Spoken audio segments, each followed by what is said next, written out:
You've fallen out of love with the house that once stole your heart. I hate it. I absolutely hate it. Everything I see needs doing. You have a domestic dilemma that's turning meal times into councils of war. I don't feel I belong here. There is nothing more to be said. One of you is determined to stay. If I'm not getting what I've got here, or why am I going to move? I would definitely love to stay here. The other is desperate to go.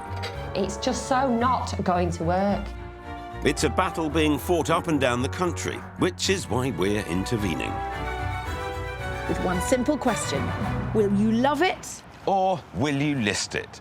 I'm heading up Team Love It, and it's my aim to convince you that the money spent on moving can be better used transforming your existing home. Well, you know what I'm about to do. Watch me, Phil. You're going to get the sledgehammer out. It's all about clever redesign and spending your money wisely. I'm really speechless. It's somebody's home, but it's my things in it. While I'm captain of Team List It, showing our homeowners the benefits of moving, tempting them with dream houses that are well within their reach. I'm going to tell you, spot on. Actually, I'm speechless. But after 2 months of Kirstie spending their hard-earned cash on refurbishment and me tempting them to sell up, who will come out on top? Are you going to love it? Or are you going to list it? Let battle commence. Talk to the hand. I could never... Face ain't listening. The face rarely listens.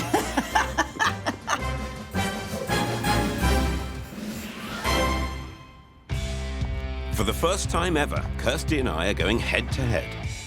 And with a 15-year relationship under our belts, I know just how tough this will be. Phil has this extraordinary ability to see what people really want from their new house. He can see what they can't express.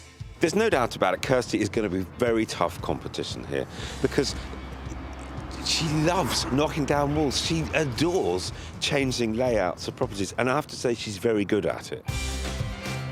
In life, we all have to have something to strive for. I'm striving to stay one step ahead of Phil Spencer. Kirstie's going to have to work hard, which she's not really used to. So I'm looking forward to this. Bring it on.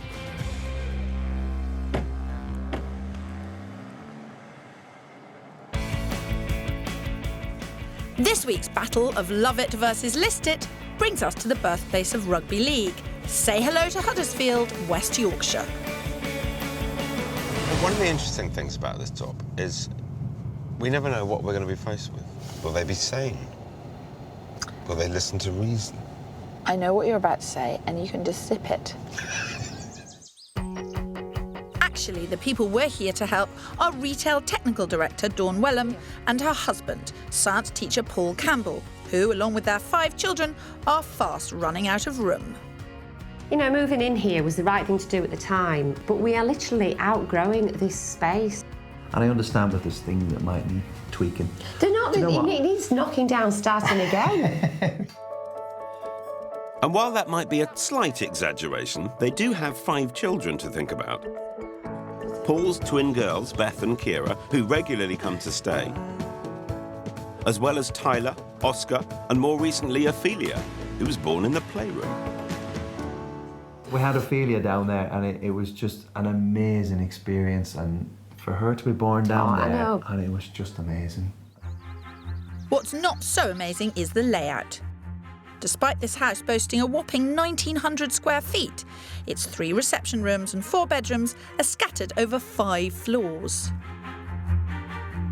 It doesn't work for us as a family, it doesn't work for the kids, it doesn't work for me and Dawn. And it's frustrating, is this house, because the rooms are on all different levels. It's like herding cats. But while Dawn's desperate to find a house that actually works for her growing family, Paul doesn't want to part with 8 years of memories, or the perfect location for his favourite pastime. I love my astronomy, and this house is just amazing for astronomy. I can go out in the garden, I can align my telescope straight up to Polaris, Pole Star, and see it no problem. It's not all about dark skies. No, it's not. Clearly, Dawn and Paul are at loggerheads, which is exactly why we're here. Oh, here we are. It'd be embarrassing if this isn't the one, Phil. Oh, morning. Good morning. Morning. We thought that was the front door. Yes, that's what everybody else does, yeah. How do you do? Paul. Phil, very nice to meet you. Hi, Dawn. Dawn. Hi. Note to self, do something about the entrance. It's in the wrong place and you have to walk past their laundry. Yes, I'm sure the new owners will love you for it. Let's get to the kind of nuts and bolts of it. Who wants to stay and who wants to go? I want to stay. I definitely think it's time to go. Basically, we're outgrowing the size of the house, really. This house can work with this space, even though I know you think it's a bit tight, but I think it can work because it's a reasonable I think big it house. can work. My great thing is that most people live in a tiny percentage of their houses. And that if you make some gentle alterations, you can much better utilise the space. Gentle alterations with a sledgehammer.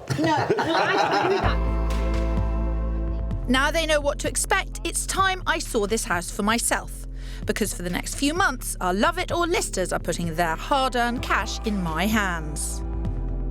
No pressure, Kirstie. Meanwhile, I genuinely do think moving is the best option for this family. Oh, Phil, this is a lovely kitchen. I can't see why anyone would have a problem with this. What about the view? Look at that. You can see for miles. If Dawn and Paul do decide to leave this view behind, their budget for a new home is £550,000. But they'll need to add to that £17,500 in stamp duty and moving costs of around £8,000. Meantime, they're prepared to invest up to £80,000 in renovation if I can solve this house's layout problems and increase its value. So again, no pressure, Allsopp. Well, you know what I'm about to do. Watch me, Phil. You're going to get the sledgehammer out, whatever's behind it. In this case, the study and the dining room. Given that there are often 7 people in the house, it's actually quite small, given the size of the kitchen, which is generous. And there's no view out of that. Meanwhile, go up another level and you'll find the living room, which I suspect no one actually uses. Though at least we finally located the original front door. This should be a really cosy, lovely, snug room for watching telly. This is just a nice room that they admire on the way through the house. To test that theory, we set up cameras to see how the family actually use this house. Unsurprisingly, most days this room barely gets more than an hour's use. In fact, for almost half the time we filmed, the entire family is squashed into the dining room. No wonder Dawn's unhappy.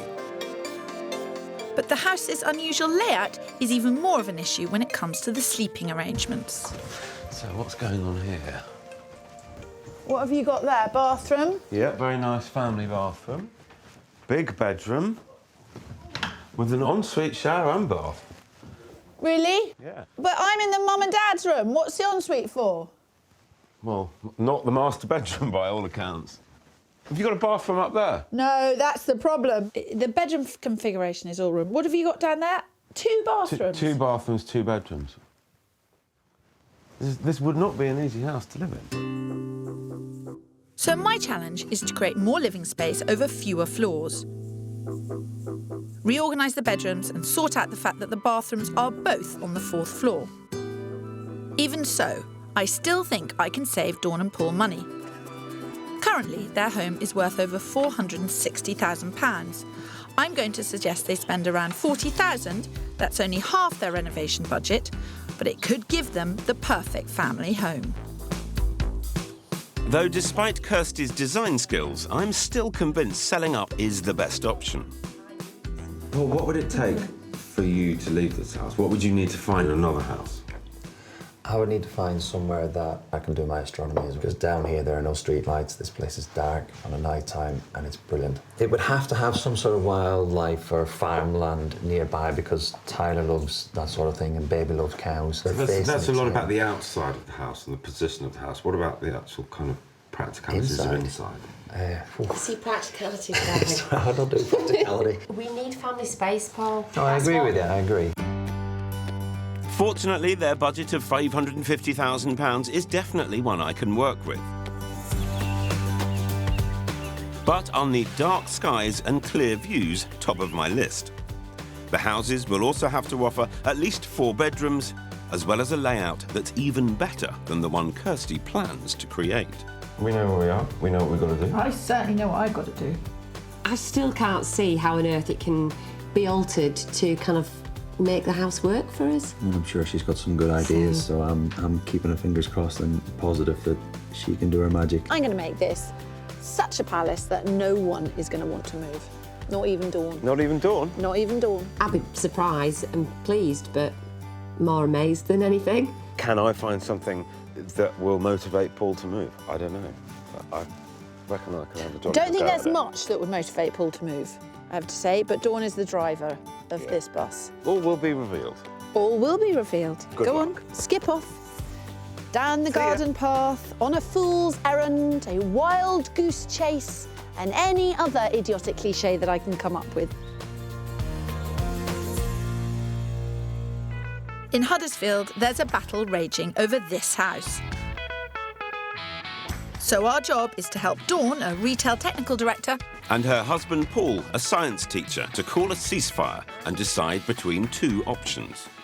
They can either love the house they already have after investing their hard-earned cash in major renovations in the hands of yours truly. It doesn't work at all. Or they can ultimately list what will be a much more saleable property. Because while Kirstie spends the next 2.5 months renovating, I'm going to inspire these two with dream homes.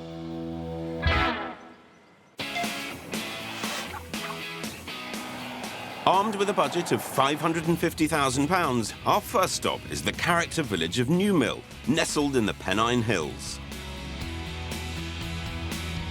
How about this? It's bright and sunny, and we're going property searching.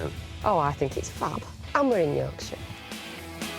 We're also just 10 minutes from their current home, but even that might be too far for Paul. Exciting to get out and see some new houses, isn't it, Paul? Yeah, it's quite interesting to look at what other people have, yes, and then compare it to what we actually have and think what we have is amazing. Yes, but I have a trump card. Currently, they're living across 5 levels. I can reduce that to just 2. Here we go, everybody. Exciting. Come on. Come on. All I need is for these two to keep an open mind about the fact this house is only 11 years old. I know you prefer character because that's what you have at the moment. Yeah. But I wanted to show you this because I just thought the layout is absolutely rock and roll. On the market and on budget for £550,000, this stunning home offers 3 reception rooms, a designer kitchen at its centre, and 4 double bedrooms. In other words, it's everything Dawn wants, but is it enough to convince Paul? Come on in, shut the door. See what you think of this.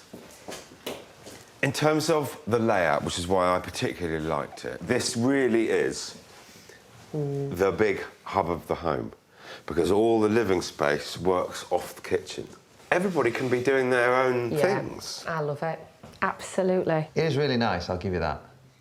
You can imagine you're can. cooking, someone's doing homework, somebody's playing the piano, and yet you're all still in the same place. And that is what you'll never be able to do at home. Well, that's what they're trying to do at home, isn't it? I'm preaching to the choir with our Dawn, but clearly Paul's going to be a tougher nut to crack. There's kind of patio and dining area here, enjoying the view. So time to talk astronomy, which also means a spot of mountain climbing. I tell you, I wouldn't get Kirstie climbing up here in her heels. And while the views are breathtaking, literally, I have to confess, Paul, this is one house hunting specification I've never come across before. So that's where all the stuff rises up. We get the moon rising, we get the planets rising. Western horizon's great. I think it's very limited. I don't think this is right for setting up. I hadn't appreciated the different horizons would offer you different things. Well, they offer different things throughout the year. You're in good company. Despite Paul's astronomical disappointment, it's made absolutely no difference to Dawn, who I suspect is used to getting her own way. I like the fact that we're all on the same level. Right, but... All on the same level. I think the rooms are much bigger. They work better for us. Paul's face and his whole demeanour is telling a story, poor man, because he's seen how giddy Dawn is and he's seen how strong this first house is. I think he's probably just starting to appreciate that his hopes of staying where he is at home are falling off a cliff. Or maybe they're being pushed just a little. Do you know, you find so many barriers, don't you? I'm not finding barriers. I want to stay where we are. Sorry, Paul. Ain't gonna happen, mate. I love it, love it, love it, love it. Well, like I've said to you, if it works for the family... List it. If it works for the family, it'll work. If this is only your first choice as well, you've done a cracking job, Mr. Phil. Well, thank you, Dawn. I aim to please. Yes, well, you have done. One of you at least. I do like the house. I do really like it. That's good. But not as much as I love my other house. There's no comparison. Something tells me this'll be the first of many arguments ahead.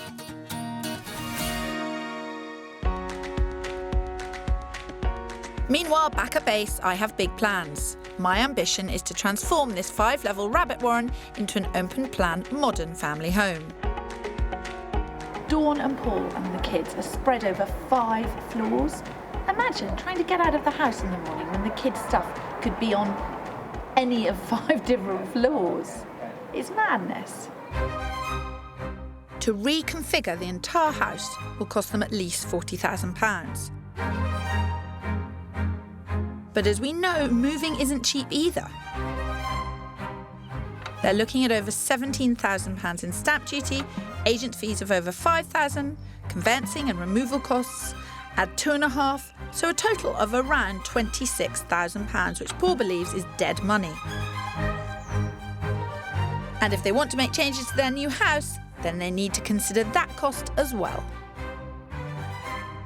So I've been all over this house, and I think I can really alter it so that it works for you and you don't have to move. Yes. And what I've got here is the drawings of a very clever pixie I know.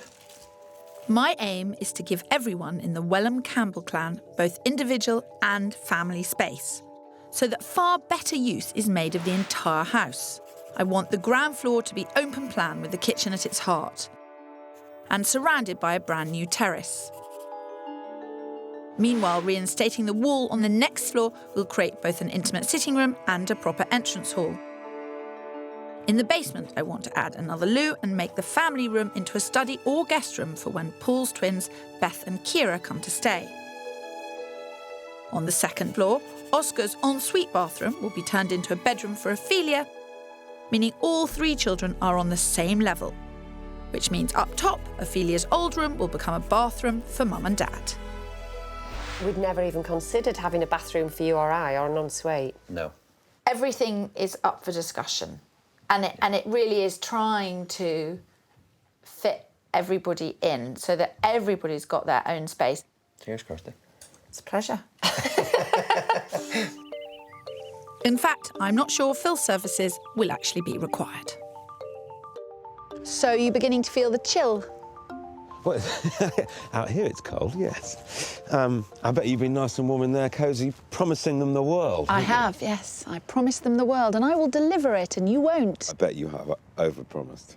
I have not overpromised. I have not overpromised. There's only one person around here that's overpromised. No. Oh, I'm going to find you a wonderful house, don't you worry. You've got to deliver. I've been out there seeing houses.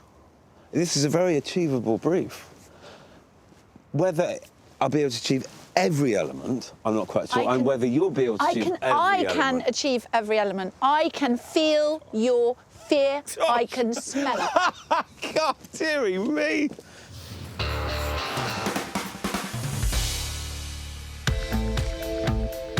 Three weeks on, Dawn and Paul have decided to go for it. They're even happy to go to the top end of their budget. That's £80,000 if needed.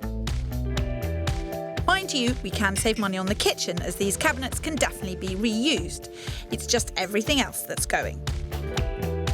Though with her home now in bits, it's not surprising Dawn's feeling a little stressed about the changes.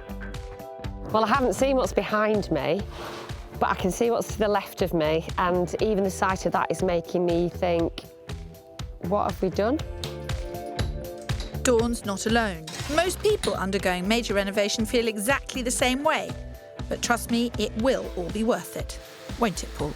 I think I'm looking forward to going around and seeing a few other properties, and looking forward to then coming back and Dawn having her mind changed and saying, do you know what, this is an amazing place.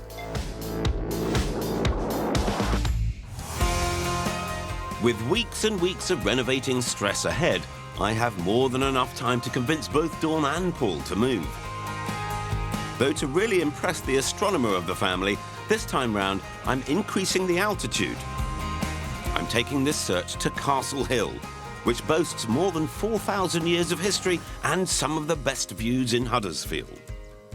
Now, what do you think of it up here, then? Oh, stunning. It is stunning. It's pretty special. Right, look at the, look at the views. Yorkshire. Yeah. The views. But imagine seeing it from your sitting room. Now, forgive me, but I seem to remember somebody saying something about wanting some views. Well, you have surpassed yourself with your horizons this time. Uninterrupted the entire way. Wow. That is amazing. Fortunately, the house is just as impressive. Only 10 minutes from their current home, it's perfect for school, work and their friends. What's more, this Grade 2 converted barn offers 3 large reception areas as well as a dining kitchen. There are also 5 bedrooms. And best of all, at £530,000, it's 20 grand under Paul and Dawn's budget. Kapow!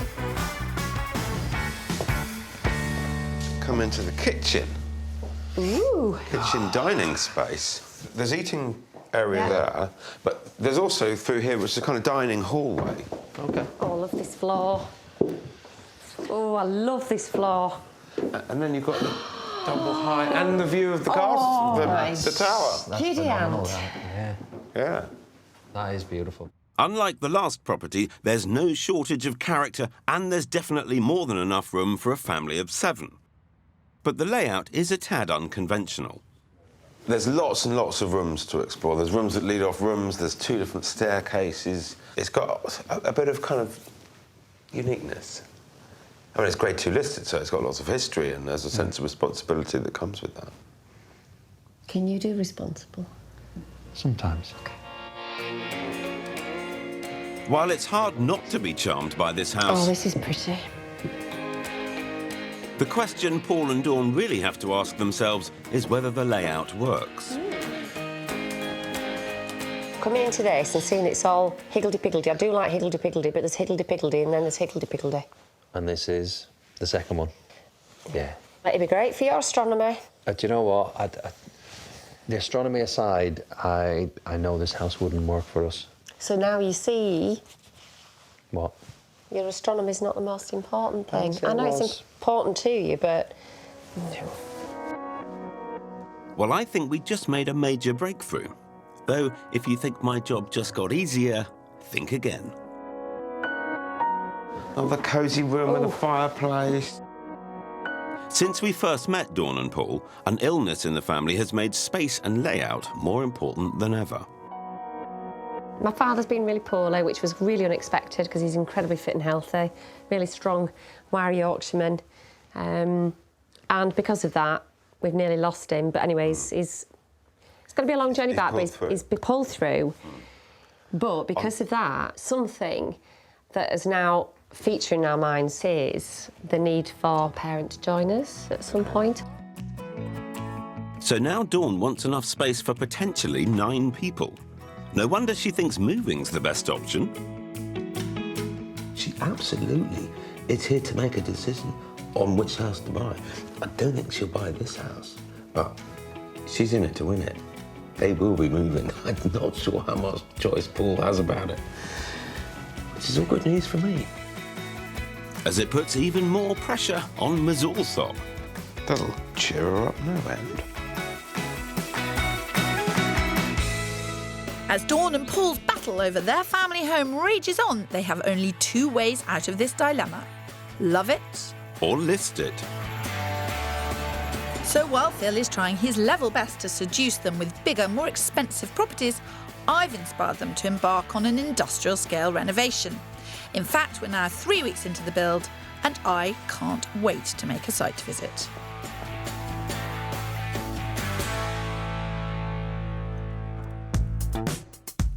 While we wanted to keep the original kitchen, we've had to remove it to work on the floors. So my homeowners are buying a new one, which means their total spend will definitely exceed the 40,000 forecast. The kitchen itself is 6,000. We have been very, very effective at negotiation. Very. Dawn, I have no doubt about your effective negotiations. While it will absolutely make this house more saleable, the additional expense doesn't end there. What was supposed to be a wooden terrace will now be built from Yorkshire stone at Dawn and Paul's request, adding another £18,000 to their bottom line. But the biggest challenge is definitely this space. What was 3 rooms, 2 of them tiny, has had its open plan potential well and truly unlocked. So why, I ask, does Dawn seem so unhappy?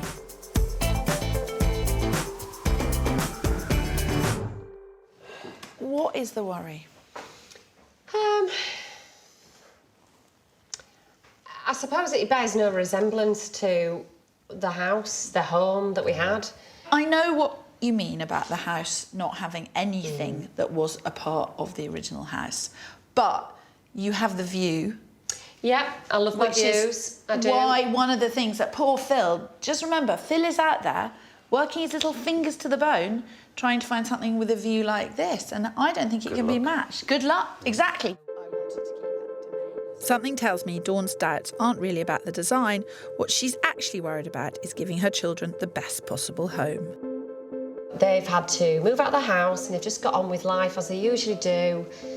They've been little troopers, haven't they, really? And then if we came back and it was kind of like not better or it was even worse for them.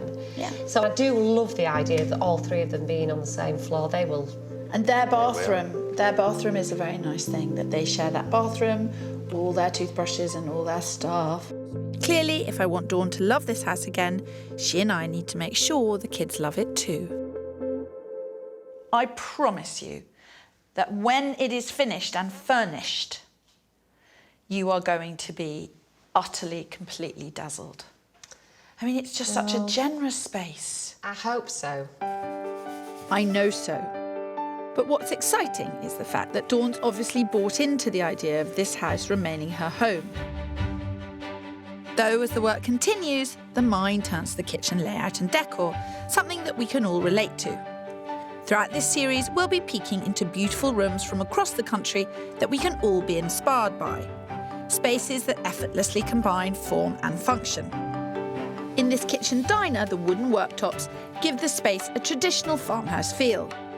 An eclectic range of family pictures helps to separate the sitting room from the cooking space.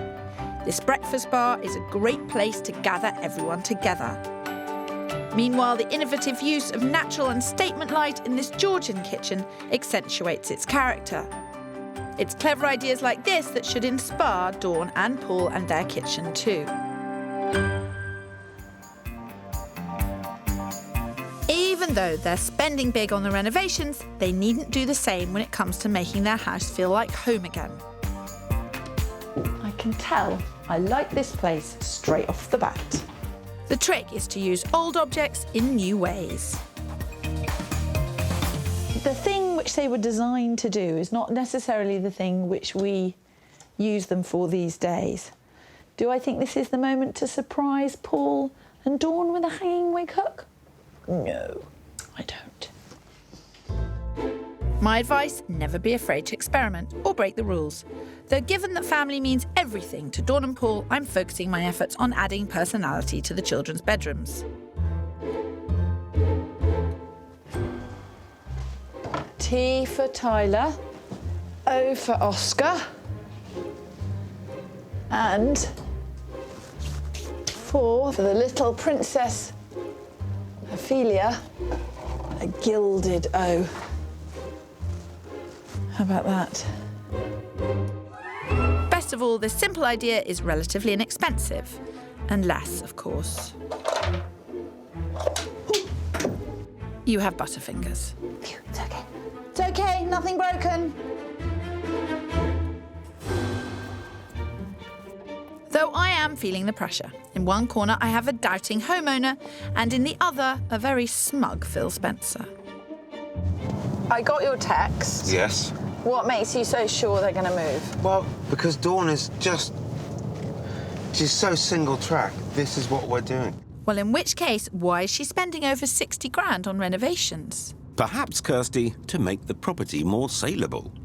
It's time for a change.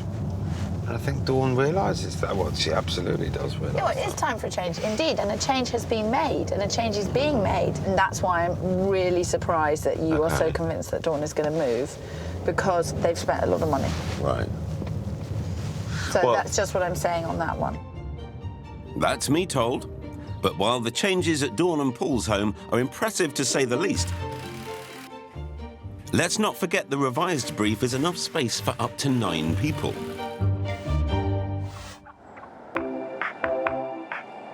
Fortunately, I found a property that more than delivers. Very excited about today.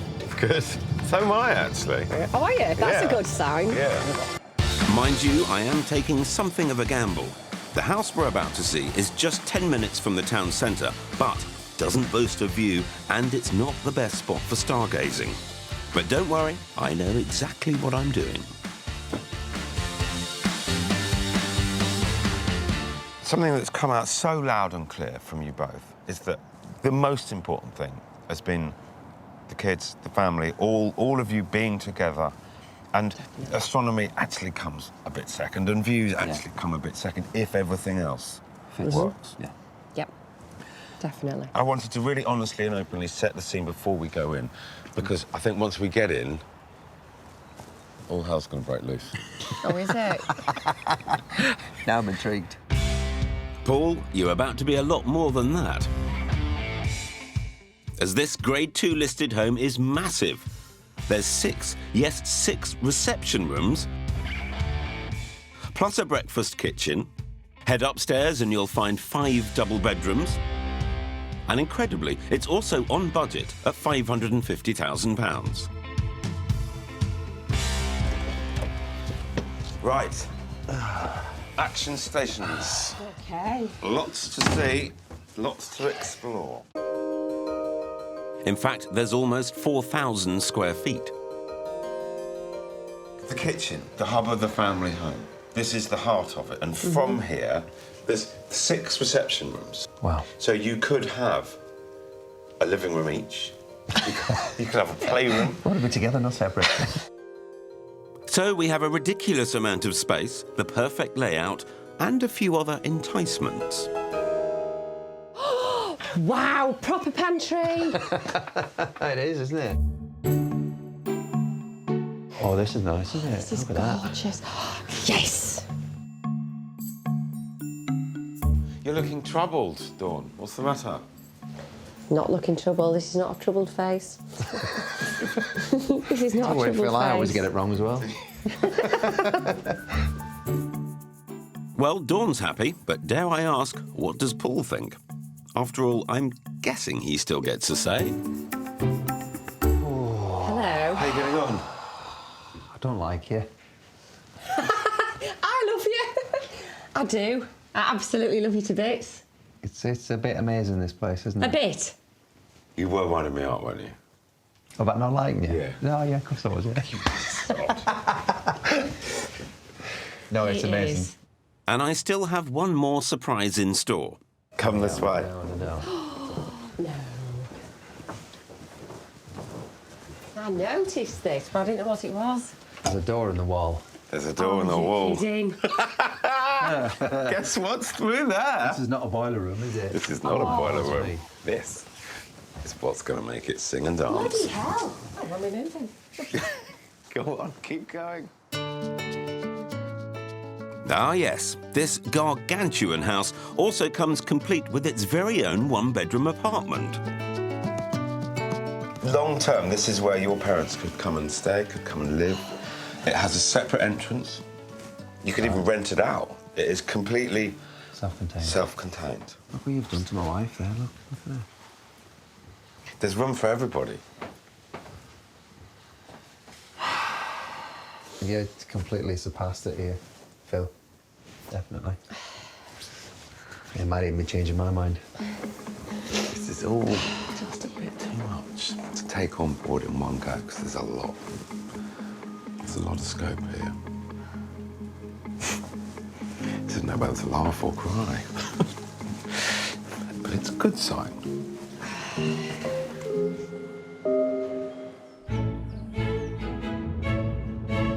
So I'm looking forward to seeing Dawn and Paul. And the house. Yeah, I am too. Because today's the day Dawn and Paul answer one very pressing question. Are you going to love it? Or are you going to list it? While Paul considers their house in Huddersfield to be his dream home, Dawn seems determined to sell up and move on. We can make it work, I know we can. You're living on cloud cuckoo land. Well, we'll see. You are, Paul. It's just not going to work. But after 10 weeks of major renovation, taking them to the top of their budget, And getting my insight into what the local property market has to offer, hopefully now they can decide once and for all whether to stay or to go.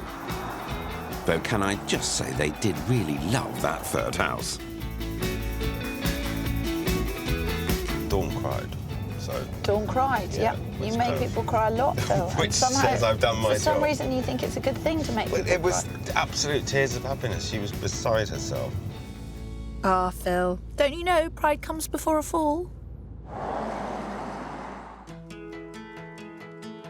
2.5 months ago, Dawn and Paul's favourite arguing point was, to borrow a phrase, higgledy-piggledy and then some. Spread over 5 levels, none of the communal spaces, the bedrooms or even the bathrooms in this house were where you'd expect them to be. But now, this former rabbit warren has been utterly transformed.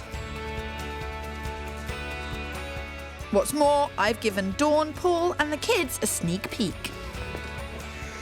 Oh, I like that. That's lovely. So they can work out what to say to a disappointed Phil Spencer when he loses. That's ace. I like that. That looks beautiful, doesn't it? Because I'm confident every member of this family will love it. Oh, look at this. Is that high five? Has Kirstie done you a really good job? Well, I certainly try, but I want to know how the new and improved layout has influenced their big decision. Big day, Phil. I was down to today. I know. Next few minutes. I know. You think you have it in the bag. I know you do. I know they're going to do the right thing. Hello. Hello. Hello. Do come in. Oh, look at this. I know, look at this. While Phil has done his best to win Paul over, the person I really needed to impress was Dawn. Her dream was open plan living where the family could be together.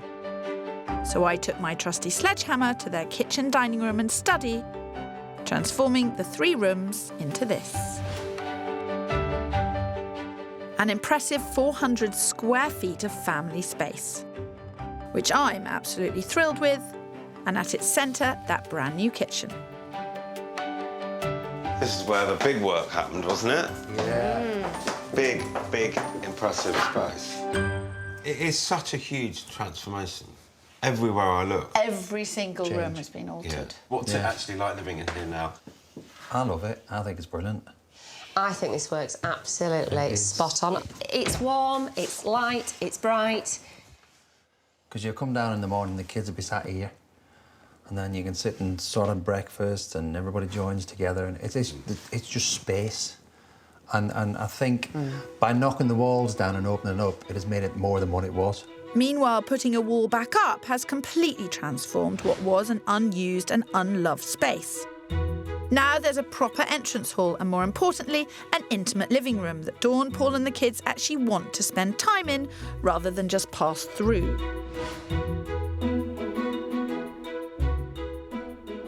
It's just brilliant. It's lovely. It's lovely to sit in. And we've got lights that work. Yeah. Imagine that. That's fantastic. And I love those lights. I think I might have won Dawn over. But as well as bringing this family together, it was also my ambition to give everyone their own individual space. That meant reconfiguring the bedrooms and doing something about the fact that all of the bathrooms were on the 4th floor.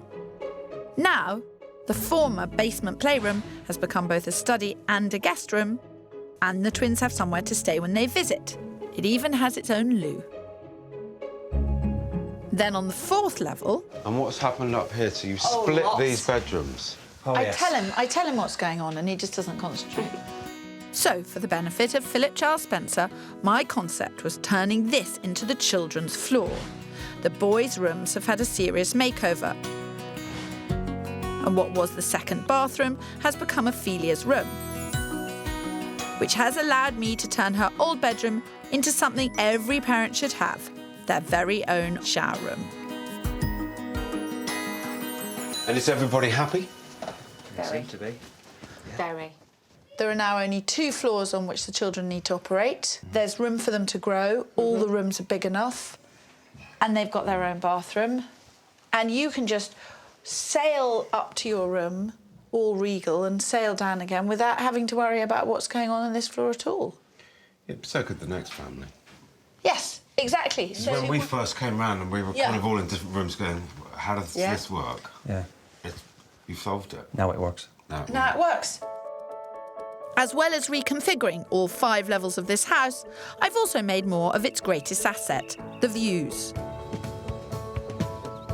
So what was once thin air is now a spectacular new terrace, built from Yorkshire stone and topped off with a glass balustrade, giving this family yet another space to spend time together.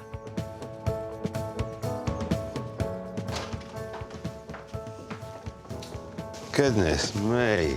How nice is this? Well, welcome to Yorkshire. That is very smart. Look at this view from here. That is amazing. Priceless, that, isn't it? Priceless. It is priceless, Phil. Do you hear that? Priceless.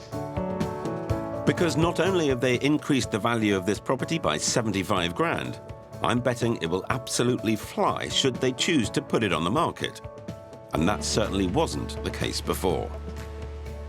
I'm quite blown away by this. The ability to come out and enjoy the garden and enjoy the view.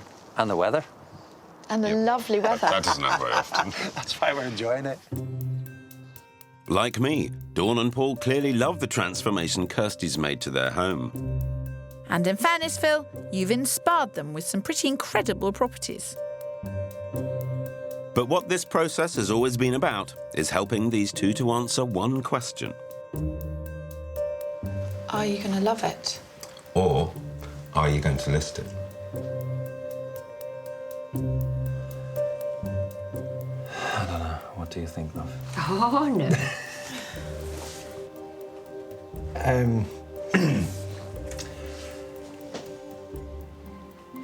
OK, then.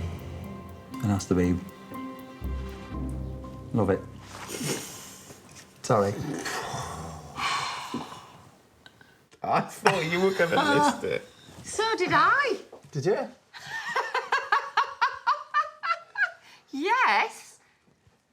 Do you need a little bit of time together here? Do we? Come on, talk it through. It's a very difficult decision. You know, it's not a slick thing. It's easy to ask the question slickly, but the answer is not always yes or no. What's making their decision harder is the fact they may one day need space for Dawn's parents as well. Something that wouldn't be a problem in a property like the third house I showed them, with its 5 bedrooms, 6 reception rooms, and its 1-bed apartment. My purpose about showing you a bunch of houses was to show you, if you listed it, what you could buy, the types of things, and to open up discussion between the two of you. But for now, I think you should concentrate on, is this the right house and its new guys to suit you for a long time? Well, I've still got a copy of the list of the things that I felt were real kind of issues and reasons why the house wasn't working. Virtually every single one of those has been crossed off the list. So the house absolutely does work for us. I don't think it gives us our long-term future. If we're looking for long-term, then we have to list it and we have to find somewhere else that is long-term. I'm more confused than ever.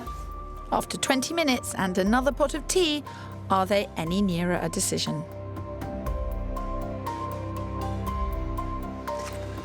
Are you going to love it? Or are you going to list it? We both finally agreed. Yeah, we finally agreed. Go on. We love the house.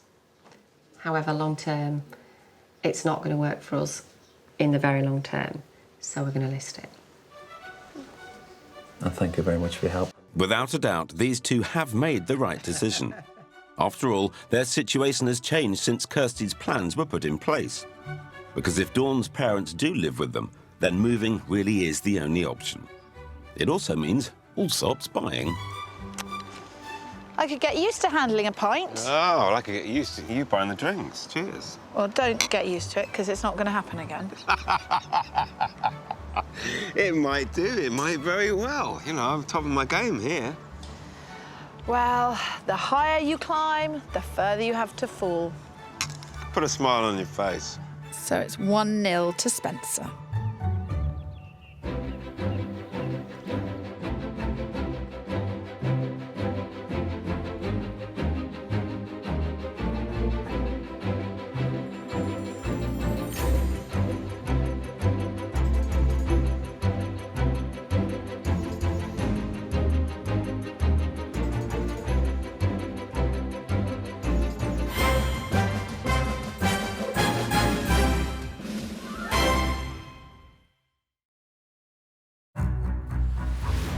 You've fallen out of love with the house that once stole your heart. I hate it. I absolutely hate it.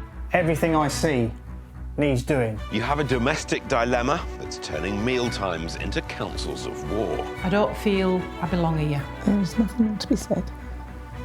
One of you is determined to stay. If I'm not getting what I've got here, or why am I going to move? I would definitely love to stay here. The other is desperate to go. It's just so not going to work. It's a battle being fought up and down the country, which is why we're intervening. With one simple question. Will you love it? Or will you list it? I'm heading up Team Love It, and it's my aim to convince you that the money spent on moving can be better used transforming your existing home. Well, you know what I'm about to do. Watch me, Phil. You're going to get the sledgehammer out. It's all about clever redesign and spending your money wisely. I'm really, really speechless. It's somebody's home, but it's my things in it. While I'm captain of Team List It, showing our homeowners the benefits of moving, tempting them with dream houses that are well within their reach. I'm going to tell you, spot on. Actually, I'm speechless. But after 2 months of Kirstie spending their hard-earned cash on refurbishment and me tempting them to sell up, who will come out on top? Are you going to love it? Or are you going to list it? Let battle commence. Talk to the hand. I could never... Face ain't listening. The face rarely listens.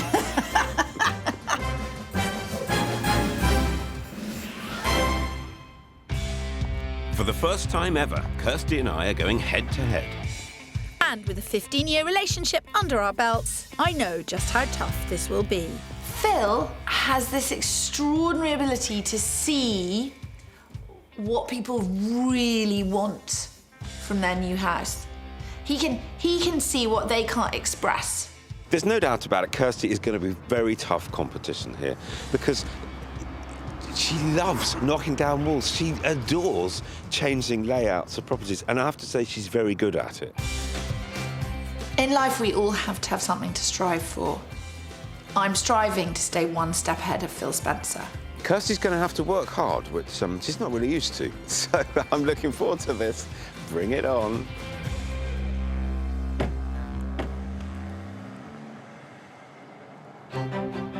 This week, our Love It or List It challenge has brought us to Bradford in West Yorkshire, an industrial city that was once the wool capital of the world. I love it. You love Bradford, don't you? I love Bradford. Yes. Yeah. I love the architecture. I love the stone buildings. I love the countryside around Yeah, it. the countryside around it. I mean, all I can say, Phil, is you'll have a really good search in this neck of the woods. We're here to meet hairdresser Michelle and her sales director partner Andrew, who've been at war over their house for the past 10 years. Andrew and I are two teenagers that need some direction. We Oh, need yeah, somebody absolutely. to actually take over and mediate. And this is their battlefield. A bijou near 700 square feet, one-bedroomed bungalow that was Andrew's bachelor pad for 8 years before he met Michelle. It's a comfort blanket for me. I've spent a lot of time here. Michelle was lured into living in Andrew's house after he promised that if she sold her own home, they would eventually buy a place together. It was only meant to be temporary. And he said, it's all right, darling, we'll move. You know, I know it's not your house. And I've been stringing along ever since about moving. But that was 10 years ago, and they're still in Andrew's bachelor pad paradise. It's always there. It's never let me down. And it's just like a comfortable chair. My sister actually calls it the brown house because everything's just neutral in it. Brown goes with so many things. Including brown, brown and more brown, it seems. I've never really bonded with the house. I don't feel like I want to put pictures up. I feel like it doesn't have a heartbeat because it doesn't flow to how we want to live. But for Andrew, this bungalow is more than a comfortable chair. It's a home to his favourite obsession. I've got a garage for my bike. It's me, in a nutshell, is this. Well, it certainly isn't for Michelle, and it's the internal layout that's her primary cause for concern. The main point is the lounge and the kitchen being separate. And I do like to be sociable and I do like to have friends round and dinner. You get more than 2 people, basically, and it's like sardines in the sort of little hall. And I've got my family, they live at different parts of the country, so when we all get together, the whole house has to be upset. Michelle has one grown-up son, Cale, who lives 23 miles away in Wakefield. She would love for him and his partner to stay more often, but the lack of space makes this tricky. When the family come to stay, we actually give our bed up for them and we go in the caravan. If we did have the space more, they would be here more, definitely. We hear you loud and clear, Michelle, and we're on our way.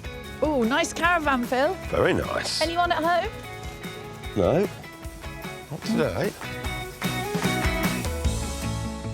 Aha, here we are. We thought Morning. you might be in the caravan. No. Good morning, nice to Andrew, meet you. I'm nice to meet you. Kirstie. Morning, Andrew. Hi, nice to meet you. Hi. Michelle, how do you do? Hello, welcome. Well, this is an open and shut case. Andrew loves the house and Michelle would list it tomorrow, taking nothing with her but Andrew.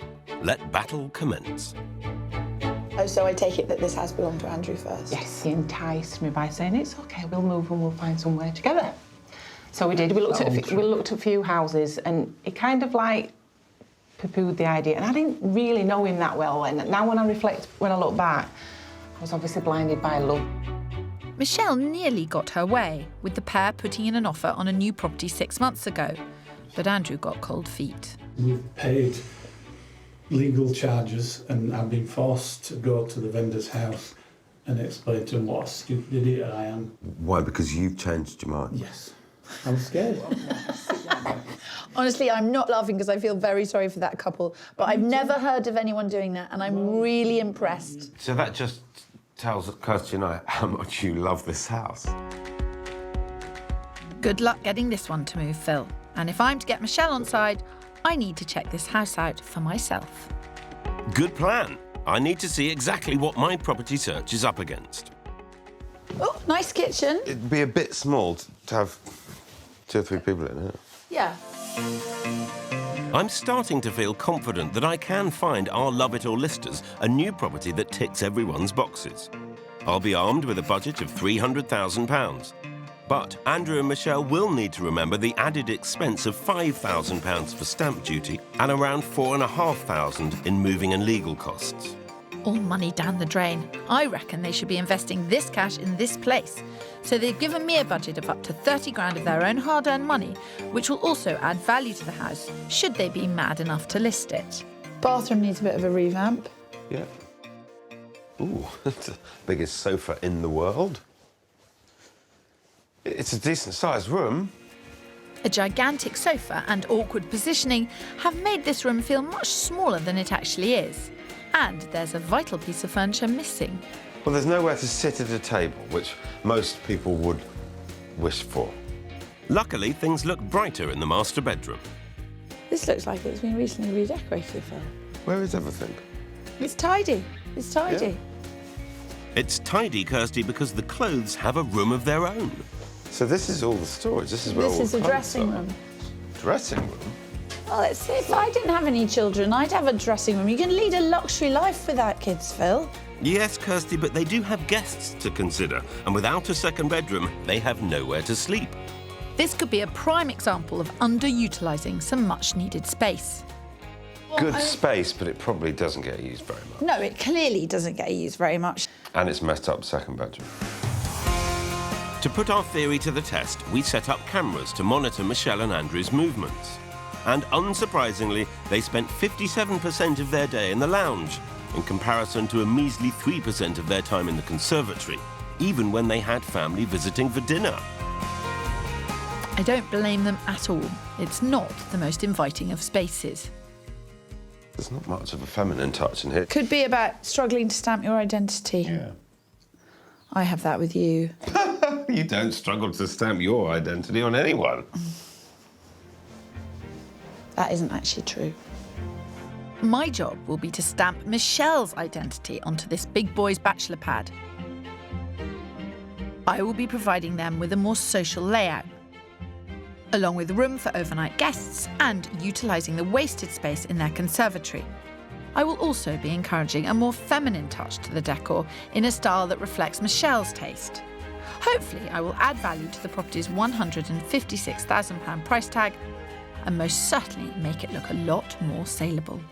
Good news for me if they list it. Andrew, what would it take for you to move out? Not anything less than I've got, which is quite a tall order. If I can't pull in with my caravan, park it the outside area, which is going to be the That's the always what issue. we've come against. Here we go. Let's get started. I'm going to give Phil a sporting chance, and I told him so. I'll admit it. What? That is difficult. He's very, very wedded to this house. Yeah. Doesn't actually want much more. I've never heard you talk this much about moving. Phil and Kirstie haven't been here. It's a game changer. Yeah. Well, that's what this is all about. It's nice that you've got a positive attitude, Phil. Because if someone made me the loser every time, I would be cross. You wait. It's war in West Yorkshire. For the past 10 years, sales director and professional Yorkshireman Andrew has refused to move out of his old bachelor pad. It's my most comfortable place in my life. But his partner, Michelle, has never really bonded with a bungalow since she moved in on, and I quote, a temporary basis 10 whole years ago, and is craving more than simply bricks and mortar. I think I'm just looking for a home with a heartbeat, and this doesn't feel like a home to me. And that's where we come in. I have been armed with £30,000 of Michelle and Andrew's money, and I have up to 4 weeks to renovate their house so that they will love it. There are about 3 or 4 ways you could alter this house to make it one way you used every square foot. Whilst I'm going to try and lure them away from the house they've outgrown and show them an array of fabulous properties well within their reach, because I'm convinced that listing and selling up is the best option. Are you feeling a bit nervous that I might actually show you something that you like? That is the biggest worry I have at this moment in time. I've never been on a house search before where someone's desperately hoping I'm going to cock it up. Yes. It's not going to happen. Michelle's counting on me to show Andrew something special, and I think this is a beauty of a bungalow. It's only a 6-minute drive away from their current property and provides them with everything they've asked for. This house in Bingley, I thought it was spot on as an area. Michelle, you could walk down to the cafes and the shops and the community and the life, and yet, Andrew, you're kind of on the outskirts of it. Yeah. On the market for close to bang on their budget of $300,000, this bungalow is almost double the square footage of their current house. It has plenty of bedrooms for visiting family, the open plan aspect Michelle asked for, and tinkering room for Andrew and his bikes. Plus, it's actually closer to both their works and Michelle's son in Wakefield. There is a chink in my property armour as it has no space for their caravan, but I found a suitable site for it within walking distance from the property. And after showing it to a sceptical Andrew, he's promised to keep an open mind.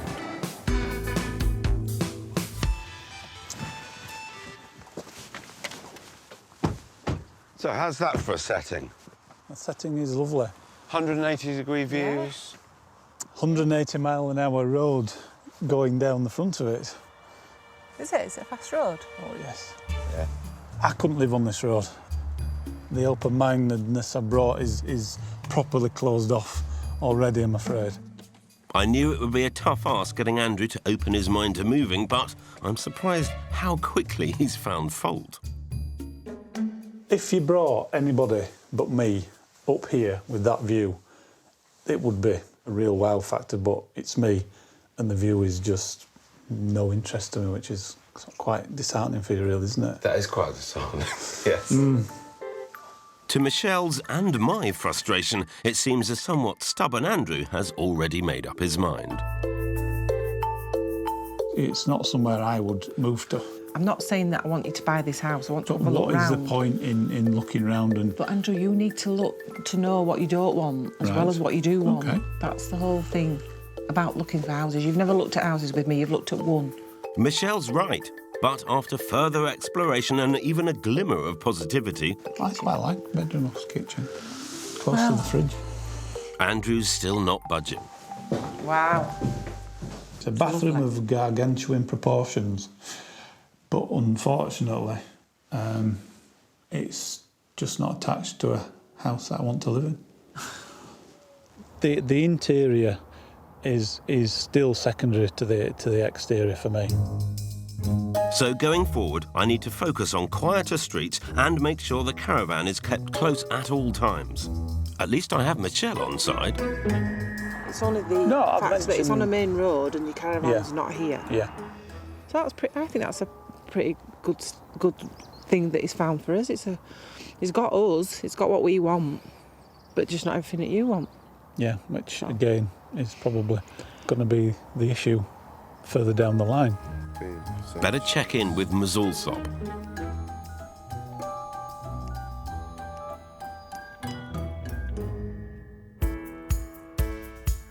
Well, I am indeed, Phil, because after spending some time in this bungalow and after careful consideration of the layout, I know I can give this house the heartbeat Michelle wants.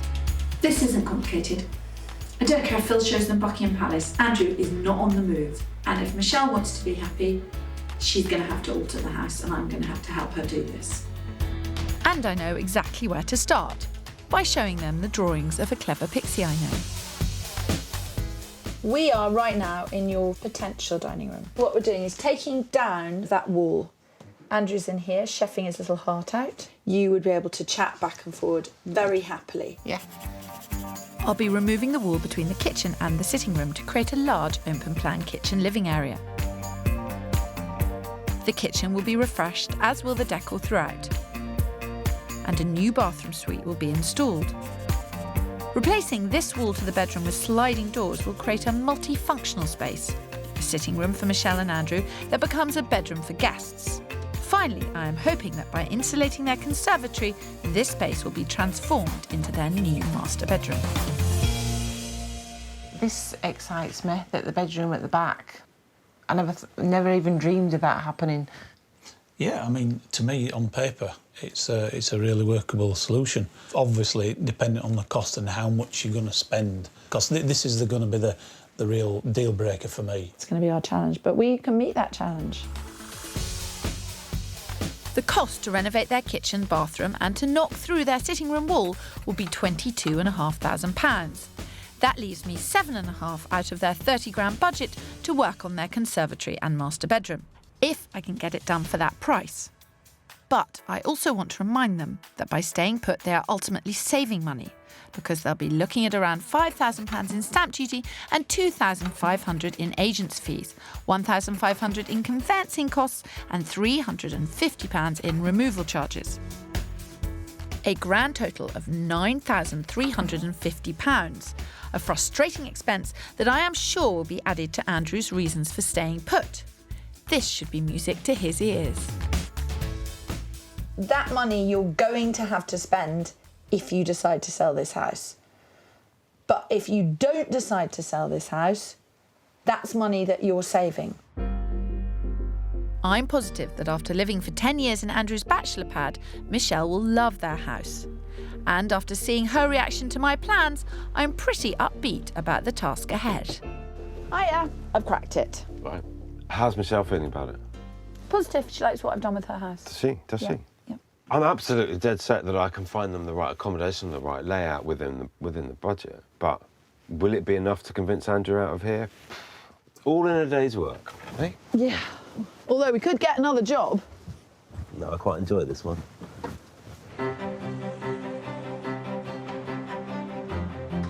Three days later, with Andrew and Michelle happy to move ahead with my plans, Michelle wastes no time in packing up the house. I don't think I've ever been in these drawers for such a long time.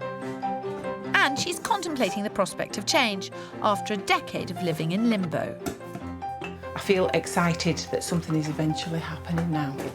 I think I've not had the balls to stand up to Andrew. I think I should have done that an awful long time ago, but I kept believing that we are going to move and it will take time, and that's where we're going to end up. This intervention is starting to pay off.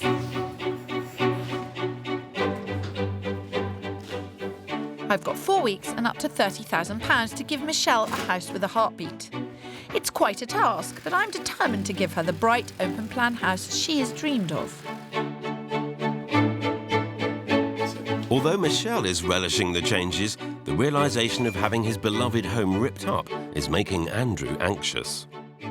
It's been a lot less fun than I anticipated. The house is genuinely like an old pair of slippers, and they've been shredded. It's just like an alien place. I don't want to be here. Obviously, because there's nothing here, there's no kitchen, there's no bathroom. I would prefer prison, really, because they've got Sky TV, haven't they? Can be sorted. Yeah. This is one of the toughest parts of any build. Seeing the contents of your house lying in a skip can be heartbreaking. I need Andrew to hold his nerve, and for Phil's properties to continue failing to wow. I may have failed to impress with my first house, but I'm back on fighting form with my next one. And surely anything I show them has to be better than what they're living in now. Are you spending time in the caravan? Well, quite a bit of time, yeah. We had a shower in there this morning. Yeah, breakfast. You must be bored of it by now. You must be looking forward to something new and exciting. Yeah, I'm still liking the caravan a bit, I have to say. Phil could find me a house and you could just live in your caravan, Andrew. The last house failed to tick all of Andrew's boxes, so for my next property, his needs are my priority. The house is just outside the village of Denholm and priced at £285,000, 15 grand under budget. It has all the outside space Andrew could need for cars, bikes and caravans, and it's even in a peaceful setting. I'm excited. This is me being excited. Yeah, what? I mean, it's fabulous. Double settling, don't get any better than that, really. Caravan storage? I'm worried now, Phil. I'm really, really worried. And a garden. Wow, you've really upped your game pressing Andrew's buttons, haven't you? Come on! There. My cunning plan has worked, and the interior should suit his taste too, as I'm gathering there must be a lot of Andrew-friendly brown furniture shops in Bradford. Now, that's not all. This property gives Michelle the open-plan living she craves, and it has 4 bedrooms. Feels really friendly. Does feel nice. Usable space. Yeah, it's pretty It must small. have filled your heart Yeah. with joy that he was smiling outside. Yes. I don't often see that excited face. No, But long may it continue. Yeah. Yes, Come on. let's go on. Here's me just trying to get Andrew to consider the idea of moving, and instead, I may well have found him his dream home. What is it they say, first 20 seconds seeing a house is basically you're sold on it? Oddly enough, that's something that Kirstie says herself. Oh, really? She has an 11-second rule. Yeah, 4 seconds for me, to be honest. Beat that, Kirstles. Yeah, perfect. Nothing to do. Lovely. I told you he'd be able to find us somewhere. I didn't think he'd pull the rabbit out of the hat quite so efficiently. It's got a very looks Damn as that well. Phil. Just doing my job, Andrew. I actually just think Michelle's managing him very cleverly. She's allowing him to be the decisive one and the positive one. She's just letting him lead it. It's fascinating. Very similar to how I manage a certain someone else. I've gone from, yeah, let's get through this, to where can we save money yeah. at home Yeah. to make this a reality. Yeah. This house is that good. This house is that good. I woke up this morning and wasn't moving. So I need to come to terms, am I now moving? I may very well be.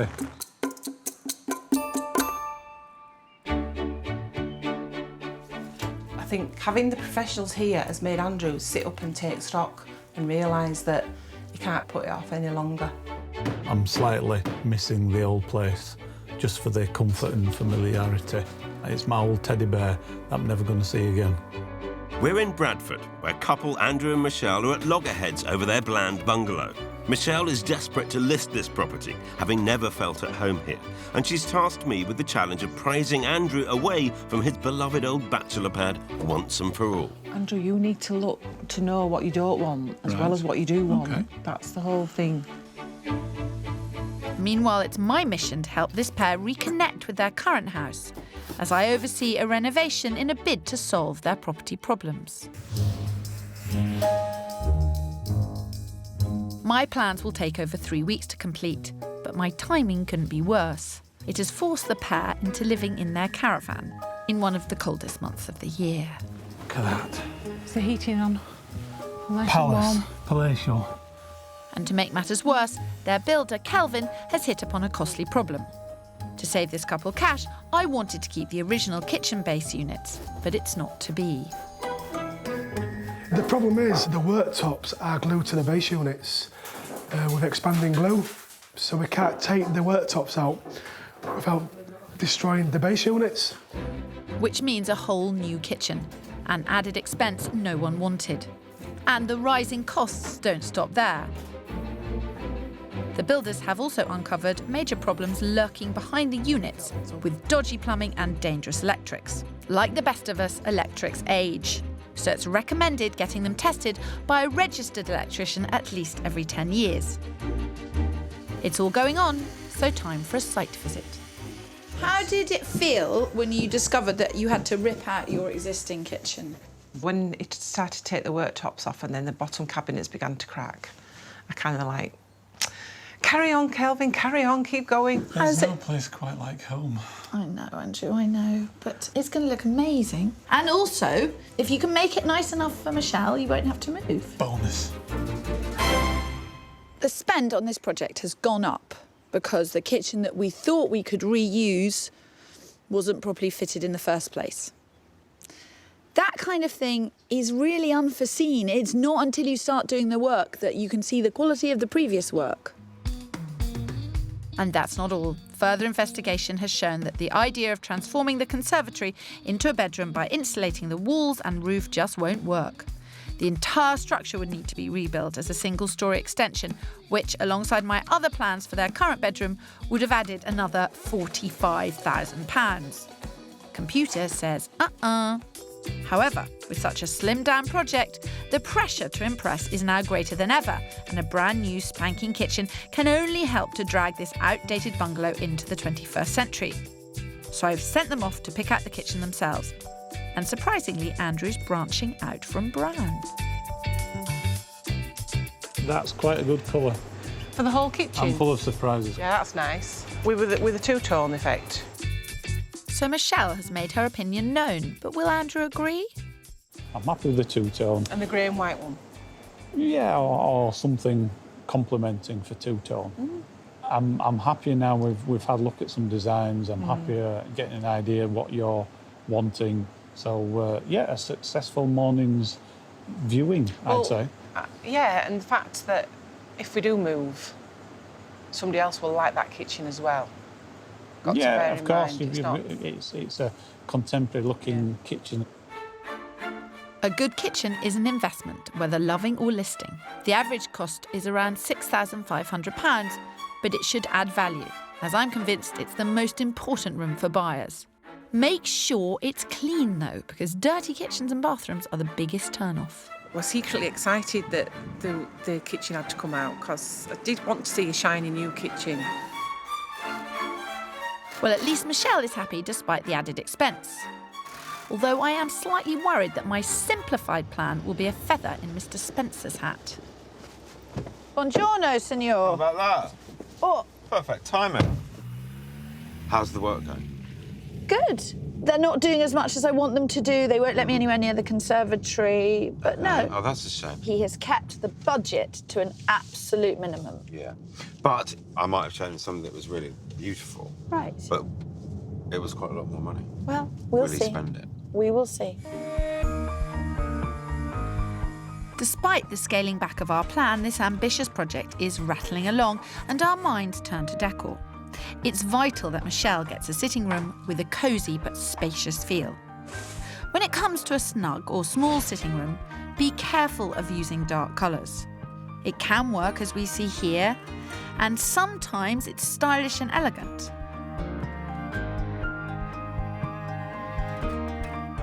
But the neutral tones of this room create a light and airy look, with the accessories providing the colour and texture.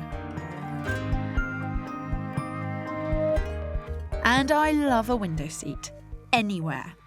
Rule of thumb, your sitting room should seat as many people as your dining table can. I've got plenty more clever ways to make Michelle and Andrew's home sing without spending mega money. It's no secret that I think second-hand is best. I don't believe in fashion and furniture. I believe in fashioning furniture, making anything look like you want it to. New and modern may be Michelle and Andrew's usual cup of tea, but I want to show them that opting for the old is no bad thing. Michelle and Andrew need a small table in their sitting room, which they can pull out and use as a dining table. I'm looking for 130 sems to go in the alcove. That would comfortably seat 4 people, wouldn't it? Darkwood may still be out of fashion, but it's so easy to change.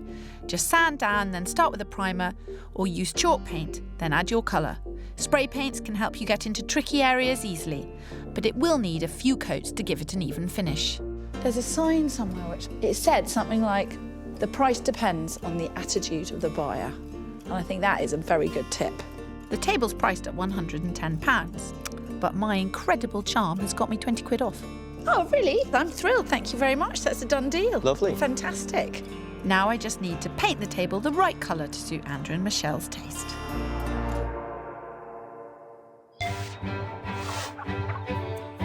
Meanwhile, I'm still trying to convince Andrew and Michelle that their best bet is to up sticks and move on. So, Phil, you can't possibly excel yourself any more than you already have. Any message to Kirstie? Hiya, Kirstie. Loser. I love you so much. I also love the fact that moving seems to be a real possibility now in Andrew's mind. I found a big bungalow 6 miles from where they live, close to the village of Oakworth. Top of the cul-de-sac. Yeah. So I didn't want too many people driving past you. Even better, because it's got a caravan on the drive. But it'd be interesting reversing a caravan into there when you've got people parked by. I can always rely on you to find a negative. Absolutely, you know, if it's there, I'll sniff it out like a bloodhound. Whilst the last property really helped cement what Andrew's requirements are in a new house, it's not just him that I need to please. Inside, this bungalow has some excellent open-plan areas that Michelle should love, and there's plenty of accommodation for visiting family. But I am pushing their budget here to show them what £325,000 could get them. It's quite large, but The ceiling feels like it's really low. dark and constrained, isn't it? I feel like I'm in my great-grandma's front room. I'm surprised that Michelle isn't more taken with this one. Well, it's not that I don't like it, it just doesn't feel right. Doesn't feel like home, does it? No. But if, in comparison, it helps them see just how fantastic property number 2 is, then that can only be a good thing. Do we want to pay so much money for a bigger house that we didn't really want? And it makes the barn conversion look incredibly good value for money. It really does. All I'm trying to do is open their eyes to moving. So their eyes are wide open now. While you've been dancing around the Dales, Mr. Spencer, I've been busy remodelling Andrew and Michelle's bungalow. They wanted a home with a heartbeat that was perfect for entertaining. 1 month and 25 grand later, the transformation is almost complete. And look, spot the difference. Bought for just £90 and painted a fresh white, my gift to them will fit perfectly within the style of the new room. They're not going anywhere. I'll bet my bottom dollar on that. We're back on the road heading to Bradford for Michelle and Andrew's big decision day.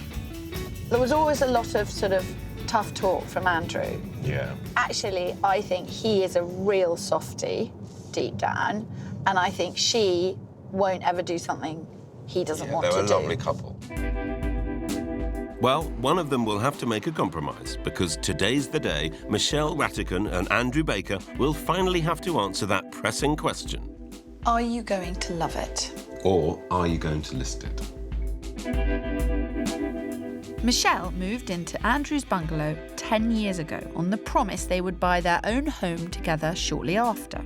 Little did she realise that she was moving into Andrew's eternal bachelor pad, and he had no intention of leaving. Mine sold easy, and he said, it's all right, darling, we'll move. I know it's not your house. And I've been stringing along ever since about moving. But now I'm in Michelle's corner. She's ready to fight for a change. I've not had the balls to stand up to Andrew. I think I should have done that an awful long time ago. And is desperate to buy a house that suits them both. She loves me, she doesn't love the house. Hey, what can I say? Love me. In your face, house. After 3.5 weeks of hard work and a lot of property therapy. And after I showed them some stunning alternatives on the market. You've really upped your game pressing Andrew's buttons, haven't you? Come on! Yeah. Hopefully, Andrew and Michelle have weighed up all their options and can make their final decision. Will they love it or will they list it? I have to say, I'm quietly confident which way this couple will go. So the fact that you found a house which you're so convinced he likes means there's every likelihood that they will move. Well, because she wants to. Because she wants to, and it was all about finding the right house for him. Yeah.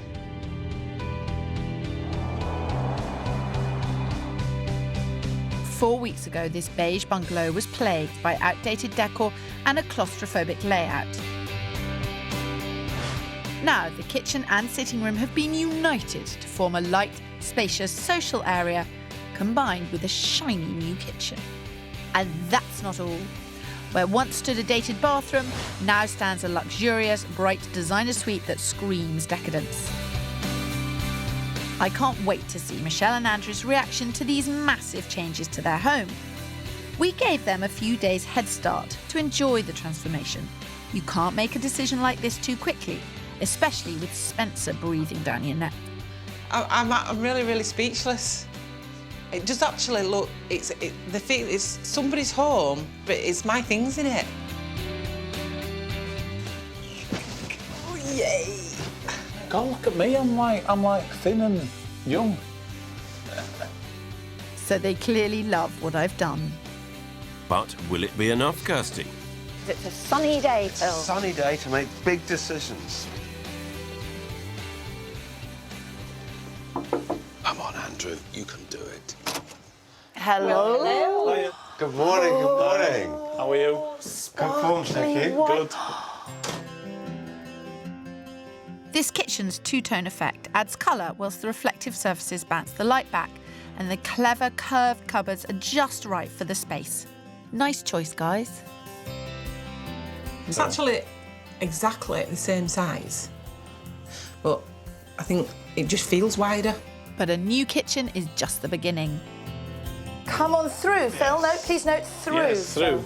Through the wall that is no longer a wall. The wall that is no longer. The old layout was making this house feel cramped, so out came my trusty sledgehammer and down came the wall. It's good. It's convivial. As soon as you get home, you're communicating. It's a convivial space. Yes. You can do different things at the same time. It's lovely. I'm glad they like it, and I hope my gift of a reconditioned dining table has brought them together at mealtimes. It's lovely to be able to sit down and eat together regularly. Bless. He's such a smoothie. He is, totally. I'm hugely impressed, I've got to say. Excellent. Because when I was here, it was kind of a brown blokey's pad. Yes. And it just feels much more together now. Absolutely. And there's a surprise for Kirstie. Now, here, I just have to explain. This is upcycling the Kirstie way. That is upcycling the Baker Rattigan way. Now that is lovely. My friend knew I'd liked that chair for a long time. Yeah. Andrew wasn't sure. He was kind of like, it's a bit old, sweetie. It's a bit old. Change is not my best point. You don't say, Andrew. But joking aside, this seemingly small change is actually a significant step forward for Michelle. And that chair is just exactly what I'd just thrilled to see here. It's you. This is your home, Michelle. Not just Andrew's home. Cover up his eyes. It's your home. And you like the chair as well, though. You didn't agree It was free. How could I not like it? All the best things How could I are not free. like it? Yeah, absolutely. Even frugal Yorkshireman Andrew is coping with the banished browns and has embraced the new bright white walls. The lights hardly go on, whereas before they were permanently on. That's the Am big... I saving you money, Andrew? You're saving me money, Oh, Kirstie. that's really exciting to hear. That's one tick in my box, Phil Spencer. That is true. And another tick is the guest accommodation. Before, when guests came to stay, they were banished outside to the caravan. But now they have a place to stay indoors on this stylish sofa bed. It's brilliant, because it comes out so quick. Yeah. And you And get, they're actually you very get 4 comfortable. people watching telly. I quite like Go on, sit down, you two. Yes. Oh. Look at Andrew, all stiff. He's not laying back with the rest of them. OK, then. Put the telly on. There we go. There we This is probably our Saturday Team night. sofa. There's no time for putting your feet up, Spencer. I want to show off the luxurious bathroom Michelle craved with its added room. The spa bath is the star of the show. That's my favourite room. And it fits too perfectly. Does it just? Yes. Excellent. My original plan to make the conservatory a master bedroom was scuppered by the budget. So this is still a work in progress for Andrew and Michelle. But should they choose to stay, they still have the option of investing in this space in the future. And by not doing this work, they've kept well within their 30 grand budget by spending just under £25,000. That's great news, Kirstie, but I think that the second house I showed was always going to be a tough one to beat. Andrew said that within 4 seconds of stepping into that property, that it could be the house for him. It completely transformed his whole attitude to moving, which was no mean feat. On top of that, the house gave Michelle all the open plan living and space she's dreamt of. Well, sitting here today, that barn conversion is still available. It's on the market. Beautiful house, suits you down to the ground. It completely blew you away. Yeah. And it still has. It's still a cracking house. How difficult has it been to come to this decision? Yes, it has been difficult to come to this decision. Have you reached a decision? Yes. Yes. Are you going to love it? Or are you going to list it? I'm really surprised you found the house for us that we both absolutely loved. It's a good shout, Phil. I know you want a clear-cut answer. We are going to love it. Sorry, Phil. I'm so sorry. I can't really believe I'm saying it, but I am. It's just such a huge change. And at this point in time, right now, we do love it. Spending all our money on the lovely house, all the facilities that we had, just didn't seem important after this journey. Actually, finding you such a cracking house and taking you to see those houses was as much a contributor to what you're feeling now as anything that I've done. What it has done, this whole journey, and with the help that you guys have given us, you've helped me get rid of 10 years of what I now look back on as angst, really. It really ain't about the moving, it's about us agreeing and coming together, which we, surprisingly to me, we have on this. Making compromise. You know, it's not just a house, it's making sure the relationship is strong enough to go forward, because, you know, we've been together 10 years. It's not a small period of time, and it's quite a popular time for things sort of going pop.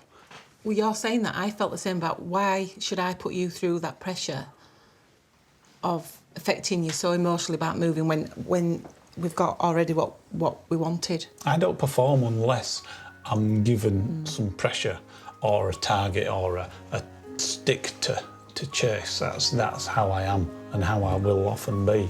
Through this journey, I've seen a different part of me. I've seen sort of a part that I'm sort of a bit embarrassed about, oh, it's a brown house, it's my favourite slippers. I'm a bit embarrassed about that part of a grown-up fella not wanting to sort of make a home for his soulmate, and I've really got up my game with Michelle because she deserves more. I have at this moment in time deleted all the apps relating to house finding from my phone. Yes. I have. Look at Kirstie's face. I no She's longer gutted. get alerts on my phone when a new house has come up on the market. I might have lost out to Kirstie, but with an outcome like this, it's a win-win situation for everyone. Well, I think it's a happy end. Yes. It's a very, very happy end. I'm really pleased for you both. We do like to thank you for your time and effort, because I'm sure we've enjoyed it. It has been a great pleasure. And more than I can say, a great pleasure. I guess you've already been told that you need to add therapists, don't you, to your Has been mentioned. Long list it has been mentioned. business cards. Despite his defeat, you can see that Pip is celebrating too, because that's a victory for Team Love It in all the best ways. When Phil showed us, in effect, the perfect house, the barn conversion, if we'd have been asked to make that decision at that point, I would have actually said, let's list it. Yeah. I think I would have supported you too. Listen, I'll be completely honest, I really thought you had me this time. I really did. I thought they were out of there, and how. Now I don't feel like I need to move because we've got everything we were looking for. I haven't had to compromise on anything, I haven't had to back down. It's been my decision to actually stay. You know, they're happy and they're both wanting the same thing finally, which is actually what this is all about. Well, cheers. Here's to happy couples. That's what it's all about. So, it's 2-1 to Kirstie.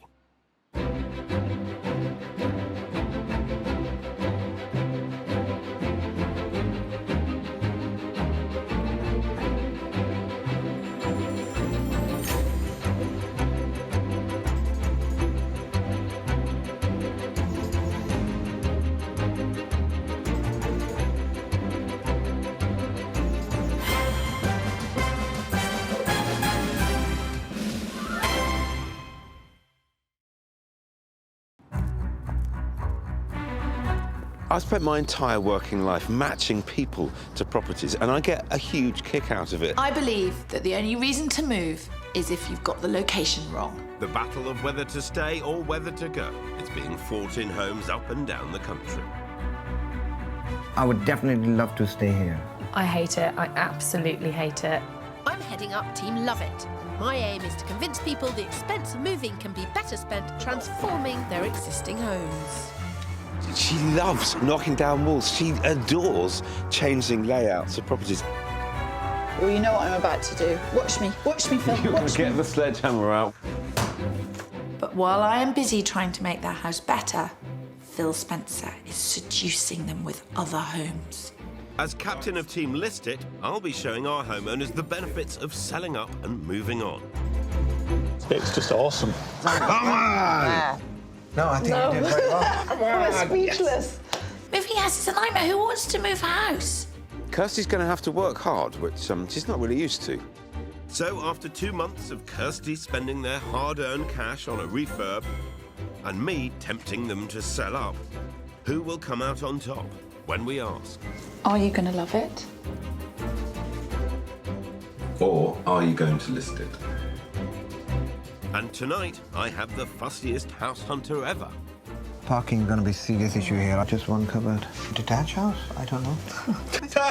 You're a funny man, you're a funny man! So let battle commence. These walls are major, thick and old, like other people I know.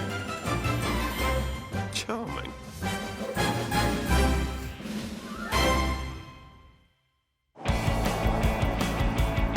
So far in our challenge to help warring couples decide between loving it and listing it, I'm firmly in the lead with 2 loves. We are going to love it. To Phil's one and only list it. Cheers. Don't get too comfy, Allsopp. Something tells me I'm about to settle the score. Which brings us to northwest London, heading to an area that was once home to the likes of Winston Churchill and Lord Byron. So, 10 points if you just guessed Harrow. Harrow's very smart, and it's also surrounded by very smart areas. Easy into town, easy out of town. But actually, what are we heading into? No idea, but that's the fun of the fair, isn't it? That is the fun of the fair. Yeah. We're here to help Charanjit and Ash O'Brien, a couple who run their own Bollywood dance company. Though lately, the only move one of them wants to make is to another house. When we moved into this house, it was really good house, which we really enjoyed living here. And then we had 2 children, and they're grown up now. The property is not working for us. So now you'll often find this couple arguing over whether to love it or list it. In our house, we always make a family decision. We try to always Yeah. make I mean, but the end result is always, you know, I have the final say. Yeah, we'll see. While this 3-bed home, worth around £430,000, could be big enough for a family of 4, as Sikhs, the O'Broys have transformed one of the bedrooms into a prayer room. This means 17-year-old Prableen and her 14-year-old brother Manraj are forced to share. And adding to the feeling of claustrophobia, their room is also used as the office. It can get a bit clustered sometimes. Squished. Squished. You can't even storm out and be like, oh, I'm going to my room because this is your room. Mind you, it's not much fun for Mum and Dad either. You could probably have somebody screaming at the back going, bloody hell, you know, whatever. I'm not allowed to say that. But that's just one of the reasons this family should think about listing. Another would be the complete lack of space downstairs, especially in the kitchen. It just does not have enough space. I've got my fridge in my hallway, freezer in my living room. I think hardly we can get about 2 people cooking at the same time without getting in each other's way. I need more space. The next challenge is the fact living in this house means 2 adults and 2 teenagers are sharing just 1 bathroom. For some reason, you know, everybody needs to go to the toilet at the same time in our household. I have no idea why, but it does happen, yes? Yes, it does. If a family ever needed our help, Good morning. it's this one. Good morning. Hello, you must be Ash. I'm Phil. Hi, Phil. It's very nice to meet you. Hi. Hi. Hi. Though before you-know-who whips a sledgehammer out from her clutch purse, there is at least one question I need to ask. Ash, am I to take it that you're the one that wants to sell? Yes. You want to buy something new? Definitely. Okay. Jeremy, tell us where you're at. I don't want to move away from here because, you know, 21 years is a very long time. And when you have the attachment to the property and with so many beautiful memories you have, it's not just easy to wind up everything and just move away from here. So it's going to be really tough. I think that the work that's needed here is quite dramatic. Luckily, I'm just the person for the job. Huge wasted space, lack of storage, tiny kitchen. Oh dear. That's why there's a fridge in the hall, because there's not much room in here. Right, okay. Right, so, up here. From the looks of it, Allsopp, you may be biting off more than even you can chew. It looks a bit like they've just kind of given up on it. They've fallen out of love with the house and just existed in it. I'll tell you what's happened. They started a business and they've got more involved in the business than they are in what goes on at home. Yeah. Or to put it another way, they need a new house. So while Kirstie spends the next couple of months and their hard-earned savings righting the wrongs of this house, I'll be showing Charanjit and Ash just how much house they can get from their hard-earned when they decide to move, which increasingly I'm thinking might be their only option. You've got to be careful under this. Don't touch it! Deary me, they really have let this place go. They really want a new home. No need to sound so pleased, Phil. I'm going to have to be quite tough with them. They're going to have to invest in this house, whether they want to sell it or keep it. Yeah, it needs a complete overhaul. Extensions, roofing, driveway, kitchen. Oh, it was simpler when we were just searching for houses. I am searching for houses. Happy days. Then again, no matter what they do, our love it or listers are looking at expense and upheaval. Their budget for a new home is £650,000. Add to that £22,500 in stamp duty and more than £6,000 in moving costs. Meanwhile, they're prepared to spend £35,000 on improving the house they already have, after which they'll be free either to love it or list it, with my alterations adding value. It seems to me what has happened in the last 10 years is that you've been very busy with the business. And when you look at the house from the outside, you see things which are going to alarm a surveyor.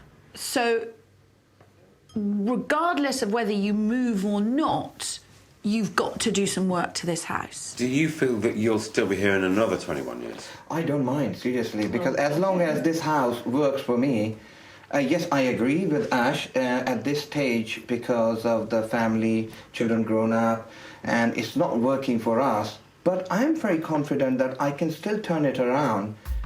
So am I, Charanjit, but we're not talking a paint job here. This is most definitely sledgehammer time.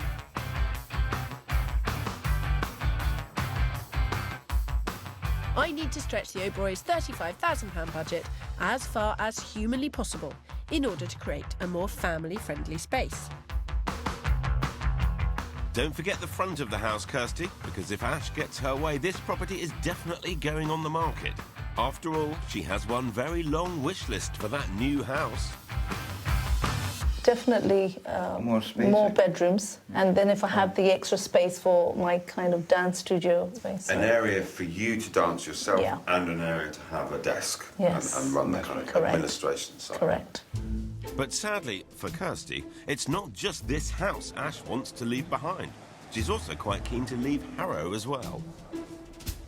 I wouldn't mind the neighbouring areas, like like Pinner, Northwood, those kind of areas, a little bit out of Harrow. Which are more expensive. Correct. So you want more for your money in a more expensive area. Yes. But they're prepared to spend more money. I think we could find something much bigger, much better. Solve all problems. Yeah. If someone can be dragged out of the house in anything other than a 6-foot box. I think she referred to you, Jackie.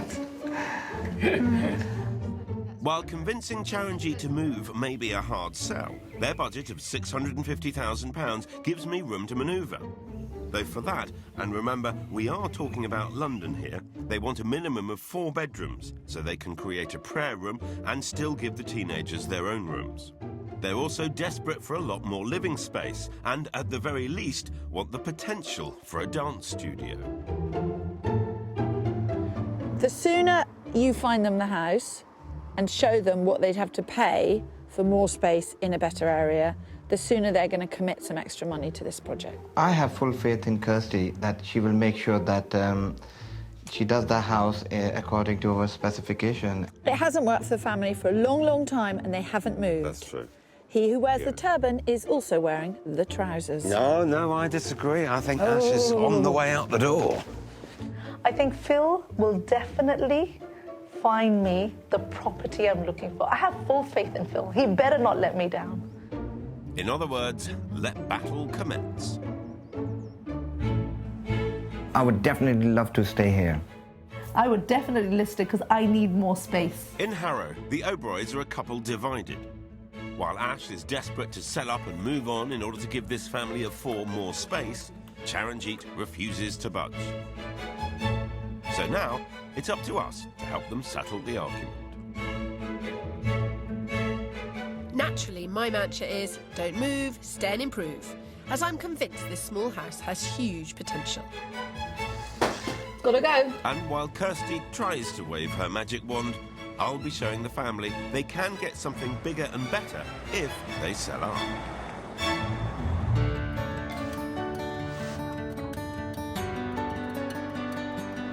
There's no denying the O'Broys' budget of £650,000 is a healthy one. But my real challenge here is convincing Charanjit to think with his head, not his heart. Given that you guys have never actually, or not for a very long time, been out looking at houses, how are you feeling about the prospect of seeing somewhere new? And... Yeah, definitely exciting. Oh. I mean, I'm... Exciting, and it's also... I'm excited. I mean, somebody else is doing the job for you. Yeah. Yes, and yes, me. yes, These yes.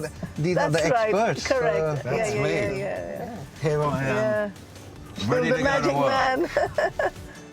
Please, just call me Phil. Although for my first trick, I'm taking these two out of Harrow and moving 4 miles away to an area Ash is rather keen on, the desirable neighbourhood of Northwood. Well, I've got an absolute corker to show you. Oh, wow. I don't know if that's good news for Charanjit or not. Oh, well... Please one, you shall please the other. Because it goes through the main person, right? Oh, yeah. Okay. We're going to get on fire now. Mind you, it's Charanjit I have to impress, though I'm hoping this all-singing, all-dancing mid-terrace will do just that. What do you think of that? To be very honest, the parking is a big issue for us, and we are an Asian family, and when we have the functions, parking is going to be a serious issue here. I can see straight away. Absolutely, as I expected you to say. And it wouldn't have been my first choice. However, once I got inside, Right. it blows you away. Okay. Okay. It does, Charanjit, I promise. Okay. For a start, this character home has a slick, contemporary look throughout. It has 3 reception rooms, 4 good-sized bedrooms. There's even enough space for a dance studio, permission allowing. And unbelievably, it's also £85,000 under budget. Need I go on? Well, OK, I will. The whole thing has recently been redone. Okay. And I think it's been done beautifully. They've done everything. Okay. Including extending it at the back. So this would be living room. Okay. But come see the kitchen and how they've extended it. Ah. So you've got your kind of social space there, cooking in the middle, Yeah. eating at the back. I love this. I knew she would, but what about my reluctant lister? What's in your mind? I'm so much into through lounge kind of thing, and just coming into very small living room is not for me, actually, seriously. Well, I always knew Charanjit was going to be a tough customer. I doubt even he can find fault with the prospect of having 4 bedrooms, can he? Straight away, you can see just one small cupboard. Again, the same issue here, just one cupboard. OK, I stand corrected. But clearly Ash likes what she sees. But each room is nicely, decorated. Yeah, decoration, Nice... decoration is good, but I mean, how, for 4 people, this is not enough. Well, they may not be able to appreciate it quite yet. And I'm not saying that this is absolutely the house that they should buy, but I am saying this absolutely can deliver on all of their practical needs. Given Charanjit's so determined to stay put, I'll really have to pull out all the stops in order to make this a win for Team Listed. Ash, don't give up on me. Okay. I'm only warming up. I'm only warming up. I'm learning as we go. Yeah, okay. Come on. Don't let me down. Yeah. I won't. Okay. Kirstie, on the other hand, may well. I don't think so, Spencer. While my 35 grand budget won't stretch to an extra bedroom or a dance studio, it does allow me to offer some rather creative solutions to the family's space problems downstairs. And all for roughly the same amount as it would cost the O'Broys to move. They're looking at over £22,000 in stamp duty. Add to that estate agents' fees, conveyancing and other moving costs, and you have a grand total of more than £29,000. If this house is done as well, as carefully with the budget as we can, it will be lovely. Yeah. It will be really lovely. My vision is to demolish the back of the house and build a single-storey extension, giving us the space for an open-plan kitchen and family room with French doors and a large picture window. The kids get their bedroom back, as there will also be a new office. Meanwhile, queues for the loo will be a thing of the past, thanks to a brand new second toilet. And finally, Adding a wall here will also create a separate living room. If we could achieve this, do you think you might want to stay? Good question. I don't know. You know, when you're set on kind of wanting to move. I know. And you're set thinking, on it.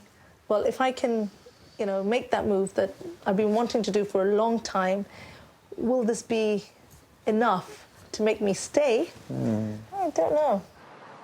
Though to keep the option of selling, we definitely need to do something about this property's curb appeal. So someone comes along and the survey says the gutters are blocked, that this doesn't work, that doesn't work, this doesn't work. They're not going to ring up all the different people and say, what's the cheapest that can be done for? And I'm going to knock the cheapest amount off the price. They're going to knock the most expensive amount off the price. Of course. If Charanjit and Ash do go with my designs, I think they'll be onto a winner, whether they stay or go. You think this is going to be easy. He is absolutely a man possessed by a desire to stay in his own home. Okay. Whether or not he spends enough money to make that house nice, I just don't know. It doesn't suit the family. I know it doesn't suit the family. You can improve it, absolutely, but it still won't really suit the family. Well, I tell you one thing, moving is not on the cards. It is as far as Ash is concerned. Be my guest. Get him out if you think you can.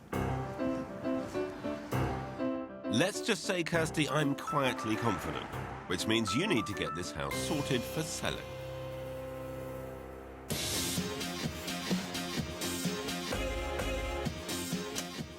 After almost 6 weeks of getting quotes from local builders, work is finally getting underway.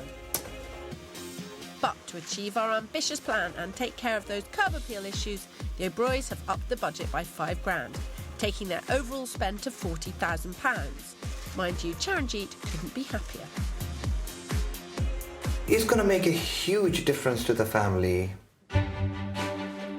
As for Ash's dance studio, or even that 4th bedroom, well, Rome wasn't built in a day. But I'm hoping the improvements we are making will inspire Ash to love this house again. In terms of a new kitchen and the renovations that are taking place, I'm excited for that. Now that the dance studio is not done, really, that just gives me more of an incentive to move. So Charanjit is not getting it his way because he's not delivering to that part of the bargain, the dance studio. So, bye-bye. I'll make a convert of you yet, Ash, because when I'm finished, this house will be unrecognisable.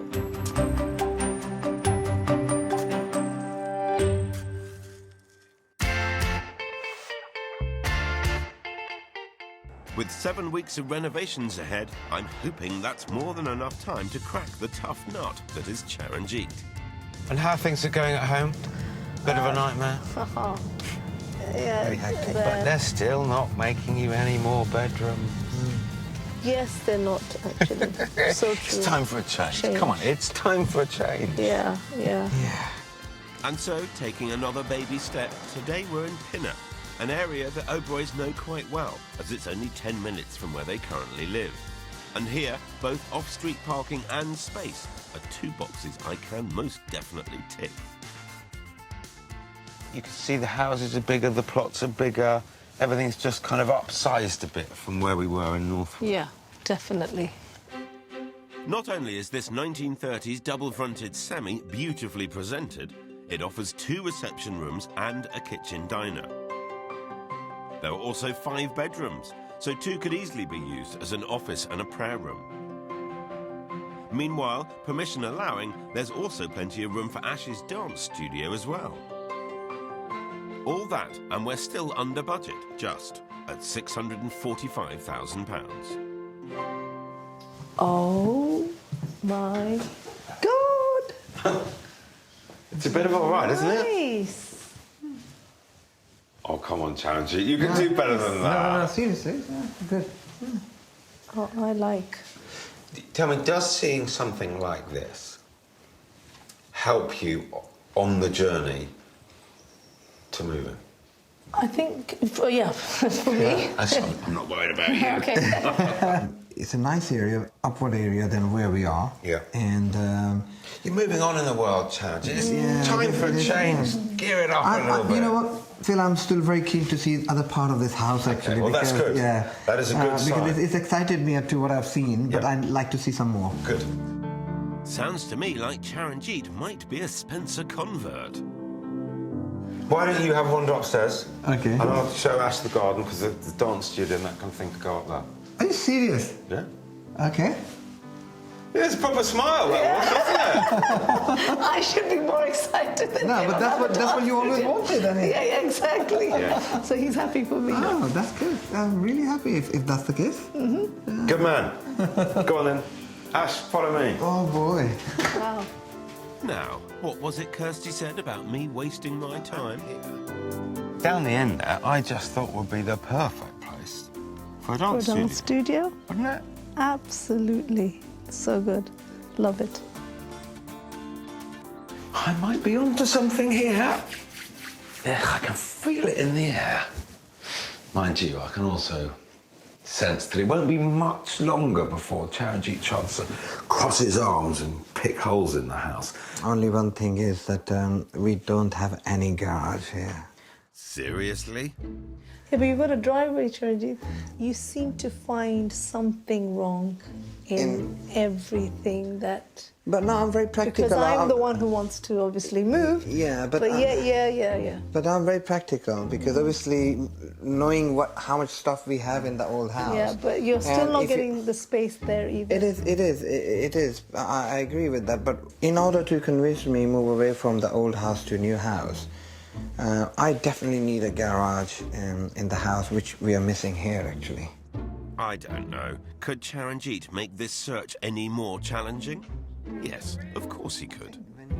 Am I asking too much? Because I'm saying that it'd be nice if possibly detached house. I don't know. You're a funny man, you're a funny man. That's possible, is it?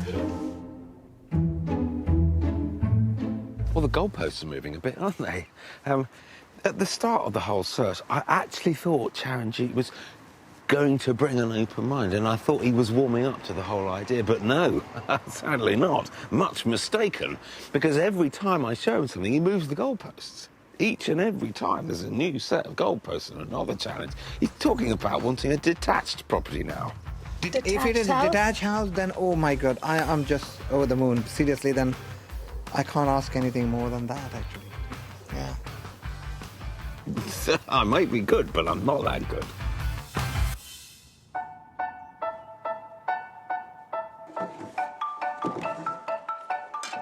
Moving to this house first time and buying this property, the excitement was amazing. Do you think I can convince you to leave the property? That would we will have to wait. Weigh both sides and decide from there. Actually, let's see. Let's see. While Charanjit and Ash Oberoi continue to battle over the virtues of loving versus listing their home in Harrow, I've spent the last 2 weeks pulling it to pieces in order to create more space and bestow some much-needed curb appeal. Wow, look at that swanky wall. Wow, I can't wait to see how things are going. Already the brand new extension is in full swing. The former kitchen is long gone, and it's easy to see the potential for the family room, home office, and of course, that downstairs loo. My word. Though I am a little worried that Charanjit's going off-piste with the design. And what's he having out here? Yellow slabs. Yellow? Yellow dirty quick. Like the Wizard of Oz? Just like next door. I can't see next door. Hold on.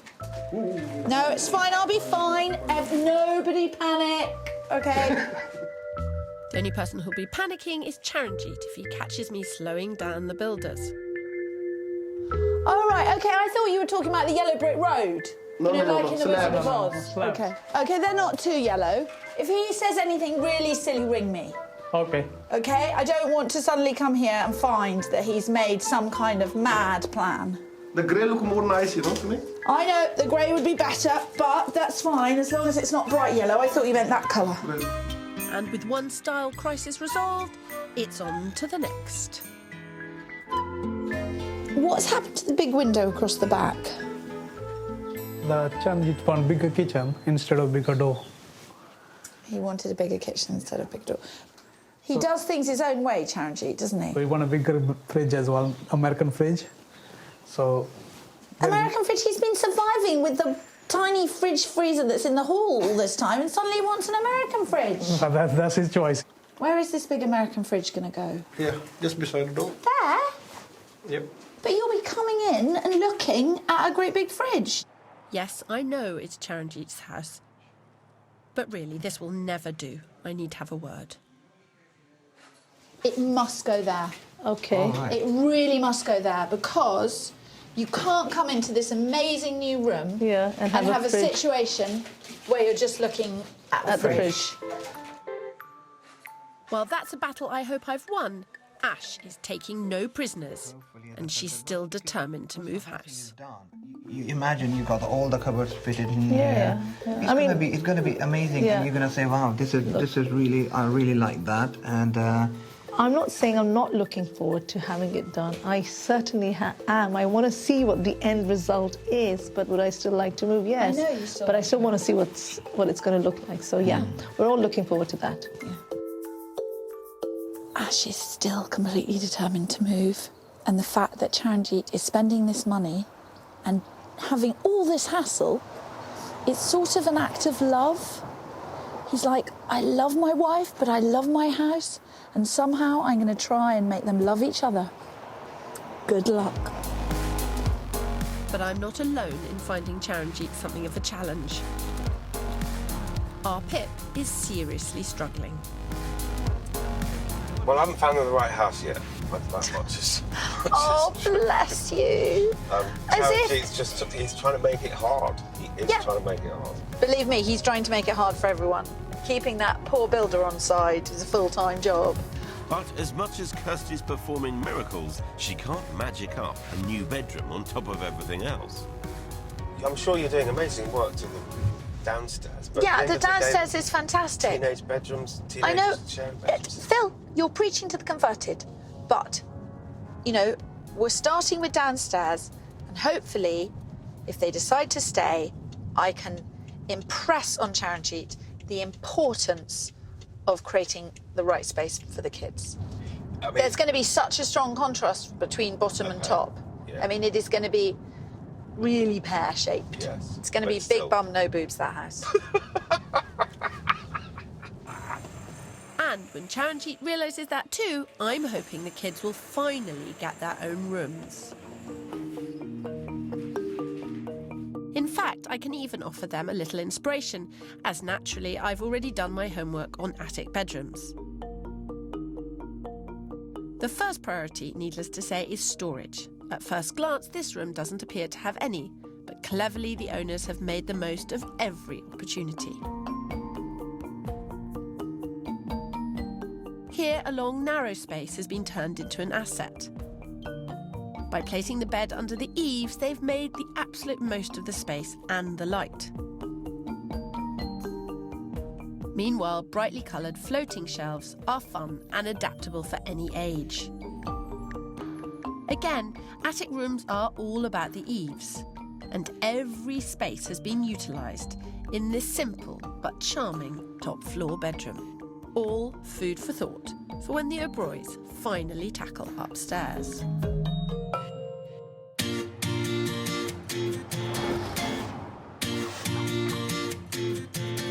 So far, Charanjit's been a hard man to please, and he has constantly shifted the goalposts.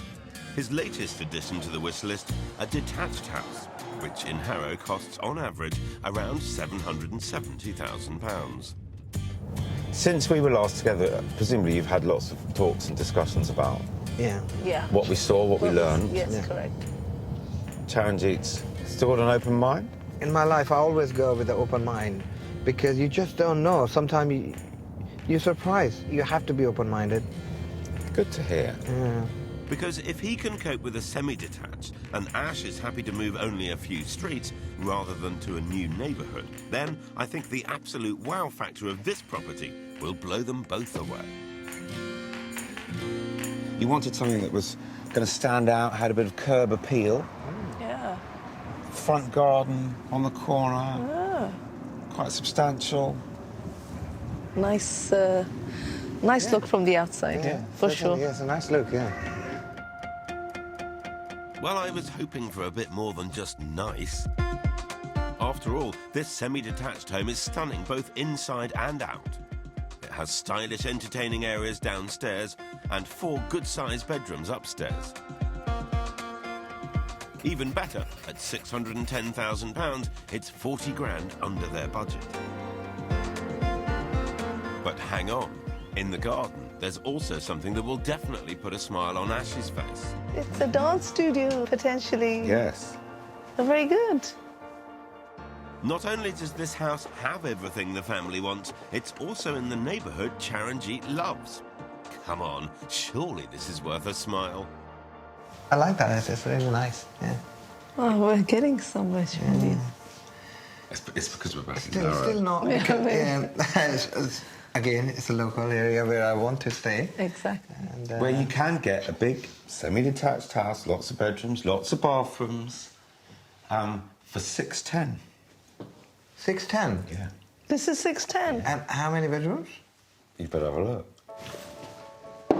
Oh, look at this.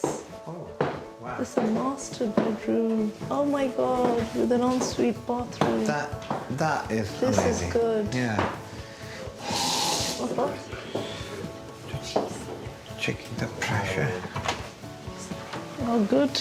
Well, he's nothing if not thorough, old Charanjit. But I don't think even he can find fault in this house. So how did I do? Are there any faults? No, I think you did very well.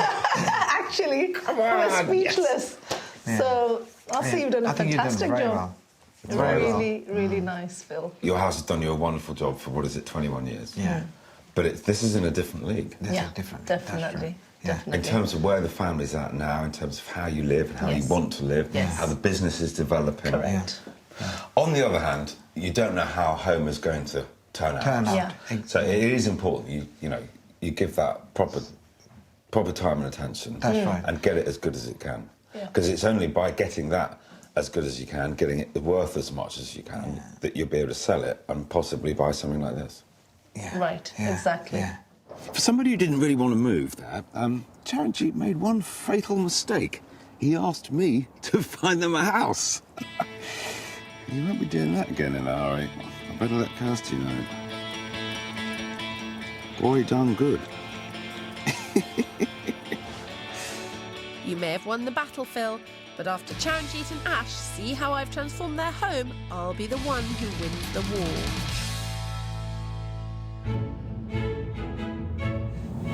It's a really difficult one to call.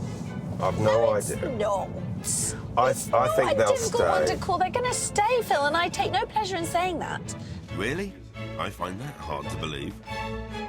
While Charanjit was the least willing house hunter I ever encountered, Parking is going to be a serious issue here. We don't have any garage. Detached house? I don't know. Am I asking too much? You're funny, man! I finally showed him a house that had him dancing to my tune. That is This amazing. is good. I'll say you've done a I think you've done fantastic very job. well. Very well. Really, really nice. And his wife Ash is convinced that even the great Kirstie Allsopp can't make her love this house again. I would definitely list it because I need more space. But today, after months of enthusiastic debate, it's time for these two to decide once and for all. Are you going to love it? Or are you going to list it? It's decision day, and Phil's feeling confident. I firmly believe that they should move. And I know that I showed them a house that they absolutely loved. I firmly believe that they won't. Don't wind me up on this, Phil. Okay? Okay. They have lived in this end of terrace house for 21 years, and it was in need of some heavy-duty TLC. The downstairs just didn't work for the family. It was cramped and cluttered, and even the fridge was given the cold shoulder. But after 9 weeks of dust, drills and demolition, Today, Ash and Charanjit get to see their new home and decide whether or not they're going to stay. So, before we arrive and start lobbying, what do they think? Wow. Oh my God. That is beautiful. So beautiful. Oh, this is so nice. See what you're up against, Phil? 2 words, Allsopp. 4th bedroom.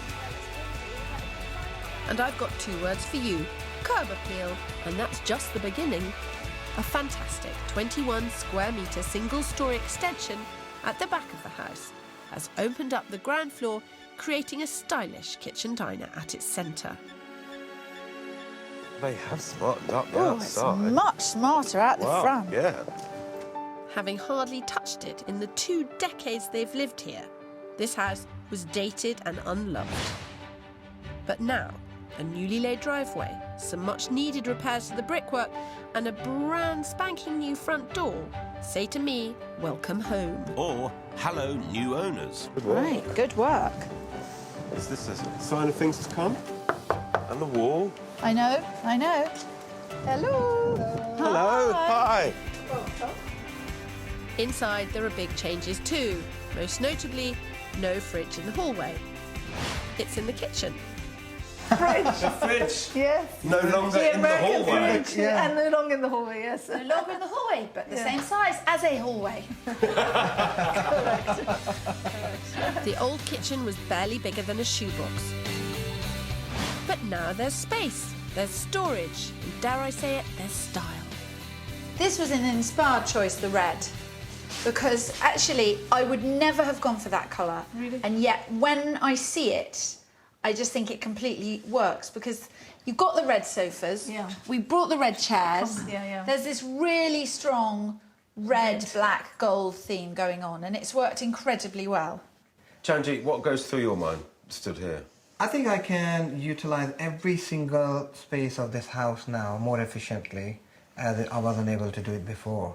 So I think that is a very, very pleasantly surprised. And the whole presentation, how everything is being done, it's really nice. Feeling like in home, actually. Yeah, You know? bringing all of our elements that we've had there before and enhanced the whole house and just taken it really to another level. To another level. And, It is a good house. Yeah. It is, yeah. It's still not big enough for you, but it's Yeah. a lovely house. Not big enough. This once neglected dining room has now been incorporated into the kitchen, transforming it into useful family space with this table at its heart. Blimey. It's lovely. It really is It lovely. really is. What did you guys Wow. feel when you first came in? Actually, it took me by surprise. It was like, oh my gosh, is it my house? Because I'm not it doesn't surprised. feel like, the same old house that we were in before, no? It changed completely. Completely. Yeah. This may be an impressive renovation, but it's not got the dance studio Ash wanted for her Bollywood dance company. Are you wearing your dancing shoes, Pip? Phil, do you want me to illustrate it? Because if I move the table, will you dance? Do you really want to see that? Okay, you know what? I know how to do this. You pull apart. You generally pull. Okay, right. Here we go. Right, okay. Like- So 1, Yeah. 2, and then round 1, 2, 3. And then what do I do at the end? And then it's 1, 2, 3, 4. Just Okay. like the kids. Okay. So 1, 2, 3, 4. That's it. It might get a 10 from Len, Kirstie, but I'm still not convinced. Then again, it's not me that matters here. Meanwhile, off the dining room stroke dance studio, in what used to be the kitchen, is a brand new home office, which means the children can finally have their bedroom back. And right next door, a second loo guarantees no more long queues for the bathroom. Come on, I want to see some more. What's happened up the end? Now, I'm usually one to take walls down, but I've decided to put one up. Closing off the sitting room has created an intimate space at the front of the house. Oh, smart and swell. The sofas were here. So, same sofa. Same sofa set. Totally same sofa. I don't hold with buying new furniture when it's not necessary. The big difference is that the television is no longer the sole focus of the room. Now it's as much about having a smart place where the family can actually sit and communicate. You could comfortably sit 7 or 8 people in this room. Yeah. And the way it's now arranged around the coffee table, it's not arranged around the TV.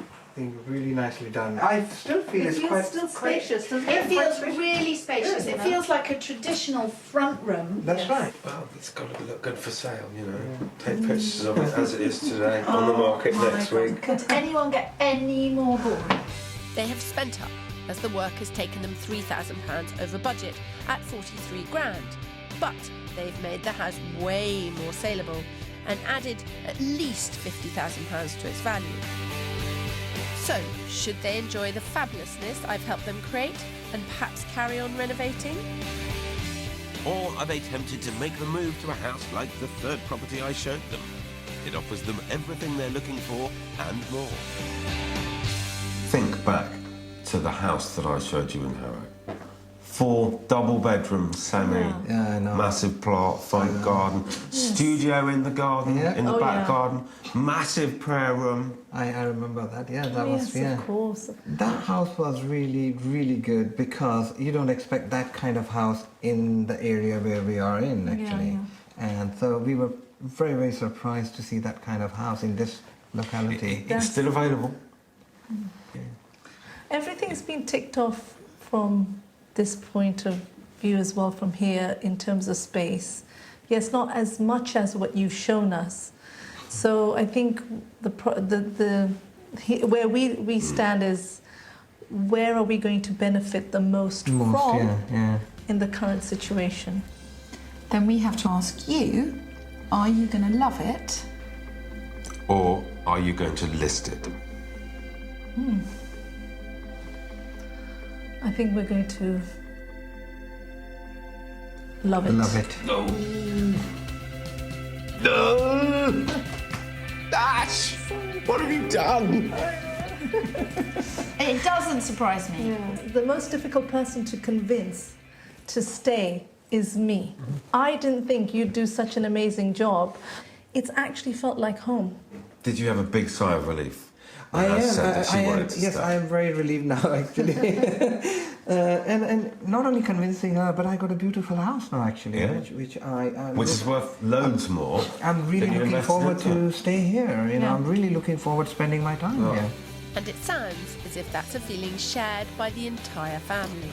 I think it just exceeded our expectations completely. It was just the colour, the space, everything was just like, wow. Worth the wait. I love it.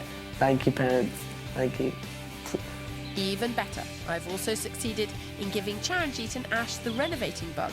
So, an extra bedroom and that dance studio in the garden may soon be a reality. We'll do it at our own pace, at our own time. But we're looking forward to that, aren't we? Like I told you, get this done, do it now. I've already made a call to the builder again. Can you come back and just give me the quotation for the upstairs one? Exactly. And so he's coming back on Tuesday. Don't you just love a happy ending, Phil? Absolutely, though I do have one complaint. Me buying the drinks again. Thank you.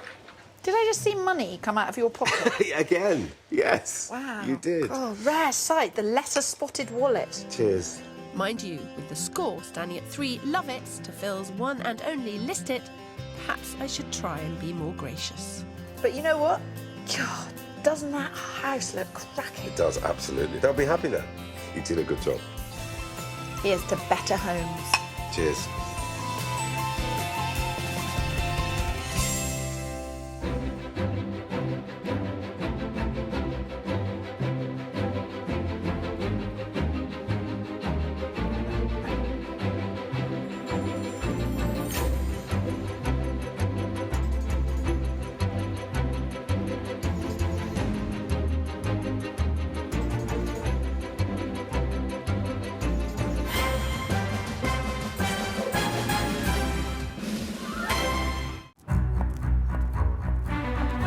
I've spent my entire working life matching people to properties, and I get a huge kick out of it. I believe that the only reason to move is if you've got the location wrong.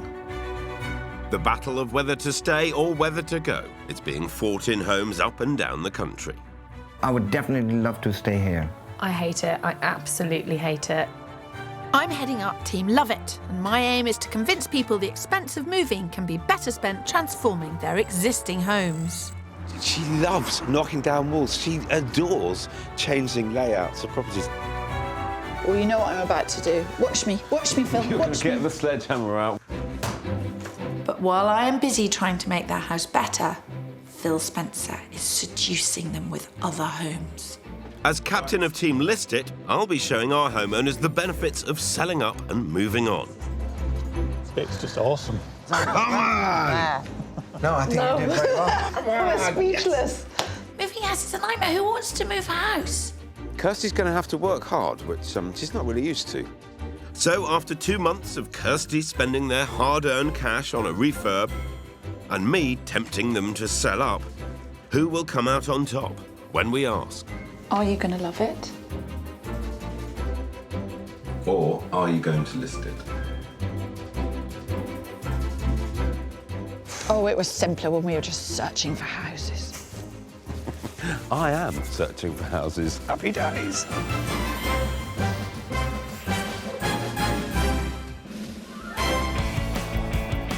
Up to now, in our bid to help battling families decide between loving it or listing it, Kirstie is firmly in the lead with 3 loves to my single list. But tonight, I'm raising my game.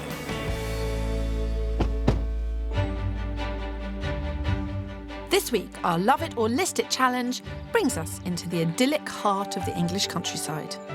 I'm a bit jealous of you getting the opportunity to house hunt around here, actually, because there are so many lovely villages. So certainly a very pretty place to go house hunting. We're travelling 7 miles north of Northampton to the charming village of Brixworth. To a 1920s workers' cottage, where schoolteacher Sarah and her husband Ian, a rugby development officer, are butting heads over how to turn their property into a functioning family home. In my head, I've got like a vision as to how you could make this house workable. Yeah, I can't see. Ian can't see that at all. I can't see Sarah's vision. You haven't got a very grand imagination, maybe. I clearly have. And this is their battleground, a red brick house valued at £185,000. There's a small, snug sitting room leading into a long dining room, galley kitchen and conservatory. Upstairs, they have 2 double bedrooms and a family bathroom. I love it here because it's quite rural, a good village location with undisturbed views. They might have only lived here 2 years, but with growing daughter Amelie and 2 large dogs to contend with, Ian thinks they've already outgrown the house and he's desperate for more space. When we moved in, Emily was a lot smaller than she is now. She wasn't walking around or running around everywhere. We only had 1 fairly big dog. Now we have 2 dogs. Despite her initial love for this house, Sarah has to agree that the property's layout is not best suited to family life. I feel like a 1900s housewife stuck over a hot stove whilst, you know, Ian and Amelie will be having fun out here. Even their more modern conservatory is too cold and cluttered to be a useful family space. I hate it. I absolutely hate it. It is the bane of my life, I think. It's kind of like a dog holding room. Yeah, that is the best way to describe it. A dog holding room, dash tack room, dash mud room, really. Whilst they agree on their mutual dislike for the conservatory, their views on this property couldn't be more different. Sarah is desperate to make this house work for them. Although we've only been here for a short time, Amelie's grown up here, really. We've got lots of memories already. We've had some great memories, but we can always create new memories somewhere else. This couple are clearly in a quandary. I think it's time we stepped in to help Phil. Nice looking house, though. Hello. Good morning to you. Oh, it's everybody. Phil. Hello, good Ian. morning. Very nice to meet you, Ian. Nice to meet you. Hello. This friendly person here. Yeah. You've got 2 dogs. Yes. 2 dogs. 1 Baby, well, toddler. A pony. A pony? Okay. Is pony out the back? No. No. Back, down the road. Down the road. Right, so a lot going on. You're not wrong, Kirstie. I think we should step out of the rain, get inside and get down to business. Who wants to stay and who wants to go? I just love this house. I feel really at home here. I like the features, the fireplaces in the bedrooms. I love a bit of character, and that's what I don't think I will be able to find around here. What are the chances of this being your forever home? I just can't see myself moving yet. Ian, you're all set for the move. You're up for this. Yeah, I'm quite keen to find a different property that suits how we are as a family and for the future, basically. Is that because you don't want to muck about sorting this and you've moved on mentally? I absolutely hate it down here at the moment with how the layout is. Completely. That room is the darkest room you can get. There's no natural light that really gets in there very well. You've got a whole bunch of problems with this house. Yes, we have. Actually, I'll rephrase that. You've got a whole bunch of problems with this house. Phil, there are no problems here, only opportunities, and I can't wait to get started. No back door for the dogs. No, you could put one in there. If you knock down that wall and put in the back door there, you'd be put done. one in there because they've got quite a wide passageway there. While Kirstie's trying to knock down every wall in their house, I'm convinced these guys should be listing and moving on. So I'll be on the hunt searching for family-friendly homes with plenty of growing space. But with limited stock pushing prices up in this desirable area, I'm going to have to work hard to find Sarah exactly what she wants. They have a budget of £250,000 to spend, but Sarah and Ian will need to add to that around £8,500 in moving costs. I think that is dead money, especially since they've only lived here for 2 years. I would prefer to see that cash go into a renovation so that I can make this house work for them again. They have given me £30,000 to transform this house into their forever home. And a certain wall needs to go pronto. It's just this. Oh, it's solid. Oh dear. Damn, I hate finding a solid wall. The enclosed kitchen seemed to be Sarah's biggest issue, so to see just how much this wall is working against them, we set up cameras to monitor the family movements. We discovered that on an average evening, Sarah spends almost a third of her time in the kitchen, separated from Ian and Amelie. So, to solve this problem, I'm formulating a cunning plan. Must tell Baldrick. I think it can be sorted out. How insulated is this conservatory? Ish.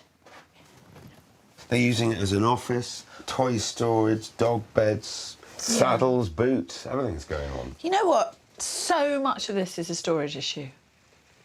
It's a small house. Not by the time I've finished with it, Phil. I'm going to check out the bedroom situation. And I want to see what kind of garden I'll be competing with. Dovecot, play area. This will be hard for me to beat. But beat it I must. Well, the upstairs isn't looking too shabby. Good size. Both the bedrooms are a generous size.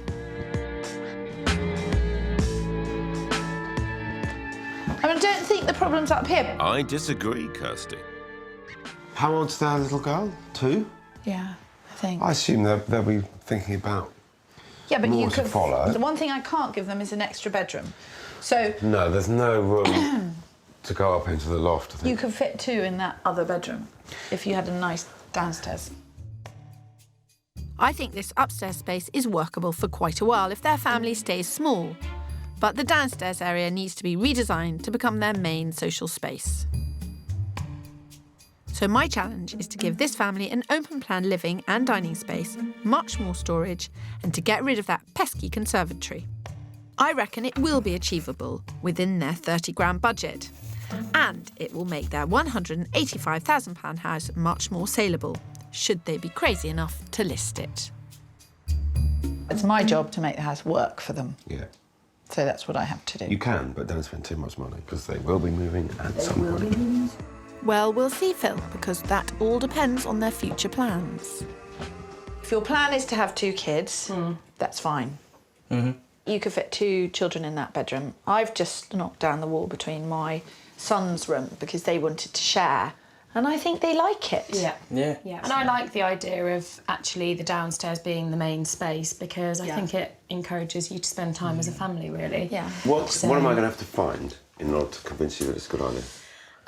It would have to be something with character, somewhere with a good garden for the dogs and Amelie to play in, and a nice village location. 3 bedrooms? 3 bedrooms would be good. Whether you'll find it, I don't know. I can find them. Whether you'll like them or not is a different matter. It's quite a long list. I'm completely, a bit fussy. Appealing to Sarah's very specific tastes won't be easy. I need to find somewhere that's open plan, but with an old-fashioned feel.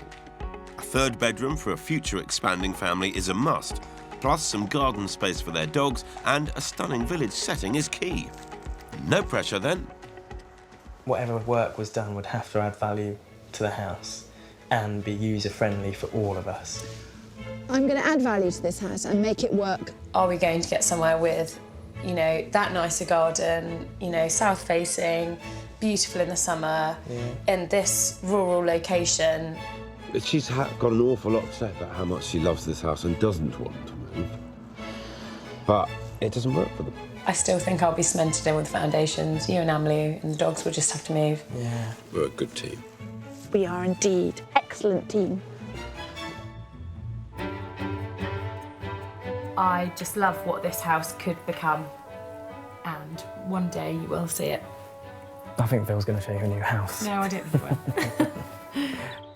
It's daggers at dawn in the Northamptonshire countryside. For the past 7 months, Sarah and her husband Ian have been in conflict over their house. Valued at £185,000, Sarah loves their home and wants to adapt it to their growing needs.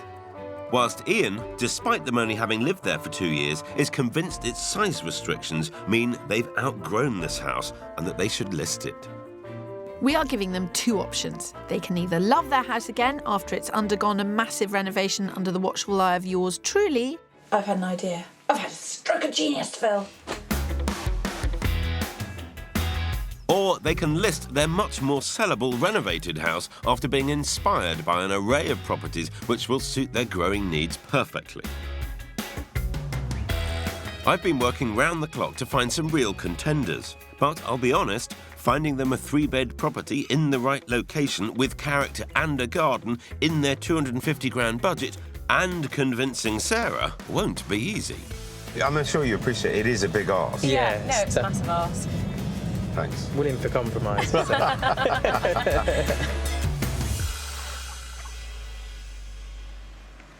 You know you've got to move. You know you've got to move. But it'll have to tick all my really fussy boxes. So Tell me about your fussy boxes. I grew up in a really nice small village where I knew everybody, and I just loved that little village feel.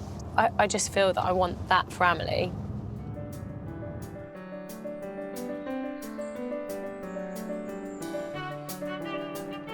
We're in the village of Clipston, which is a 15-minute drive from their current home. The only drawback to a lovely location like this is that you get less house for your money. Let's hope Sarah can keep an open mind once inside. Right, well, this is the first one. It was built 6 years ago. OK. OK. But it's been built in a kind of period style, without the period problems. On the market for £245,000 and £5,000 under their maximum £250,000 budget, this detached house gives Sarah the open-plan living and dining that she craves. There's a downstairs toilet and even a small utility area perfect for the dogs. Upstairs, there's a main shower room and 3 bedrooms. I quite like the style of it. I don't know about you. Yeah, no, it's not bad. Yeah, it's OK. It's still got some character. It's quite small, actually, isn't it? It's rather small. Yeah. It is in a really pretty village. Perhaps the garden views might win them over. Emily's play frame that's up would take up the majority of this garden. We wouldn't really have much of a garden left, would we? There's a footpath for dog walks and that kind of thing that runs up the side. Okay. So in terms of your accessibility to the countryside, your views over it, I think it's absolutely terrific. You've got a small garden, but you're right, the countryside's right on your doorstep again, so, you know, there's Couldn't have put it there. finer myself. But will Sarah be as willing to compromise? I think I like the house. I like the location. It's just too small. in order to motivate Sarah to move, I'm going to have to show her the full package. And the reality is that if the location is something that she's going to approve of, which this is, then the house is likely to be a bit too small. So Sarah's still not sold. Can the 3 bedrooms be a game changer? Yeah, good size room, isn't it? The You could doors always are put lovely. a built-in wardrobe over there. Hi up. Hello. Hey. So the 3 beds. Yeah, these two are really good sizes. That one is a tiny weeny box. Yeah. And whatever Kirstie does at yours. It's not going It's not going to have 3 bedrooms. No, yeah. It's just a starting point, a good example of something that you could find if you chose to list. Yeah. When you choose to list. Because you need to move. That's it. As you well know. You move, I'll stay.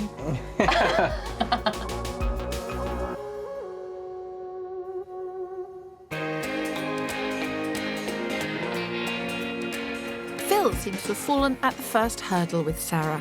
Shame. So I'm forging ahead with my vision to give them the family-friendly home they crave. Now a talented man I know has helped put this vision to paper, and I can't wait to share these ideas. I completely get this space doesn't work. My solution is to knock the whole thing through. Yeah. So here you've got, a proper built extension. Yeah. So my plan will see the conservatory knocked down, new foundations laid and an insulated brick extension built with a glass roof, producing a more spacious feel. Their existing kitchen wall will be removed to create a brand new large open-plan kitchen diner, and the back part of the current kitchen will be transformed into a utility room with a downstairs loo. This will cost them their full budget of £30,000. This is predominantly where you're going to have a nice big space to entertain, be in the kitchen, close to the garden, especially in the summer. I'm actually rather excited. Sarah's on board. But did I hear a glimmer of enthusiasm from Ian for staying? Good, because they'll have to pay out £8,250 just for the pleasure of moving. And they may well stay put if I can't find them a new house. I'll be honest, Kay, it's not going well. There are a distinct lack of property options here for their budget and requirements. Should be music to your ears. Just texting Kirstie. Looks like I've got plenty of miles to cover on this search. Don't wait up. Kiss, kiss. Oh dear, poor lamb.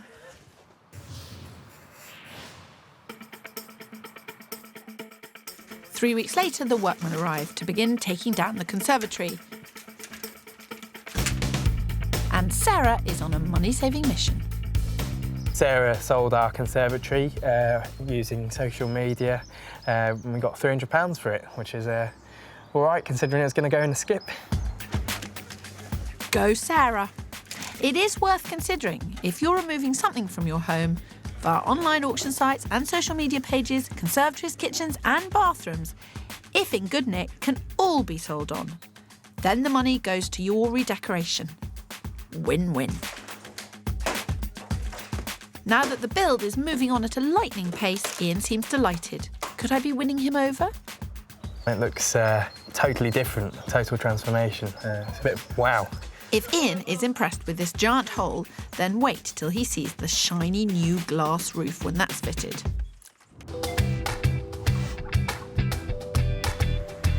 While Team Lovett are working hard at the house, I'm back on the road with Sarah and Ian. The last house died a spectacular death, so now I'm having to forego a quaint village setting for space. But already Sarah seems dissatisfied. Woodford isn't as quaint and kind of picturesque, but that's one of the reasons I wanted to bring you here, because it also means that you get more bang for your buck. Yeah. You can get a bigger house for less money. Okay. But it still very much has all of the things that you would wish for from a village. It's okay. Yeah, it's hard to tell. It's just quite a mix of new and old. Yeah. Well, the lacklustre response to the location I was expecting, but hopefully the house will size up better.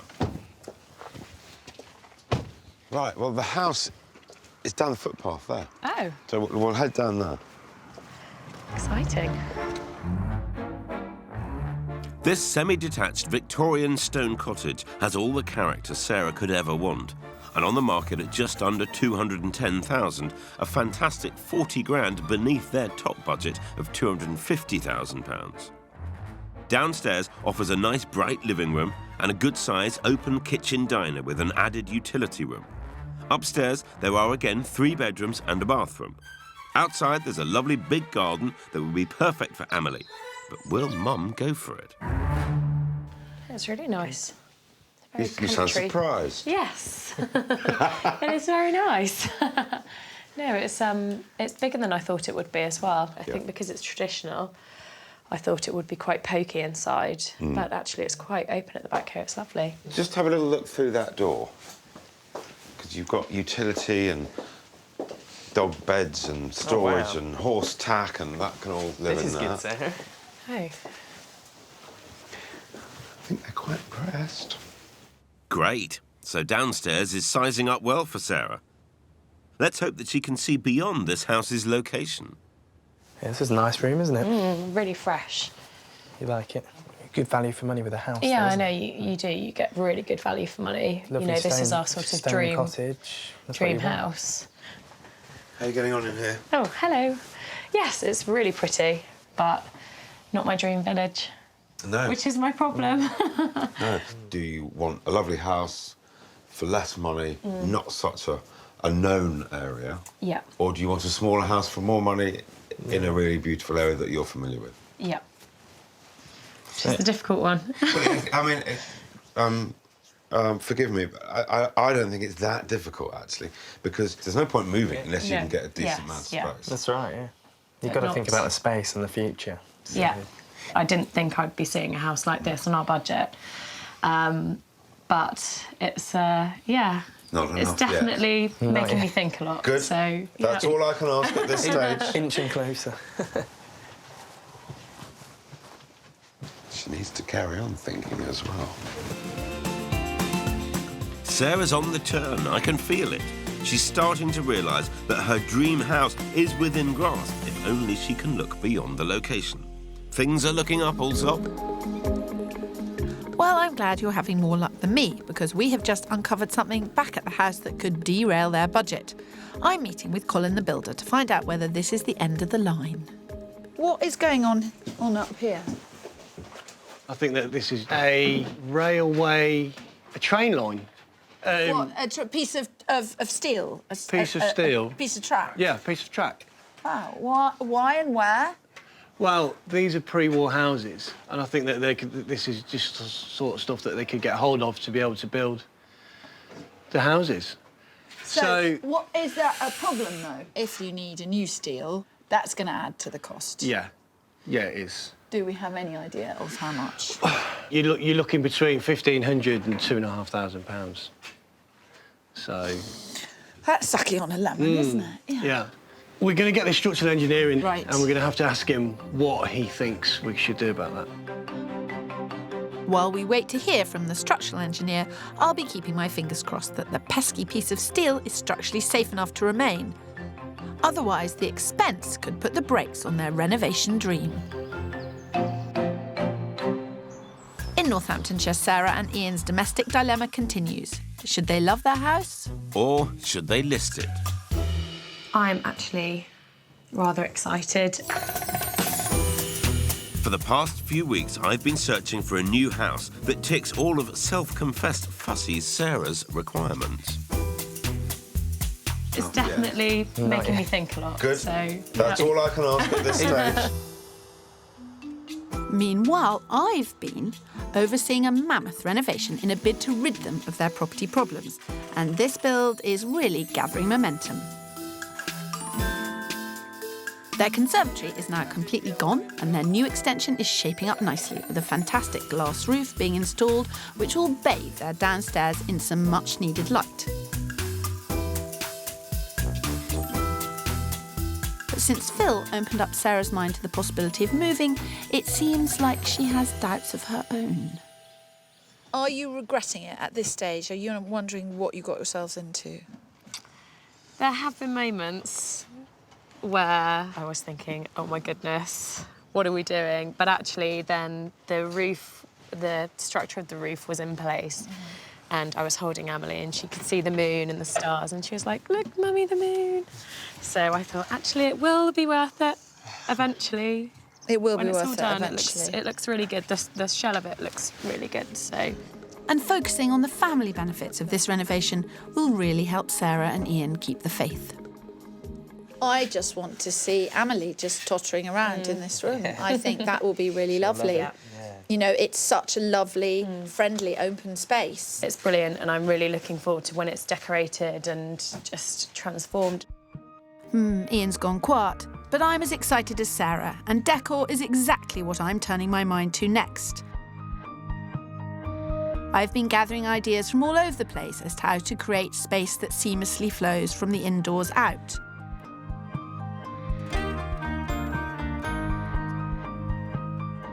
What I love about this stylish kitchen diner is the way the thin metal-framed windows allow the garden to be so visible and flood the room with light, ensuring that there is hardly a difference between outdoor dining and indoor dining. This room, with a glass ceiling like Sarah and Ian's, is one I particularly feel would appeal to Sarah. The cosy, vintage, lived-in look with a lifetime's collection of different fabrics would be right up her street.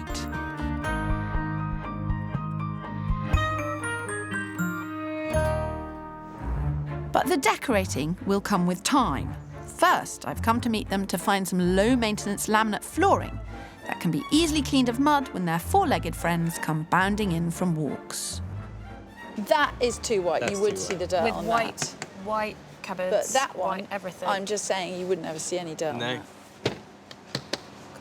No, I like that one. But aesthetics aren't the top priority. The dogs are large and get muddy, so the flooring needs not to hold on to dirt and be durable.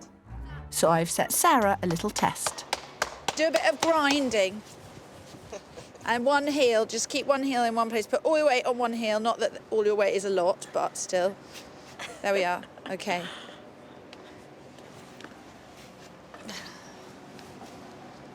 You literally... I've not even marked it. Wow, I'm impressed. I am really impressed, that's pretty good. I mean, I'm not sure the dog could do much better than that. No, not at all. That's really good. If you did that on my floor at home, it would no way stand up to that, and I've got a real wood floor. The UK flooring sector is currently estimated to produce 290 million square metres a year. That's like 74 football pitches every day. I'm a real wood floor girl, preferably second-hand. But there are some great laminates around, though you must be sure you buy the right quality and thickness for your needs. When shopping, check the pack carefully for its AC rating between 1 and 5. The higher the number, the stronger the flooring. Well, I'd certainly take a sample home with the tiles and see how the light looks. You've got to make sure you see it in daylight, at home, in your own room, before you make a decision, but I think that stuff's a winner. Back at the house, things are coming together. It turns out that the railway sleeper was simply a steel beam. That can stay, according to the structural engineer, so it's full steam ahead. We've done the best for them. Yeah, there's no reason why we shouldn't come out of this smelling like roses, but you know what life's like? Sometimes you smell like manure. Speak for yourself. I put my aftershave on this morning. Oh, did you? What is your aftershave, Phil? Is it special blend? The Phil Spencer Eau de Phil. Eau de Phil. Oh, God. That's an image I'm not going to get out of my head. Sorry, Phil, but I'm looking forward to the sweet smell of success. And as we get closer to the finish line, their house is starting to look like a winner.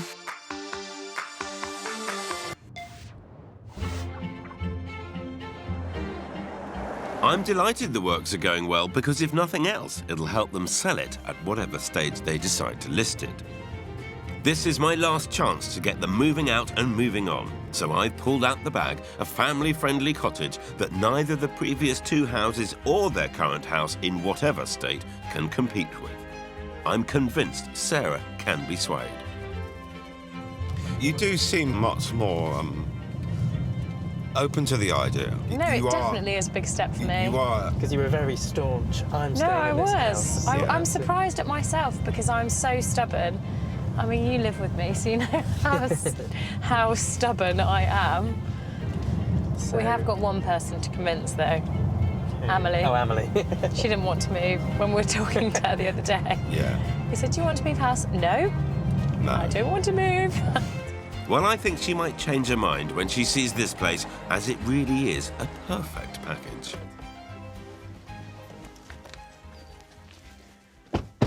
Well, given where we are, given its character, the village, it's all the bells and whistles, this is.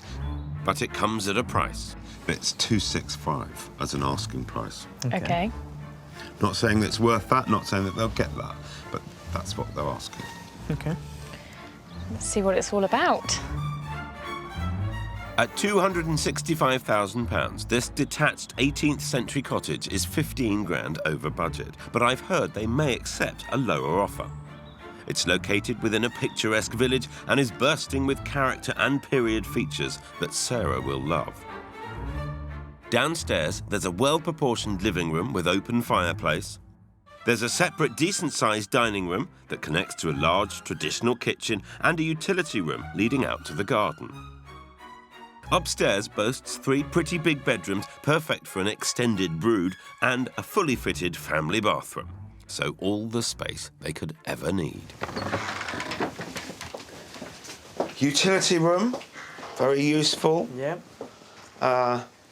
Straight into the dining room with its fireplace, Lovely. but connects through to the kitchen. Oh, perfect.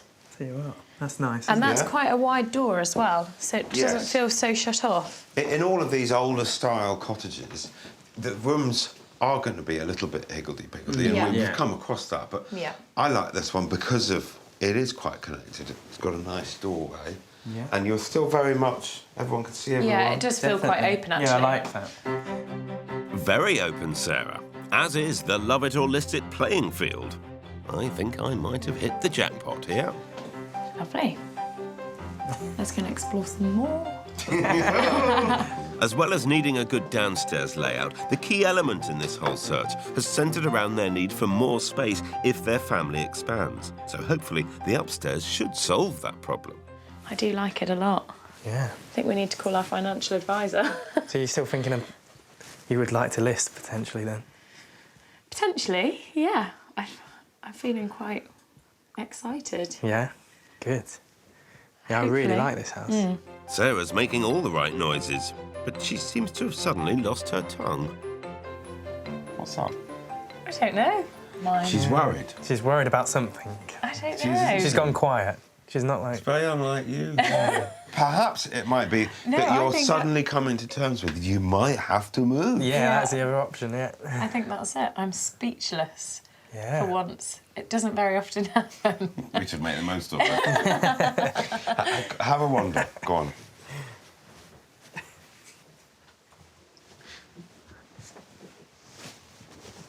I'm intrigued as to what's going on. I'm not reading her. She has gone quiet. And this is a really lovely house.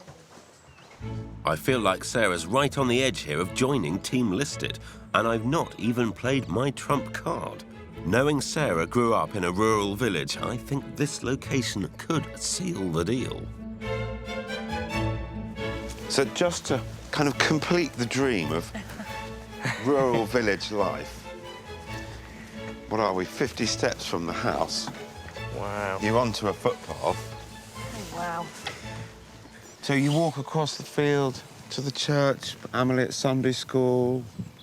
This is Very nice. proper village life. I really like it. And I know I've said that as I've gone along. Today really has been an eye-opener for me. I'm glad I did this. And look at you, you're kind of beaming. I'm excited. Yeah. But you've got to finish your building work. Yep. Make sure that's as good as it possibly can be. Yeah. And it'll fetch you lots of money. Mm-hmm. Then you can afford to buy something rather nice like that. Yeah. That's right. Solve. Sold. Shall I get on the phone? Yeah. I'll get on the phone to Kirstie. Bad luck, love. They're listening. This ain't over, Pip. Wait till they both see what I've done to their house. Phil and I are back on the road, heading to Brixworth to meet up with the dog-daft, rugby-loving family, the Renards. Will you be able to tackle them into buying a new house? They're coming out with all the puns today. Well, I do try. But today is a serious day, Phil, because it's decision day. Sarah and Ian will need to decide what to do about their home and answer our ever-pressing question. Are you going to love it? Or are you going to list it? Their current family home isn't working for them anymore. So I've spent several weeks searching for a contender to Sarah's much-loved house, trying to open up her mind to the possibility of moving, showing them some cracking properties along the way. It's a really nice house. It's like a dream house, but not my dream village. And over the course of 9 weeks, we've managed an ambitious renovation, which heralded the end of their detested conservatory and turned their house into a chaotic building site. But now the work's over and we're on our way back. Oh, it's going to be fun. I like this bit. I like this bit too. One of the things about this job is we meet new people every day. I'm in a different part of the country, different house, different problem. I'm amazed you keep up, Phil. I really am. It's a testament to your enormous brain that you managed to hold it all in. And that brain of yours should be worried as my renovation is complete. Once this house was cramped and dark. And now the kitchen has been transformed into a gorgeous convivial space. The kitchen wall that once separated Sarah from her family has been removed to reveal a large, elegant, open-plan room that is bathed in light from the new glass roof. Sarah and Ian moved out 3 weeks ago and have now returned for a private view before Kirstie arrives and tells them they have to stay. Okay. Oh my God. Wow. Look at that. I can't believe it. It's so big. It doesn't even look like our house. And upstairs we have a surprise for a special little lady. Do you like your big girl bed? That's like your big girl bed? Girls. Yeah. Wow.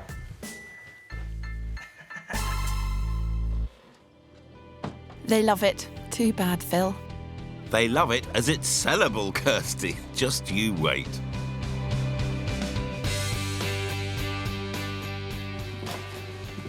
Oh my word, what have you done?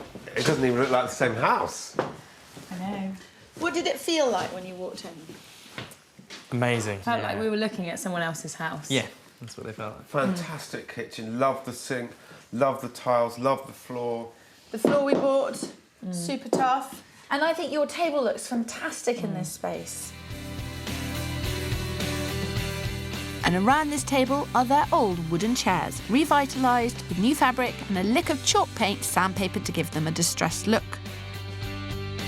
These chairs, as well as the kitchen's solid wooden worktops, bring the outside inside, and the muted neutral tones of the tiling and units help give this space a country kitchen vibe that exudes warmth and charm. But there's more. I stole some space from their old kitchen to create a much-needed utility room with a downstairs loo. I've got to be honest, I didn't think you were going to be able to get a loo in here. No. And I have a little present for muddy boot wearers Ian and Sarah. Will you do me a favour while you're in there, Phil? What? Go behind the door, there's a special thing there for the guys. Ta-da! Wow. That is a locally made, blacksmith-designed boot rack. That's fantastic. Brilliant. Yeah. That's beautiful. It's really good, isn't it? And thank you, Phil, for being my little helper. You've done a lovely job. It is a good job, isn't it? It really works out. Excellent. Can't wait to get it on the market. Stuck record. Stuck record. I'm teasing Kirstie. In fact, rather intimidated by the competition. You have done a cracking job. Thank you, Phil. where once stood a rarely used conservatory, now stands a brand new, fully insulated extension with an absolutely stunning glass roof. Now, you really weren't happy with the original conservatory, were you? So that came completely down. Yeah, no. That was a bit of a debate between us. And I have to say, I think you're right, because it does look amazing. Yeah. And it kind of brings the house into the garden as well. So Yeah, it really does. A lot better. Yeah. So. Great. No, it really works well. The Renards have added a fabulous £35,000 to the value of their house, so they can put it on the market for £220,000. But don't forget, the renovation has also made this place 1,000,000 times more sellable, Kirstie. While you were up to your eyes in dust and mortar, I was attempting to inspire a stubborn-minded Sarah with an array of fantastic houses, all within the couple's grasp. They really fell for the last one in Sibbertoft, which didn't just give them lots of entertaining space and 3 bedrooms, but also the outdoor lifestyle that they adore. Surely it's a no-brainer. We'll see who's the no-brainer. I think it's only fair that we just take a moment or two before you reach this very big decision to reflect on the house hunt, and particularly that house in Sibbertoft. And you went back to see it for a second look. We did, yeah. It was nice, but it wouldn't suit us as a family. It was just Because of the garden. mainly the garden just being that bit too small. If it was a little bit bigger, it would have been probably more expensive. Yeah. But you've absolutely capitalised on what you've got here. Fantastic. Do you think, yes, whatever happens, this was the right thing to do? Definitely. It's just made this house so much more of a home. We've unlocked the potential here. You really have. You have absolutely maximised this house potential. And I think a lot of people, if you do ever sell this house in the distant future, will come and look at it and think, wow, this is a fantastic house. It is. Proper job. So I'm going to ask the question. Are you going to love it? Or are you going to list it? It's been a really, really tough decision to make. The house is just so amazing. It's just spectacular. It's what we've always wanted, really, isn't it? But it's time for another family to love it. And we're going to list it. Oh my God. That's a real blow. Sorry, Kirstie. No. It's just that sitting here in this kitchen, I know, yeah. looking as it does. Don't make it harder for them. I know. Just made a very brave decision. It's so beautiful. Was it a difficult decision? Yeah, massively. Really difficult. Yeah. Really difficult decision quite because, torn, weren't we? well, at first I was so stubborn as to I was never moving, but looking at other houses and looking, what we could get, and what we've realised is if we up our budget, then we can actually get something that we could stay in for a long time. Yeah. Yeah, we've got a benchmark now. Yeah. So anything we do buy will be better than it would have to be better. Giving advice on how to sell this house well, buy a smaller telly. Okay. Because if you're going to put it on the market, yes, I don't want that room looking crowded with the telly. No. Don't let anybody come in through the front door. Yes. Just say, go around the back, so the first thing they see is this. Aren't you noticing, Phil, how I've rebounded from that shock, and I'm just giving advice on how to sell this house well? I'm taking it on the chin. You could learn a thing or two. But still, great decision, well made. Yeah. Thank you. I knew I could rely on you here. Oh yes, because it's all about the men making the decisions. The property search days with Phil opened Sarah's eyes to what we could get, and a bit of persuasion from me. Whilst we have the most beautiful, amazing home now, there are also some really lovely houses out there that could be an amazing home for us. It's got to be done. So it's got to be done. I never thought I'd say those words, but it's got to be done. It's time to move on. Well, another day, another job well done, Phil Spencer. Even if I do have to get the drinks in this time. But it's still 3-2 to me. Ah, yes, but I'm on a roll and still have one last chance to make it even Stevens. Excellent. Large one, I hope. Good girl. Cheers. I think it was the right decision. What you've done is put them in a great position because they'll now be able to sell their house. Yeah. Kitchen's fantastic. It's fantastic. I'm glad you think that. I think it's it is. fantastic. It is. Yeah. Good job. Thank you. But you deserve to win. Cheers. Cheers.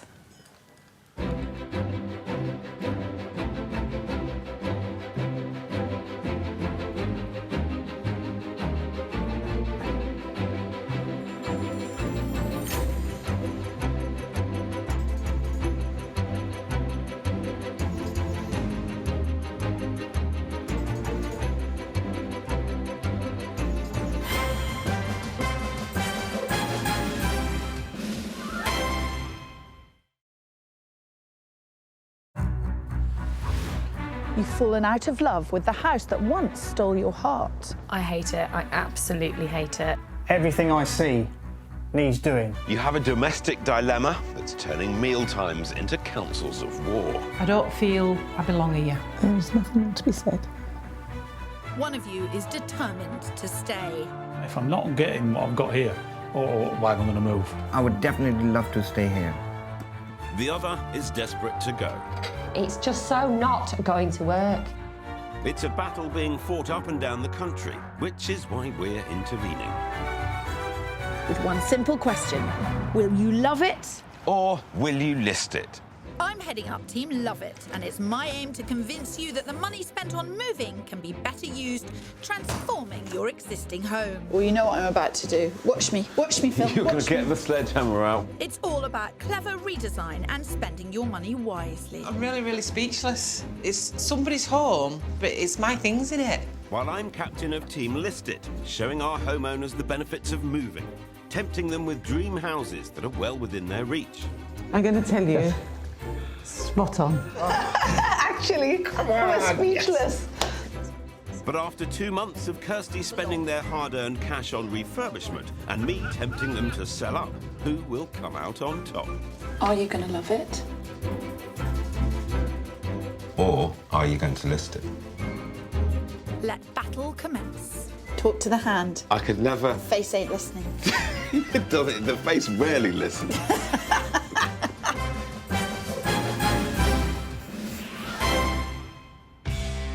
For the first time ever, Kirstie and I are going head-to-head. And with a 15-year relationship under our belts, I know just how tough this will be. Phil has this extraordinary ability to see what people really want from their new house. He can see what they can't express.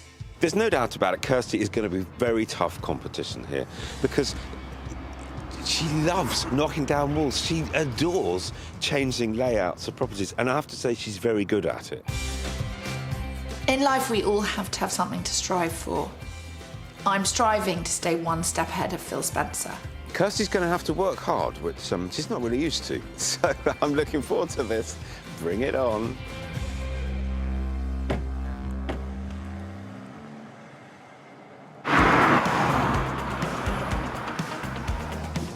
This week's showdown is taking place in Harlow in West Essex, one of the UK's original new towns. I always thought Essex was super sunny. Everyone's so tan that comes from. It looks like a rather skinny house. No, it's a corner house. They're always bigger corner Really? houses. Yeah, they're like TARDISes. Right, well, you heard it here first. We're here to help postman Nigel and transport planner Emma, whose house is falling apart at the seams. From the decor, to the ceiling, to the floor, everything I see needs doing. Everything is very, very tired, and you just need to take that step back and see how horrendous it actually is. In its current dilapidated condition, the house is struggling to cope with the everyday needs of this couple and their 3 growing boys, James, William and Lawrence. Big kicks, William. Good pass. Throw go. Oh, good goal, boys. Having boys, it just means I can turn them into mad football fans like I am. It has a massive plot size of 4,700 square feet. This is more than 3.5 times the size of the Harlow average. Great news for this football-loving family. Right, who's going in first? I am. Me and Jane. Less great is the mud being traipsed up their stairs and into their only bathroom, a room that has its own share of issues. We've had a number of problems since we had it renovated when we first moved in. The ceiling suffers really badly with damp. There was a leak behind the toilet, and probably the main challenge in here is the shower. We haven't actually been able to use it for nearly a year now. Unfortunately for the Fords, their botched bathroom fitting has had far-reaching consequences, affecting almost every other room in their home. There's holes all over the ceiling where the water's leaked through. So we've got all of this damage here where we had a flood. We've had lots of damp come down through the walls. But more importantly, it has totally scared them off doing any more work to their home.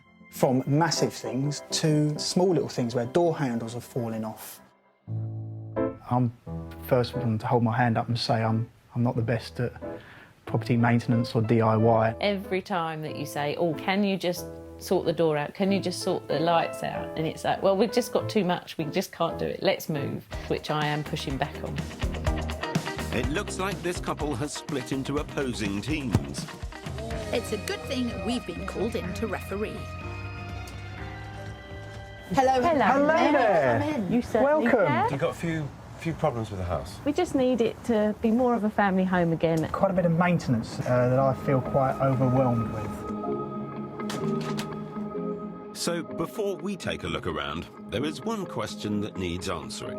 Who wants to stay and who wants to go?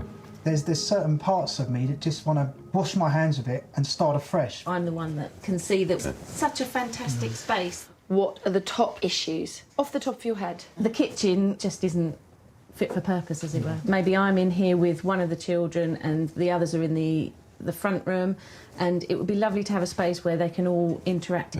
But the main thing for me is the bathroom facilities. It's really hard to get them through and clean. Especially because we haven't got a shower at the moment. What did that bathroom cost you? It was 8.5, I think. Yeah, see, that's what spooked us as well into doing more major works. I mean, I'd love to have a new kitchen that we're sitting in now, but the fact we were burnt so badly on that bathroom has scared me into paying someone else to come in and possibly rip me off again. No. It seems the Fords have reached an impasse, and if this family want to move forward, they have two options, both of which will cost time and money. I've been tasked to find the Fords a spacious 4-bed property with 2 bathrooms and a decent-sized garden for those boys to let off some steam, all for around £300,000. But it won't be easy. On top of their moving budget of £300,000, the Fords will have to fork out an additional £11,000 in stamp duty, conveyancing and removal costs. And that's just to move house. Meanwhile, I think they should forget spending all this money on moving and invest in their own home. I'm going to give them the option to stay and love it by reworking their property from top to bottom as they guide me on the type of style and decor they wish. They're going to invest £20,000 of their own money to solve their problems and hopefully make their house more sellable. Time to see the root of all their troubles. And already... 3 things are springing to mind. Storage, Nigel and Emma thinking a little bit about themselves, which I think is going to be a struggle, and longevity, because those boys are going to grow. Holy Moses. Whilst Kirstie gets acquainted with her biggest obstacle, it's time for me to meet mine. If I'm going to persuade Emma to leave this house, it looks like I have over 3,000 square foot of garden to contend with. This is an amazing space. They must have got the biggest plot for miles around. How on earth am I going to compete with this? This newer part of Harlow is populated predominantly by 3-beds built after the war to house the London overspill. Helping the Fords find an affordable 4-bed in this area with a garden this size is going to be an enormous challenge. Now that really looks like work. Come on, that garden's beautiful. Nothing's needed there. It is amazing. Yeah, come How on. are you getting on up there? It's a disaster area. It sounds like somebody I know. Shut up, come on. Tiles aren't finished. There's no extractor fan, so there's loads of mould. Nah. Missing panel. The Ford's badly botched bathroom has left Nigel scared to have any work done to their property, and both of them are DIY shy. To help Nigel fall back in love with this house, I can't just rectify the problems. I'll have to overcome his fear of getting work done. But another major priority for me is tackling the layout downstairs, starting with that dated kitchen. I've never understood. Can someone please tell me why? Look at that joy of joys. A, it's never warm enough in this country for a fan. And B, if you had a fan, why would you attach a light to it and lower the ceiling? One of Emma's biggest complaints is that she feels lonely in the kitchen. So we set up cameras to find out what is exactly going on in the house. Well, Emma's right to feel isolated. When we filmed with her, she spent 49% of the time in the kitchen, compared to the boys' 21%. It is in fact the sitting room which dominates most of their time, with a staggering 47% of their day. So the kitchen doesn't see much of the kids, but the sitting room certainly does. It's very boy, isn't it? It's Heavily used. Yeah. 3 boys knocked around. Why is this in the way? Why isn't there a blind or a curtain on the window? There was. Someone swung off it. Look, Yeah. that middle bit obviously got broken. This property has been completely worn out and is in desperate need of a massive overhaul. Whether Emma and Nigel choose to stay or go. You want to make this house work for you and make it resellable.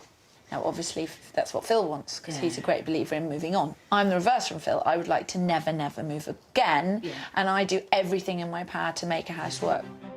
Emma and Nigel bought their home 8 years ago for just over £200,000, and it's now worth £236,000.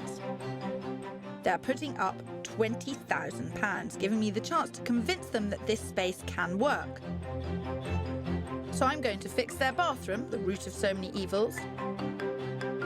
I'll make the kitchen more of a family room that everyone can enjoy, and I'll reclaim the sitting room for Nigel and Emma. If there's some change left over, I want to give Emma another bathroom option to stop her kids outgrowing the house.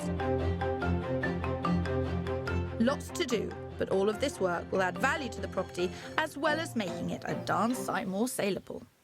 If you were to move to a new house, what would you need to find? It needs to be done. You know, we're overwhelmed by the amount of work that perhaps needs to be done here, and that's one of the real things that's turned you off their property. The other thing that we've got to bear in mind, all the boys have got their own rooms at the moment. We wouldn't want to change that. Emma, I think it sounds like you're ready for a new phase of life. So I think I can He's find you so- somewhere that allows you to do You even are more a of that. disgrace. You are a disgrace. will see, You are then. manipulating Emma and just you're to not. win. It's going to be a good competition, this. Boys versus girls. I can see how much potential this house has, which is why Kirstie thinks it's in the bag. I'm in my zone. Yeah. I know how to sort this out. I can see it. I'm quite nervous about the work that Kirstie's possibly got planned for us, because I can see that being quite a lot of money. Yeah, I've got absolute faith in Kirstie and that she's got so many ideas. Should I put the kettle on? It's behind you. Make ourselves at home, why not? Yeah. But it will be your home for a little while. Yeah. Meanwhile, I should be out in the rain house hunting. I'm really looking forward to going out with Phil, seeing what else is out there, comparing it to our property we've got at the moment. You won't be house hunting. You'll be in a cafe, because there's no point in house hunting. Might find a pub. A pub or a park? Park. You said pub. Park. I think it's time for us to call it a day on this house. It's a lively, happy, bubbling place, and I think it will be hard to replicate that anywhere else. In Harlow, an otherwise happy couple are deeply divided domestically. Emma Ford loves the house they live in, but husband Nigel wants to up sticks and list it. While Kirstie is armed with 4 weeks and £20,000 of the couple's cash to transform their home into one Nigel will love, it's my responsibility to provide Emma with an incentive to list their house by showing them spacious 4-bedders that need no work, all for £300,000. That 300 it is going to be tough. You're not filling me with hope. Yeah, I'm sorry to be the bearer of bad news, but it is kind of this sort of area. It's a mainly 3-bedroom area. I've done my research, And as houses in Emma's preferred area, Harlow, are mainly free beds, finding what they want there has been mission impossible. So I'm broadening our horizon. We're heading 20 miles east to a relatively new development called Flitch Green, on the outskirts of a quaint village called Little Dunmow. So how are you feeling about it all anyway? If there is something better out there, I would certainly consider it. Yeah. I've never lived anywhere longer than probably 3 or 4 years, I think. So this is the longest I've ever been in a property. And maybe, you know, I started to think about it. Am I actually getting a little bit bored of where we are?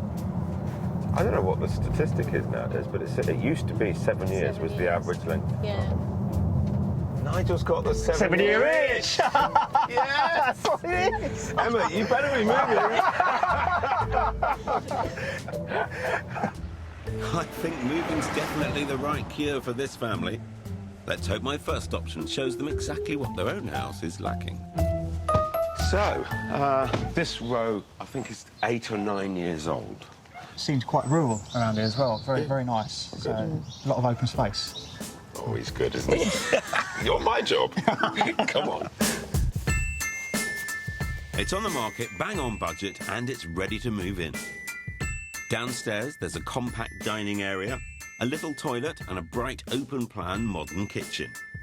Moving upstairs, and there's a good-sized living room that's in great nick, another toilet, and a room that could be used as a 4th bedroom.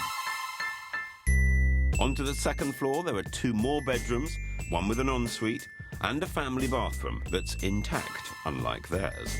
The 3rd and final floor is home to the master bedroom, perfect for a bit of peace and quiet away from the kids.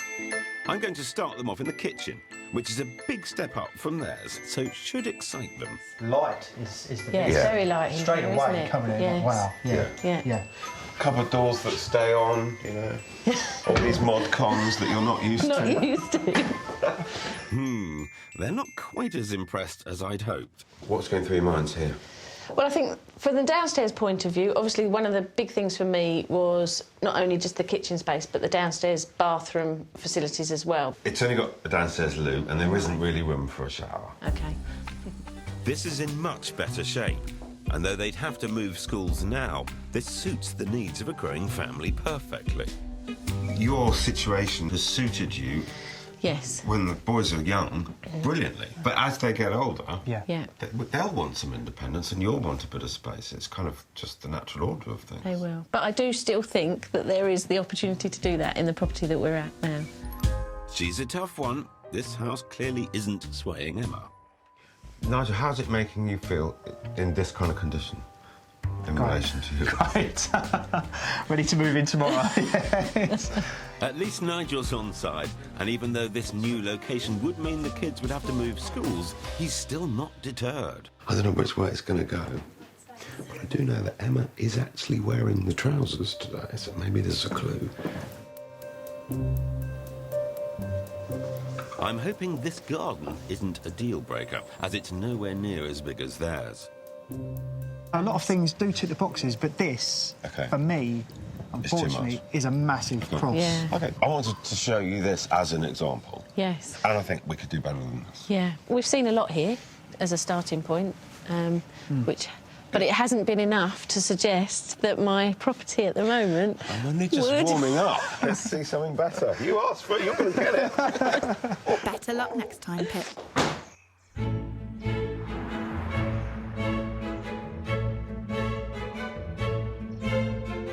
The sheer amount of work that their house requires has left Nigel feeling overwhelmed. It wouldn't be any good to just redecorate their home because it wouldn't solve the problem.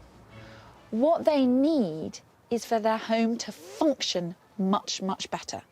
And that means an additional bathroom, it means storage, and it needs a fully functioning, working kitchen. But the main hurdle for me now is my £20,000 budget. Apart from their bathroom disaster, there has been very little invested in this property and it shows. We need to discuss our options. Hope they're ready for some tough talking. I passionately believe that you should spend more than is sensible on this house.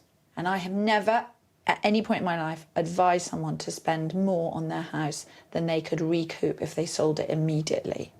that kind of speech means that we've almost got to be here, we're tied to this house for at least a decade, No, seems. it doesn't. I'm not talking about £50,000, I'm talking about £25,000. Now, I am asking Nigel and Emma to spend £5,000 that they might not recoup if they decide to list. But moving house costs money too, which can be frustrating when there's nothing to show for it, unlike the cost of a renovation.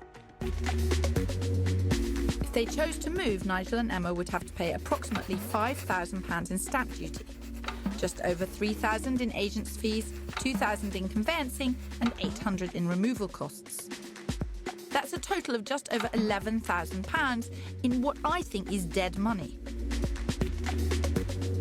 My view is that we use Nigel and Emma's savings to invest in their current home. In order to retain your house's value in the marketplace, experts recommend that homeowners spend 1% of their property price in maintenance every year. In Nigel and Emma's case, this would have amounted to almost £20,000 since they moved in. Perhaps my plans might convince Nigel. So what I have here are some solutions. Would you like to see them? I certainly would. I would, yes. By knocking down the wall to their entrance, we will completely open up.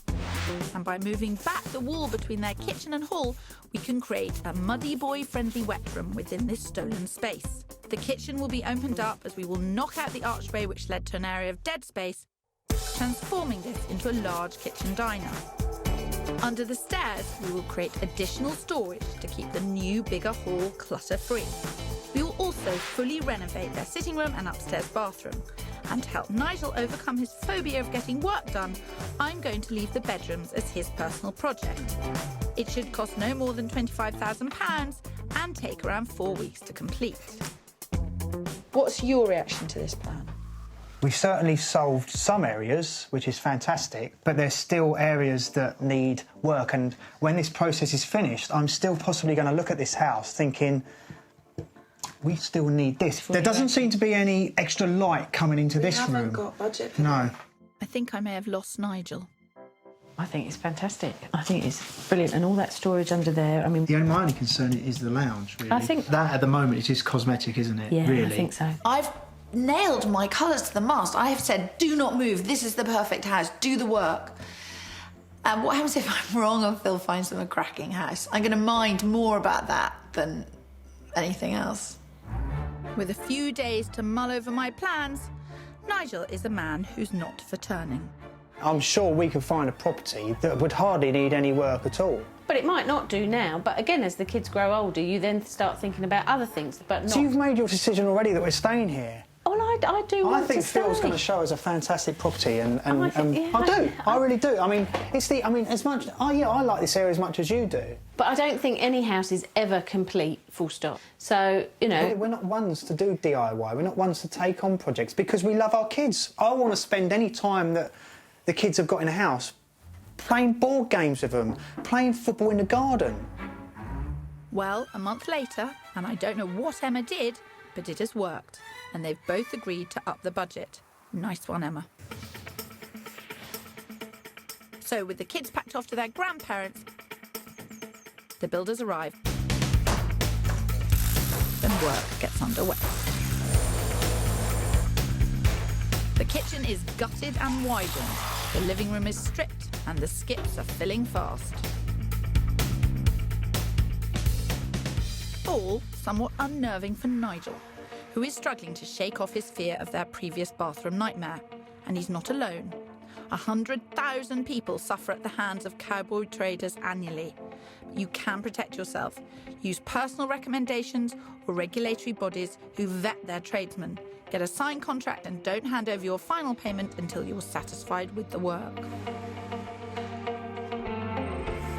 I'm putting in a call to allay his fears. Oh, hello, Kirstie. How are you? I'm very well, how are you? Good, yes. Are you now heavily sedated? Something that's been plaguing my mind. You as a family? Yeah, and for... Just in your house? That's right, and I guess we would spend the money to make the house to our liking, not just to, as you say, not just to the general market. Work on the bathroom and downstairs wet room will soon start.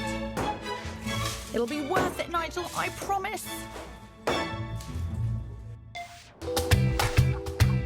As their house turns to rubble, I have a few weeks to find them the perfect property, which is a welcome respite for Nigel and Emma. Emma perking up a bit in the back there. Determined to tick more of their boxes, they've increased their budget to $350,000. So with Emma in mind, I'm taking them back to her preferred area of Harlow. This house is only a 5-minute drive to the boys' current primary school, and it's actually closer to both Emma and Nigel's workplaces. In fact, Emma could knock off half an hour of journey time every day. Surely I'm ahead. It was quite funny. We received our local paper through the door the other day. Mm-hmm. And you were in it. What did it say? TV royalty, you were known as. Really? Yeah. TV property royalty. I've always liked that paper. Yeah. Well, let's hope that I end up looking more like the king than a joker. The last house lacked options for a downstairs shower for Emma, and the outside space wasn't good enough for Nigel.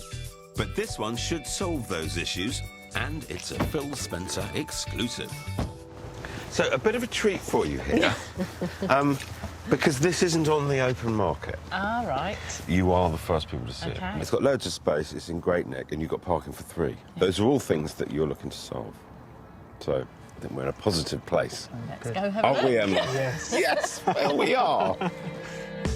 Priced 25 grand under their new £350,000 budget, this semi offers a large living room and a modern kitchen leading to a separate dining room.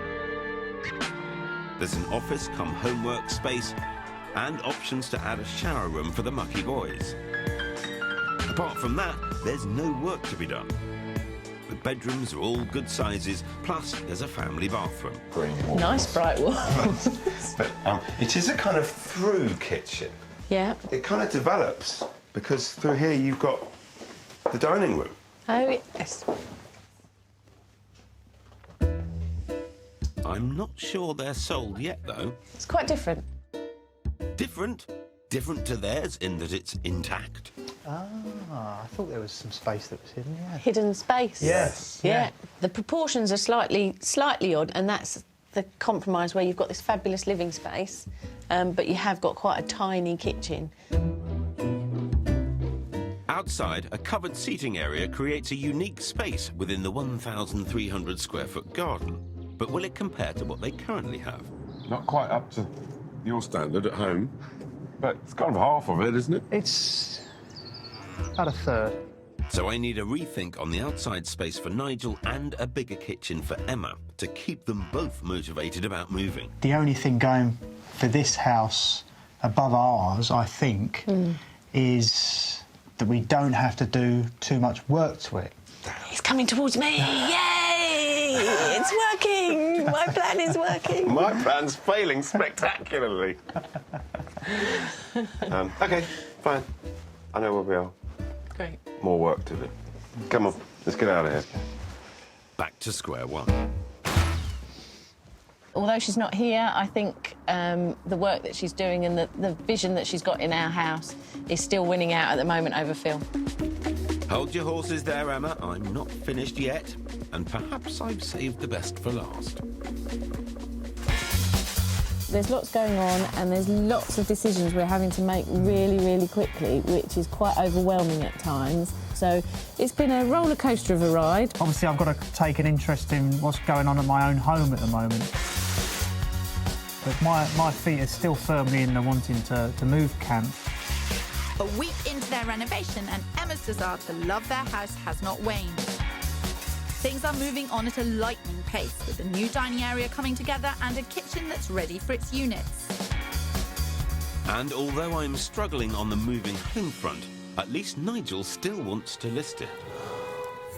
As I'm obsessing over every detail and dimension, I have just discovered that I'm not the only one, and someone has been tweaking my plans. Emma has asked the builders to increase the size of her kitchen. The problem is that this will compromise space that I have set aside for their new dining area. So I'm hot-footing it to Harlow to iron things out. It is a kitchen diner, not a kitchen. And at the moment, you are creating a kitchen. I would like the kitchen to stop here. The challenge was with the original design, we just didn't get enough storage. I completely get it, but we cannot get away from the fact that there is not enough space to get to the table, and the whole point about all these changes is that you can seat all your family, and you're spending a lot of money and making enormous changes to your home. Yeah. And there's going to be one daily, very fundamental, impractical thing. The best way to visualise how much room you'll retain once the renovation is complete is by measuring things out the old-fashioned way. I think it's something to think about. Yes, definitely. Emma and Nigel are the ones that are going to be living with this kitchen. All I can do is advise. I do worry, though, that if the space I create isn't functional, Nigel won't engage with this house and he needs to love it. My big issue is that kitchen will be too cramped. It really will. Hello, Phil Spencer. Is that Kirstie Allsopp? Yeah, I'm good, thank you. How are you? I'm good. I'm super chipper. The bathroom's going to be improving. We haven't started on it yet, but the kitchen and sitting room are looking wonderful. It is a good house. And as I said to them, I know you'll make it look lovely. But Nigel wants a change. I don't think he's moving anywhere. I've got to lift my game. Anyway, take care. Safe home. Bye. Sounds like Pip's on the ropes, but there is still a lot to do here, starting with the decor, and we should always be looking for inspiration. Over this series, I'll be showing beautiful rooms from across the country that demonstrate style and function.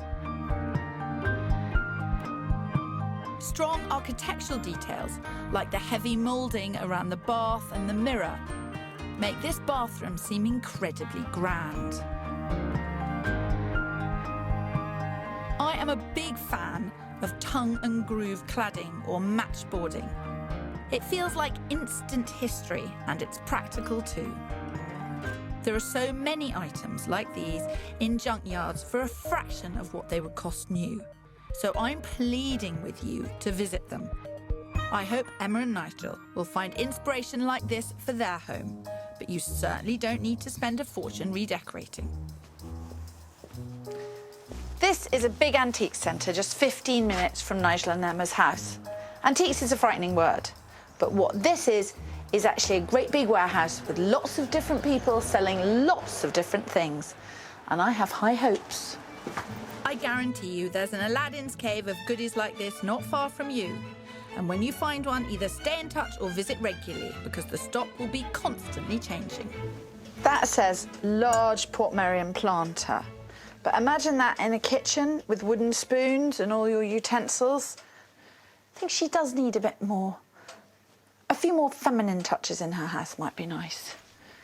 She's rather like me, overwhelmed by all those boys. Browsing old items can be daunting, but new technology can always come in handy.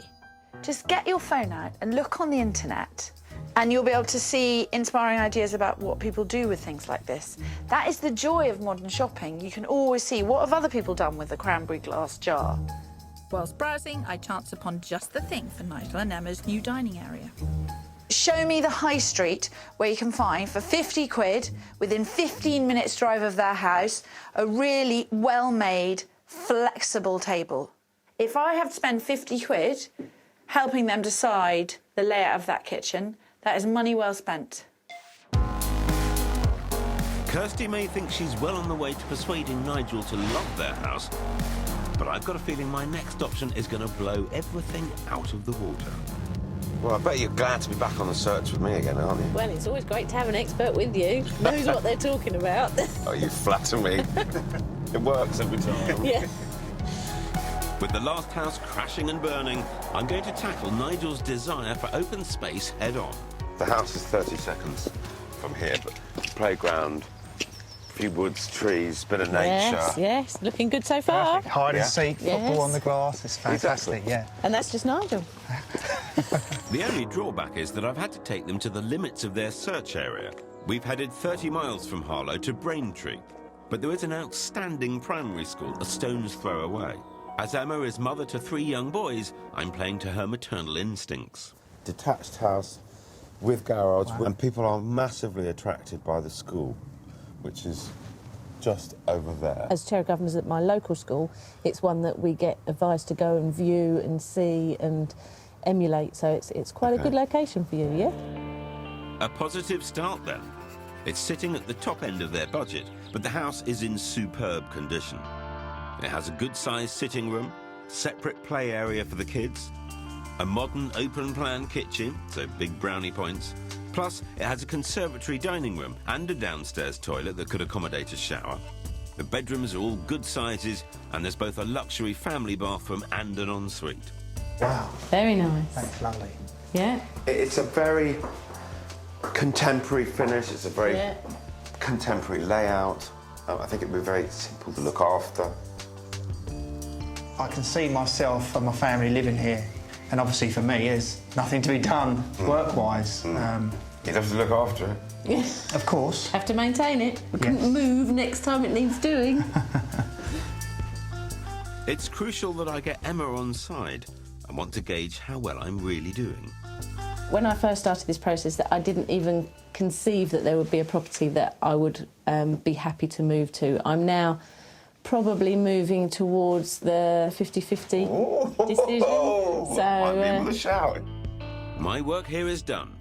Emma's obviously been blown away by the close proximity to a great school and a blinding kitchen. And as for Nigel, well, he's just ready to move in. I think it suits our family, it suits our way of life. So it's now over to Emma as far as I'm concerned. No pressure. No. I reckon I'm still in the game here. Both sides, they're both compromising, they're discussing and they're working through their issues. I think this might go down to the wire. You never know. The final minute could be a top corner from Spencer. But before deciding whether or not to love or list their house, they'll have to see what magic Kirstie's weaving at home.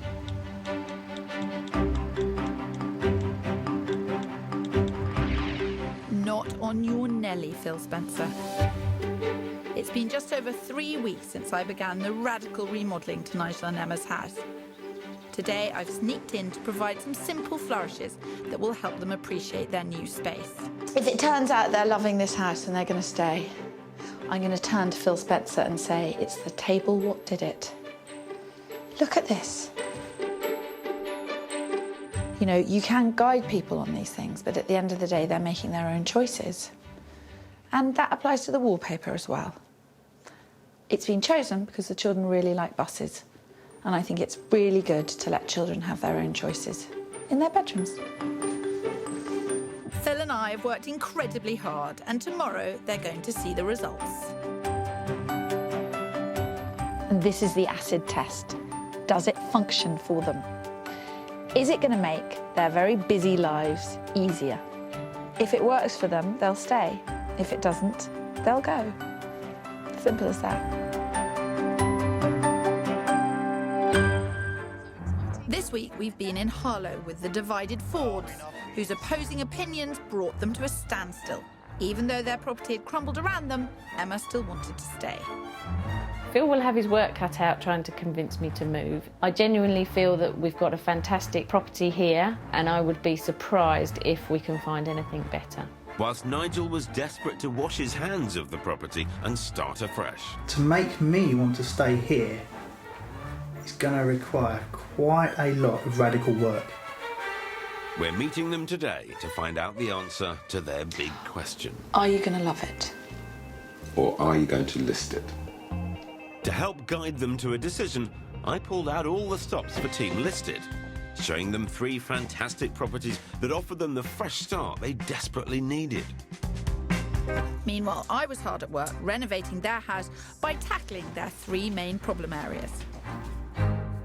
For the past 8 years, this family of 5 have struggled to live with a single bathroom complete with broken shower, a dysfunctional kitchen, and a sitting room that had been destroyed by their boisterous family life.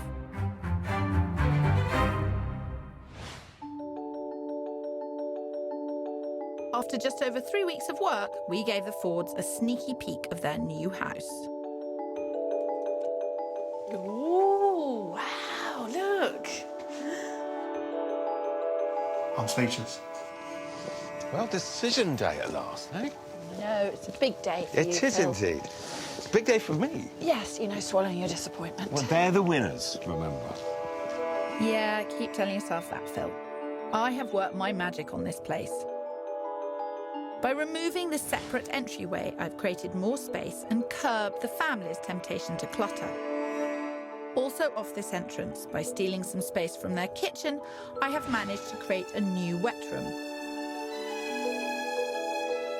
Once the kitchen was shabby and worn out, now it's equipped with brand new modern units complete with working cupboard doors. Well, what a transformation. Hang on, I've got to go. This isn't our house. I can't believe that the kitchen, which has had a great slice cut out of it, feels bigger. Yeah. We've always used it a lot before, but it does now become that heart of the home. The entrance always like coming into a completely different house. It is. It's amazing. Yeah, it's a complete transformation from what we had before. Turning the no man's land the kids co-opted into a functional diner, thanks to a practical table I found costing just 50 quid, has transformed Emma's kitchen into a flexible family room. Now it's a completely separate space and it makes such a difference. For nearly a year, the Fords were unable to properly use their bathroom. It had turned Nigel against his own house.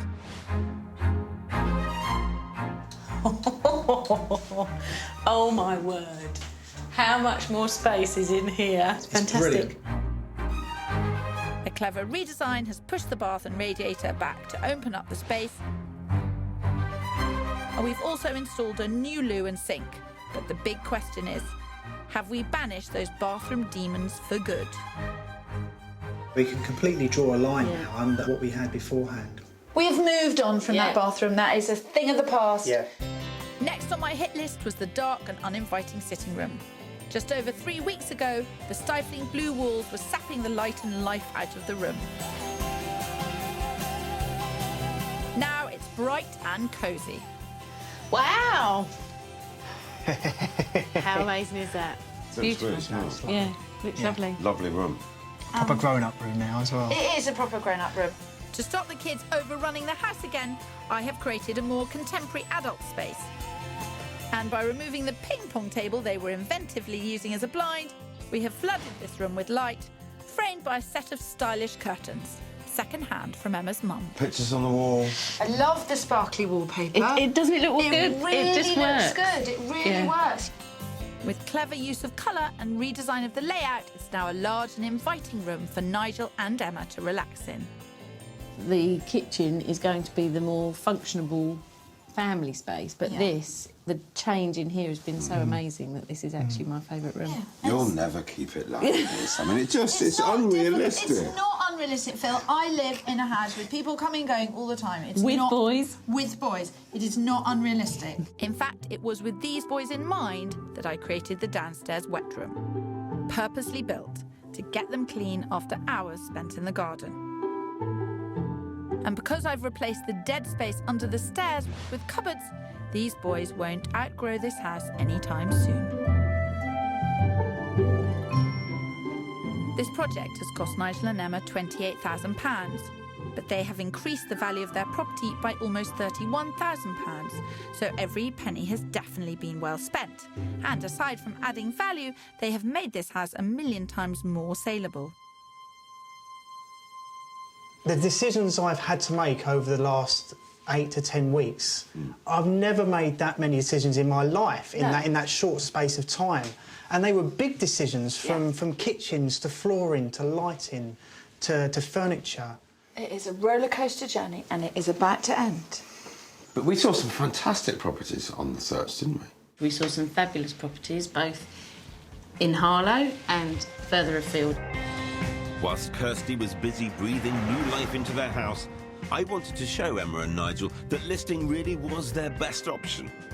I took them to see 3 wonderful properties in move-in condition that offered them the flexibility for their 3 growing boys. For me, there's nothing to be done. Ready to move in tomorrow. At the top of their budget, I even managed to find an immaculate detached house near one of the area's best schools. It was impressive enough to bring Emma over to my side. When I first started this process, I didn't even conceive that there would be a property that I would be happy to move to. I'm now probably moving towards the 50-50. You were quite blown away. It was fantastic to see what was out there. And it really did make us think, because we didn't really think there was anything out there in our budget at all. So, after 8 years of living in a house that wasn't working for this family, they now have the choice to make a fresh start in either a new property or this one. We've both done everything we can to convince them that staying or leaving is the best option. But ultimately, it's now up to Nigel and Emma to make that final call. I have to ask you, are you going to love it? Or are you going to list it?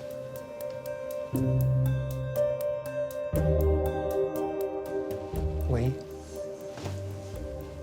are going to love it. Love it. It was a really close run thing. It was really tricky for us, but I think we needed amazing. this process to go through to actually realise we actually had a gem here. We were sitting on a gem. But my mission wasn't just to turn this into a home they'd love again. It was to cure Nigel of his phobia of renovations. We've still got to finish upstairs. But I'm not daunted by that anymore. I'm actually quite excited about those because now I can see what we can do for our money and not get scammed. I'm not scared anymore. Well, I may have lost this time, but I really think Kirstie pulled the cat out of the bag here. Yay! She's provided the Fords with a fantastic future-proof home that not only fits their needs perfectly, but makes them proud enough to look after it. So, it's 1-1, and looks like my bar tab just got bigger. At last! You never brew it yourself. There we go. Enjoy. I will indeed. I will savour my triumph. Didn't think it was going to go that way, but I'm delighted. Congratulations. Cheers.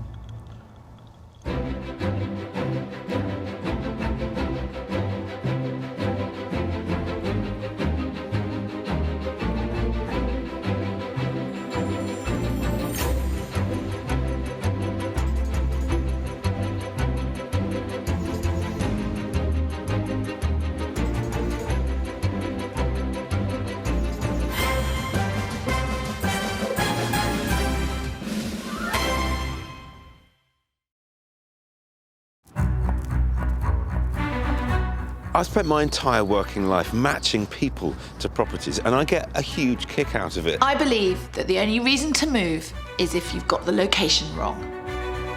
The battle of whether to stay or whether to go. It's being fought in homes up and down the country. I would definitely love to stay here. I hate it. I absolutely hate it. I'm heading up Team Love It, and my aim is to convince people the expense of moving can be better spent transforming their existing homes. She loves knocking down walls. She adores changing layouts of properties. Well, you know what I'm about to do. Watch me, Phil, You're going to get the sledgehammer out. But while I am busy trying to make their house better, Phil Spencer is seducing them with other homes. As captain of Team List It, I'll be showing our homeowners the benefits of selling up and moving on. It's just awesome. Come on! No, I think you did very well. I'm speechless. Moving house is a nightmare. Who wants to move house? Kirstie's going to have to work hard, which she's not really used to. So after 2 months of Kirstie spending their hard-earned cash on a refurb and me tempting them to sell up, who will come out on top when we ask? Are you going to love it?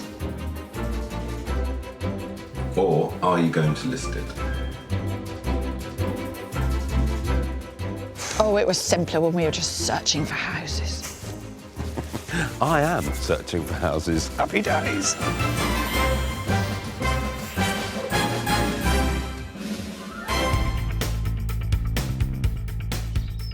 Roughly 8 miles from Rugby, in the once peaceful village of Braunston, Northamptonshire, there's a battle raging of Love It versus List It, and we've been called in to negotiate a ceasefire. Over the years, we haven't actually spent that much time in Northamptonshire working, have we?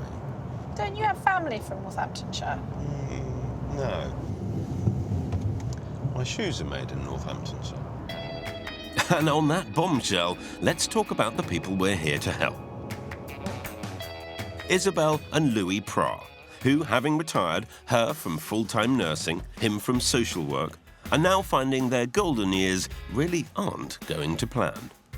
He's had the house that he's really loved for 38 years. It's my time. I'm quite happy staying put. After spending almost all their married life in this Georgian house with rooms scattered over 3 floors, Isabel has finally put her foot down. She wants to live in a house that's actually suited to her greatest love, spending time with her family. It's a huge part of my life to be able to have people into my house. Not only does Isabel have 10 brothers and sisters, these two also have 3 grown-up children and 3 grandchildren, all of whom regularly come to stay. Plus, there's Mel, their lodger and honorary family member, to think about too. It all makes meal times a bit of a squeeze. What's more, Isabel usually ends up cooking alone while everyone else migrates here to the upstairs sitting room. You know, I love this room, but I want... It's in the wrong place. It is in the wrong place. That's really, you know, my big beef about this house. Meanwhile, Louis loves this house and this community with an equal passion. He's a member of both the parish council and the local scout group. I think it's a nice village. It's got a butcher, it's got a hairdresser, it's got a supermarket, which in a lot of villages you don't find. Which is why this couple often find themselves arguing over whether to stay or whether to go. But either way, the layout of this house needs serious work, a prospect which absolutely terrifies Isabel. It takes courage and vision on a house like this. And I hate to have to tell you, but actually, we're not very brave to make changes. So in order to give Isabel and Louis the happy retirement they've worked so hard for, it's Phil and I to the rescue. It's quite exciting what's sort of going to happen. Right now, neither of us can say which way it will go. But it's an important decision as they're choosing where to spend the rest of their lives. And who better to help them than yours truly, and my ever so slightly pushy sidekick. Right. Once more into the, what is it? Once more into the breach, dear friends, I think. Oh, there they are. Oh, well That observed. must be Isabel. You've got keen eyes. Ah, there. I'm sharp Do you today. have them lasers? I'm sharp. Hello. Good morning. Good morning. Ooh. Isabel, Phil, very nice to meet you. Hi. Hello, Lou. It's very nice to meet you. For the next couple of months, we're going to be spending a lot of time with these two, both transforming their home and tempting them to move. But first, we need to ask that question. What's the situation here? Who wants to do what? I want to stay. Basically, I've established myself, made contacts and friends in the village, and I've only moved once in my life to this house. So moving is not in my genes. Yeah, yeah. There are lots of memories wrapped up here. Lots of memories. And Isabel? I think I'd be classed as the mover because I have loved the house. It has served us well. But for me, it's just the layout that I can't entertain my own family, really. You've either got to make this house right or you've got to move. Yeah. Yes.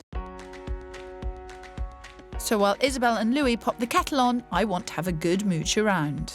As do I, because over the next 2 months, our Love It or listers will be putting their savings in Kirstie's hands.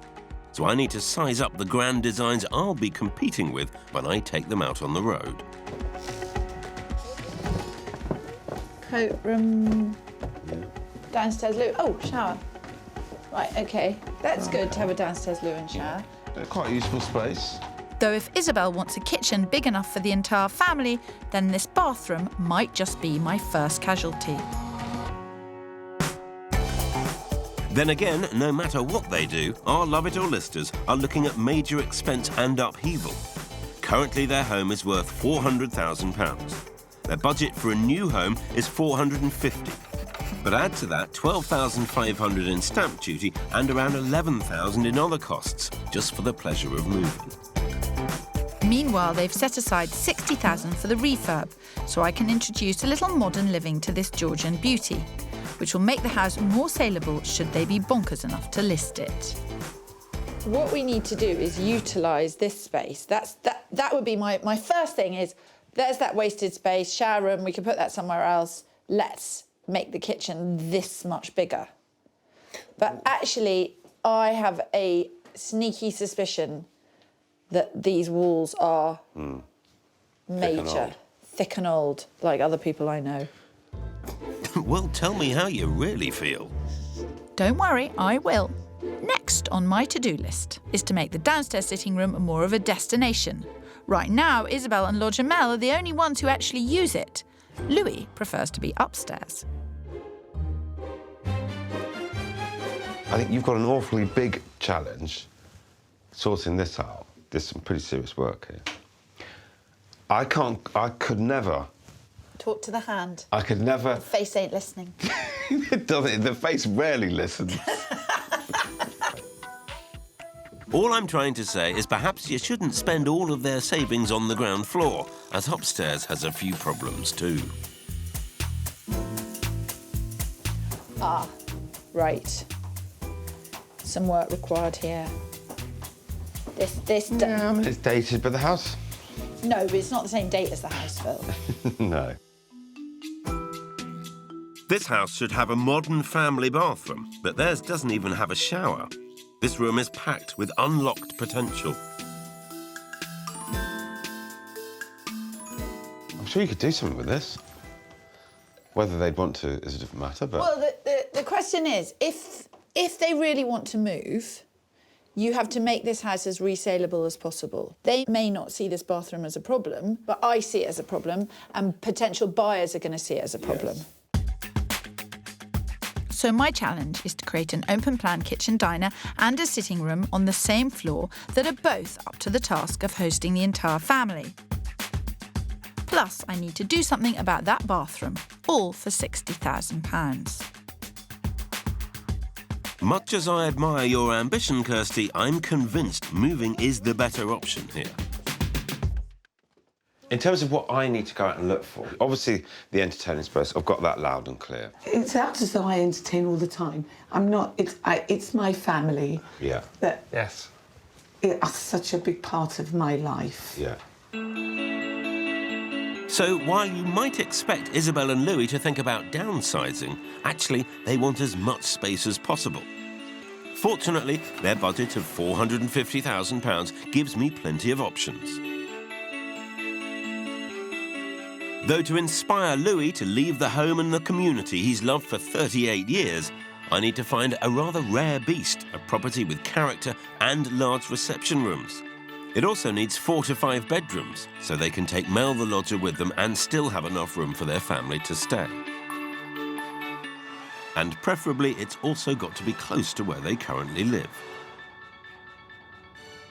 There's still a lot to think about and consider, but we have things to do. Yeah, we do. So we're going to go and get busy. Yep. Lovely. Thanks very much. See you. Thank you.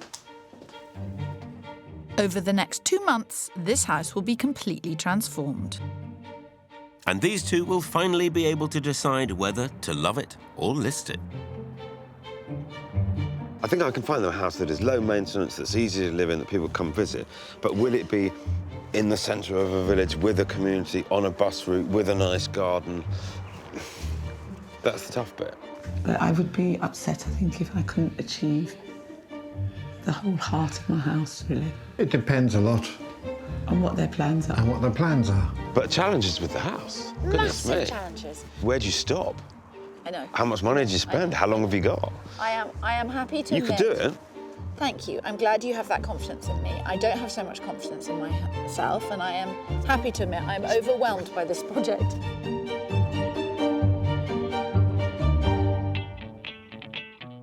After 38 years, it's time for a change.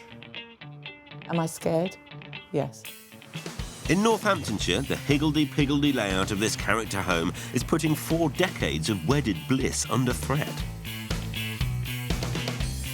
But after a lifetime of helping others as a nurse and a social worker, now it's Isabel and Louis Pra who need our help so they can enjoy their golden years, because while he wants to stay put, she wants to sell up and move on. So to give them the option of loving or listing this house, I'm asking them to invest their savings in an Allsopp-inspired renovation. You can do some amazing things, but it isn't cheap to do.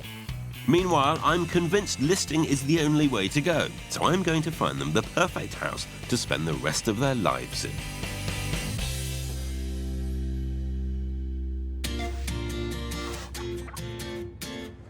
Top of Isabel and Louis' wish list is a layout that works for big family get-togethers.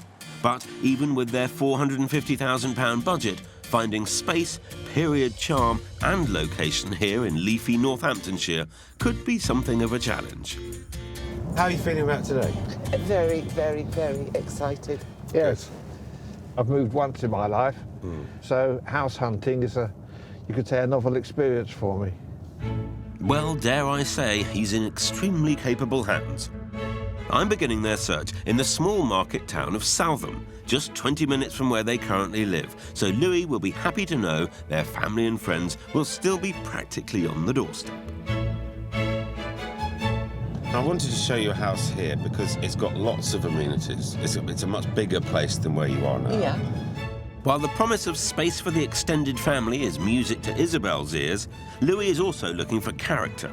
And against the odds, I've found one property that offers both.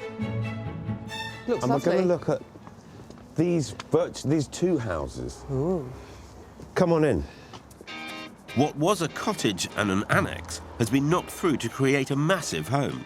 What's more, it's on the market for $389,000, putting it 61 grand under budget.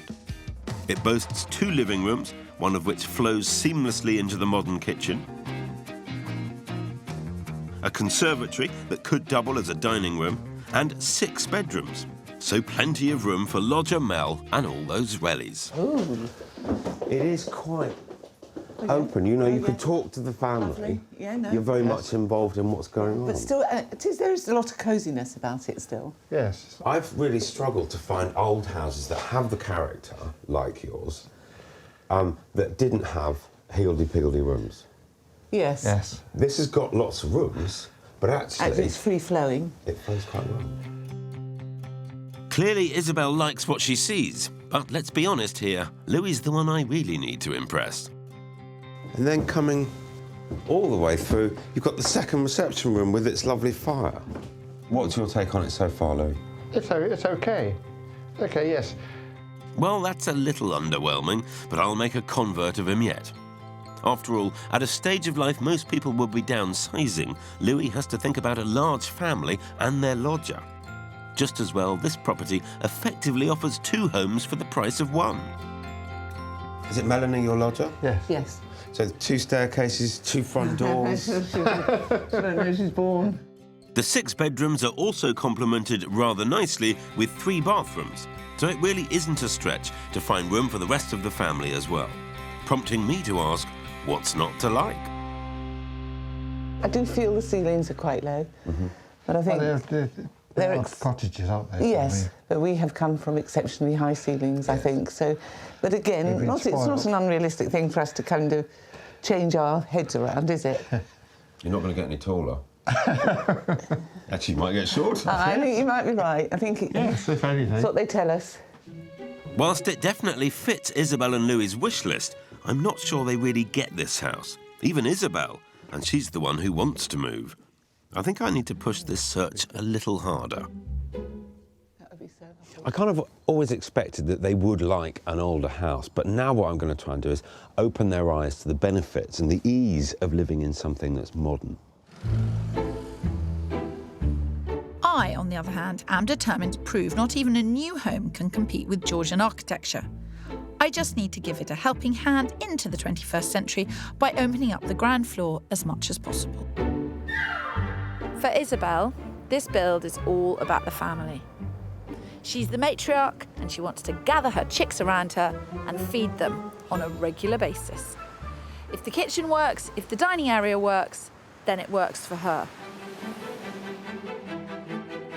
To make the sort of changes they need to love this house again could easily cost up to £60,000. Though having said that, they also need to consider the high cost of moving. For a start, they're looking at over £12,000 in stamp duty. Add to that agents' fees, conveyancing and other moving costs, and we're looking at a grand total of over £23,000, which I'm convinced they'd be better off investing in this place. So this is your existing lounge with more sitting space. Yes. Yes. My challenge is to give Isabel and Louis the ability to entertain the entire family on one floor. And while the obvious solution is open plan, my structural engineer says even I can't take out all of these walls. So here's my solution. By removing the existing shower room, we can create an open plan kitchen diner with enough space for a large table. This way, Isabel won't be alone at her own dinner parties. Everything here, down as far as the panelling, would be kitchen, and that's quite a big space. Then the downstairs sitting room, while remaining structurally the same, would be transformed into an inviting space complete with reinstated fireplace. That way the guests won't be tempted to head upstairs because this floor will also have its own brand new shower room, which I'm relocating into the current utility. And speaking of bathrooms, I'm desperate to unlock the massive potential of the one upstairs.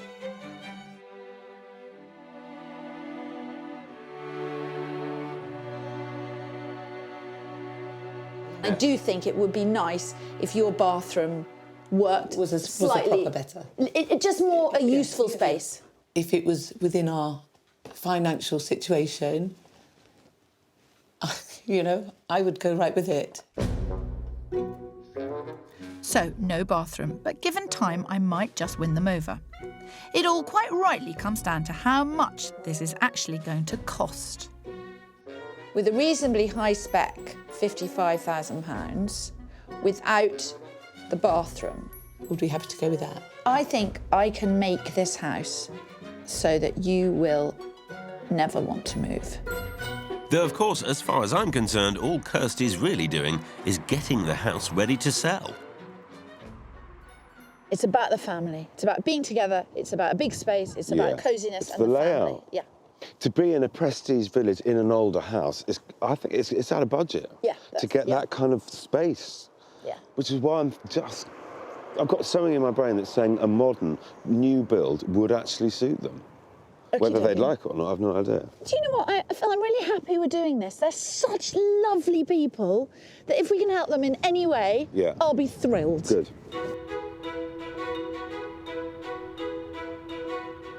A week later, Isabel and Louis are ready to call in the builders. But first, they need to pack up almost 40 years of possessions. Having to clear everything out. It has been quite an emotional time because I think I will admit that I'm a bit of a hoarder. Bravely, these two will be living on site during the entire build. That means 6 weeks without a kitchen and, of course, being completely overwhelmed by dust. A bit apprehensive, but I think the end result will be very nice. Louis, trust me, this won't hurt a bit.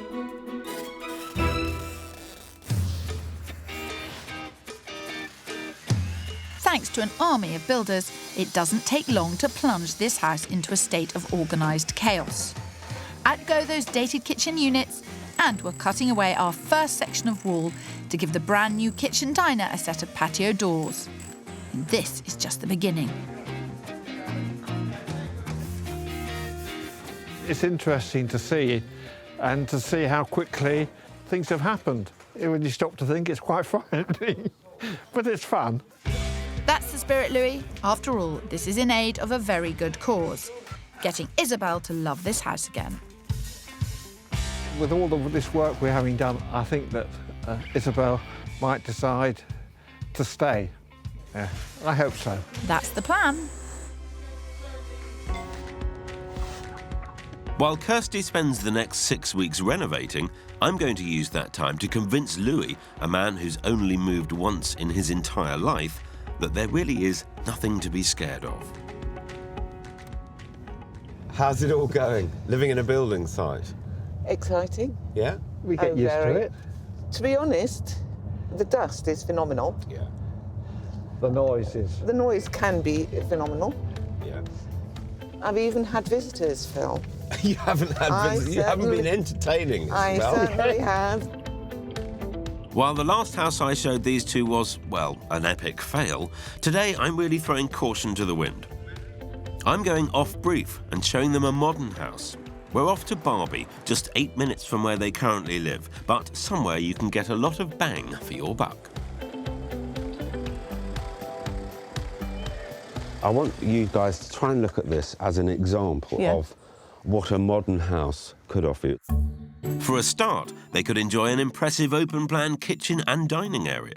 Exactly the kind of space Isabel's been dreaming of. Add to that 3 more reception rooms, including a large living room and 4 big bedrooms. Here we've got study, downstairs loo, loads of storage. Oh, love the staircase. The only catch, aside from it being a modern house, is that to have this kind of space this close to the community Louis loves puts us 25 grand over budget, as it's on the market at £475,000. So, will they love me or kill me? Well, this is lovely. It's all right, isn't it? But you know what? It gets even better this way. Oh, no, lovely. It really opens up at the back here. Lovely. Oh, lovely. Yes. It was this kind of layout that I just thought, when I saw this, I could just see you here. I'm going to tell you, spot on. Obviously, they're not at all fazed by the absence of period features. Result. A house of this age is going to be very easy for you guys to live in. Yes. Easy to maintain. It's efficient in the way it's heated and lit. Costs of running will be far lower than where you are. While that's just the beginning of my sales pitch, I am curious as to whether Louis is beginning to see the light. Louis, is this type of thing, and I am using this as an example, could you see yourself living? Yes. You say it very confidently. Oh, yes, yes. I don't even think that's because I brainwashed you, is it? You've been doing a remarkably good job at brainwashing him. So they're both coming around to my way of thinking. Now, I just have to see how flexible they are when it comes to the other aspects of the search. There is perhaps a bit of a sting in the tail with this one, because of the price. The price is quite a punchy £475,000. Right. So it's kind of... But it lets us know what we can or can't get. Yeah. Downstairs. Downstairs, I would say, hits every... It flows. It does flow really, really nicely. Yes. I walked in here and I just saw you and your family being all together. No, I could too. He's laying it on with a trowel, but he's got a fair point. We do obviously need to look upstairs. Whilst I've convinced Isabel and Louis on the merits of going modern, their budget isn't quite so negotiable. Though that's definitely something I can work on. You know, I thought it would be easy. I'm not necessarily looking for the same kind of house, but I am looking for the same kind of money. And I don't... is he showing me that I have got to rethink the whole thing? Yes, when you see the price of this house, have to have a rethink, darling, perhaps. Well, I can definitely understand their doubts, but I just need these two to keep the faith. Modern houses are now going to be a proper option, which widens the scope, and hopefully I can show them more as a result of that. Because if having a character property is no longer a priority, then I'm more confident than ever Isabel and Louis will be moving.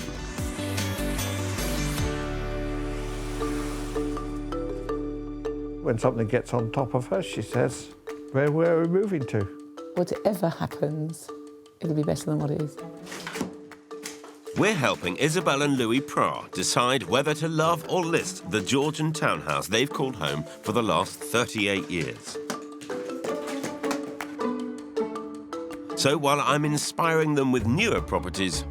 It has opened our eyes to what's around.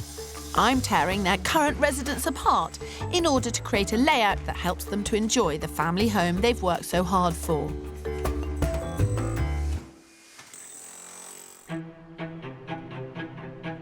But this rather impressive amount of demolition has revealed a problem. We've got dry rot in the joists, and if left unchecked, the damage could spread further. As you can see, all the joists are rotten. Fortunately, Colin the builder is on the case, but it will add a good few £100 to their bottom line. So what we're going to have to do is we're going to have to remove the floorboards back a metre from the wall. We're going to replace the floor joists. We're also going to damp inject the wall. Right. And then we're going to put some ventilation so it'll stop the problem. While it is a nasty surprise, we've caught it early. More importantly, though, I want to see how my home renovators are coping living on a building site. This is where you are. Oh, we are. We are, yes. You see, who needs a great big house? Look at this. You've got your kitchen in here, tea station, but you're not finding the work too stressful. I can honestly tell you, we haven't had a moment's Oh, no. real stress, have we? No. We've So- had 3 weeks of fun. So, when they discovered dry rot, that didn't fill you with dread? No. No, Because it was contained, wasn't it? Yes. I anticipated there was something underneath that window because the wallpaper never stuck. But, you know, I never investigated it further. Right. Because you might have found a problem. Seeing as they're in such fine spirits, perhaps it's time to talk about their bathroom, which I think is letting the side down and isn't fulfilling its potential. What we could do is put a sink there, a loo there, easier that way round, cheaper. All right. We've got this lovely big bath, and then we could have a shower there as well. Oh, wowee. That sounds incredible. You'll be second heaven, darling. I will. It's a difficult one because you have already spent a great deal of money. And, you know, doing the bathroom, that is probably another £4,000. So that's a lot of money. Though if they decided to sell, it will make this house more saleable. What's more, some say that a new bathroom can increase the value of your home by up to 3%, which in this case would be a whopping £12,000. But to be honest, if we didn't do it while the work's going on, would it not cost me a lot more to go and get a lot more. I think we go with that, and I think, Yes. you know, we agree. We agree, darling. That As actually- always, we agree. You know. No, but fair enough. I think. Trust me, it will be money well spent. I have been so impressed by Louis and Isabel. They have embraced the changes that I have imposed on their house with such enthusiasm and such an open-minded attitude. I'm quite confident that the result will work for them and their family. Though in order to make their brand new bathroom fit its character surroundings, I'm going to surprise Isabel and Louis with a few second-hand pieces. You see, that's the kind of thing which, if you hung that up in a bathroom, Pavilion du Parc, £18. It's a lovely frame, it's a lovely picture. I'm going to go for this kind of slightly Frenchy feel in the bathroom.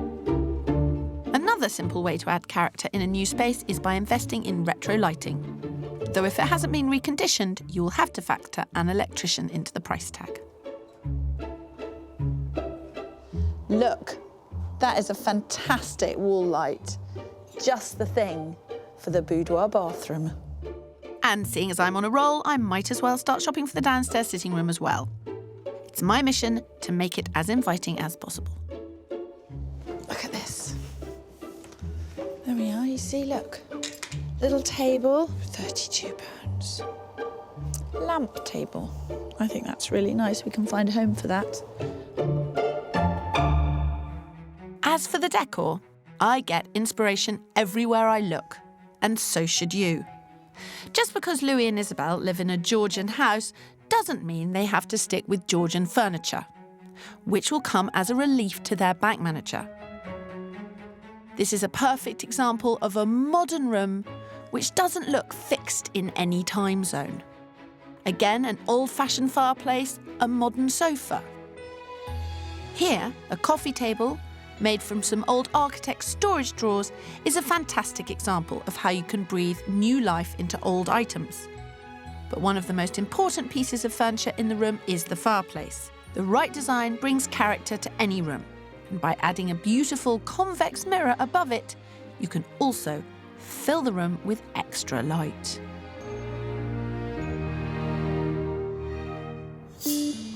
Though while I'm working hard to give Isabel and Louis the character they love, strangely, my partner in crime seems to be taking the opposite approach. What kept you? Oh, you know, bad traffic. So it's my first kind of foray into modern builds, which actually went down very well. Why are you working them towards a modern Because I just think it would work for them. They need somewhere that's going to be easy to live in, easy to look after. They're not that old, Phil. No, and they're very young at heart. But this is a forever home if they decide to move. Try as you might to transform their existing home, Kirstie, even you can't compete with my next house. Seriously, Spencer, just focus on the driving.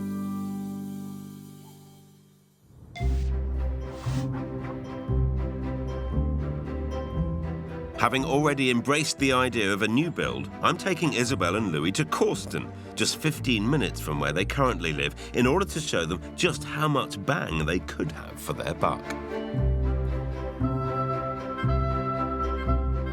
Righto, well, now we are, I think, aiming at modern houses. Most of the vast majority are built in this kind of a setting, in an estate. As a result of being in this setting, you're getting a lot more house for your money. It looks lovely. This is under 400,000. You what? Yes, you heard me right. This house is just shy of £380,000, putting it 70 grand under budget. At its heart is a stunning kitchen, dining and sitting room, which takes open-plan living to a whole new level. There's also a separate family room and 4 good-sized bedrooms. In other words, there's room for the entire family, no fuss. Well, what do you make of this? Come on in. It's a 30-foot kitchen diner. Oh, Louis. It takes your breath away. That's incredible. It's been massively extended. So it is, whilst it's on an estate, it's a pretty unique house in that the owner removed a garage from here and put in really cool features like that, spinning fireplace, depending where you want to angle the heat. And then come down here, you've got some really great contemporary stuff. And as for entertaining, where do you want to do it? Yes. That's unbelievable. Finally, I put a smile on Louis's face. It looks like the man who's only moved once in his entire life is about to do the double. It struck me that in your house, you're kind of desperately trying to make it work, and you're desperately trying to get 14 people to sit down at a table, whatever Kirstie does to it. 114, yeah. You could have, exactly. Oh, Louis, that's incredible.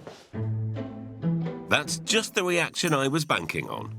Think I'll let Allsopp know the good news.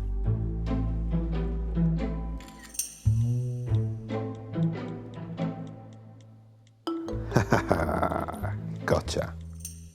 Just as well, Kirstie's sorting out Isabel and Louis's bathroom because something tells me their Georgian townhouse is about to go on the market. Hopefully it really opens your mind into what can be achieved with 400,000. Yes. What I just want you to think about until we next meet is the style, the type of opportunities, the type of lifestyle that these houses would enable you to lead. I have been slightly blown away by this, to be fair. I take it that makes 2 of us, darling. Oh, yes. Well, it's happy days here on the A-team. I think I've done my job. I've got Louis. He's firmly on board with the move now, and they're both engaged in the process and I think excited about listing their house and a new stage of life. I don't care what Kirstie's done. I think they're going to be moving. Hold your horses, Pip. You haven't seen what I've done to their house yet. It will blow them away.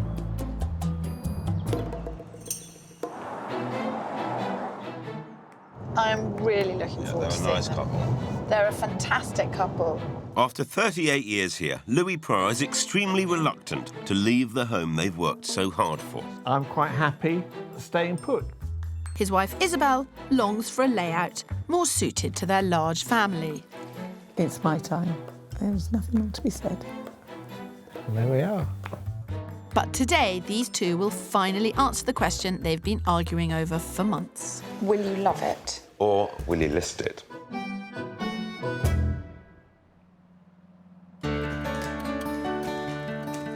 After 5 intense weeks, allowing me to tear their Georgian townhouse apart...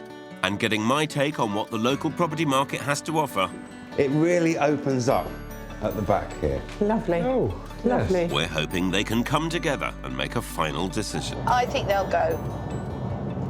Not now, but eventually. I think they should. I know you do.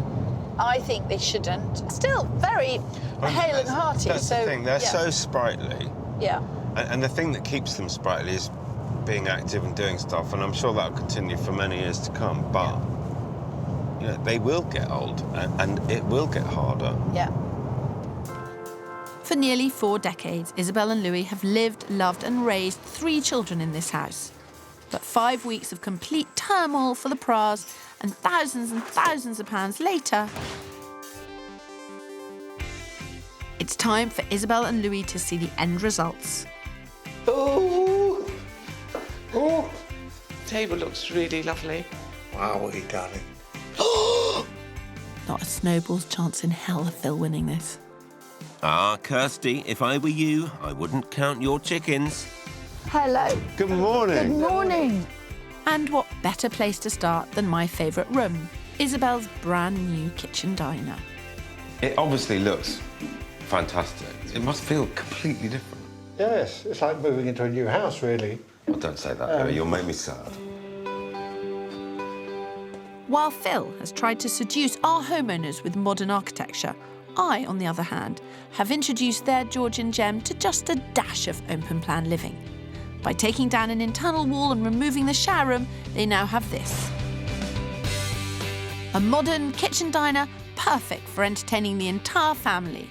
Even better, Isabel can now attend her own dinner parties. When I first walked into this house, one of the first conversations we had was that you said you felt isolated when you were cooking. Have we solved that issue? Definitely. Without any doubt. Definitely. Last night we had a dinner for 12. Dinner for 12. How did that work? Fantastic. So while Isabel's legendary dinner parties were something of a squeeze in the past, now there's plenty of room. Not to mention oodles of style.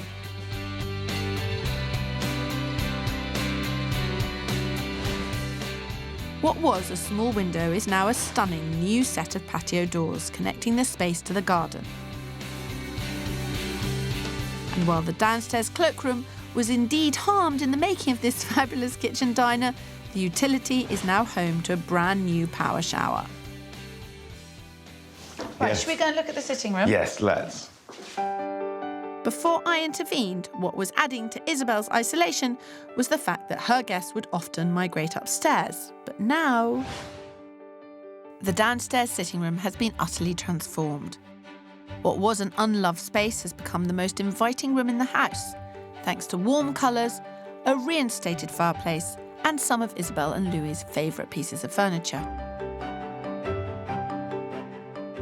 The sofas look lovely.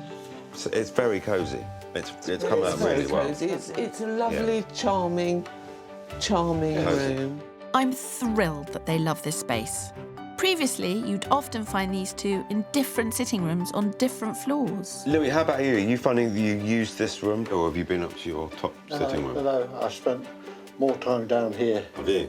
Yes, yes, That's I've invaded That's Isabel's the story. space. It's a nice gentleman's snug. Yes, snug, snug.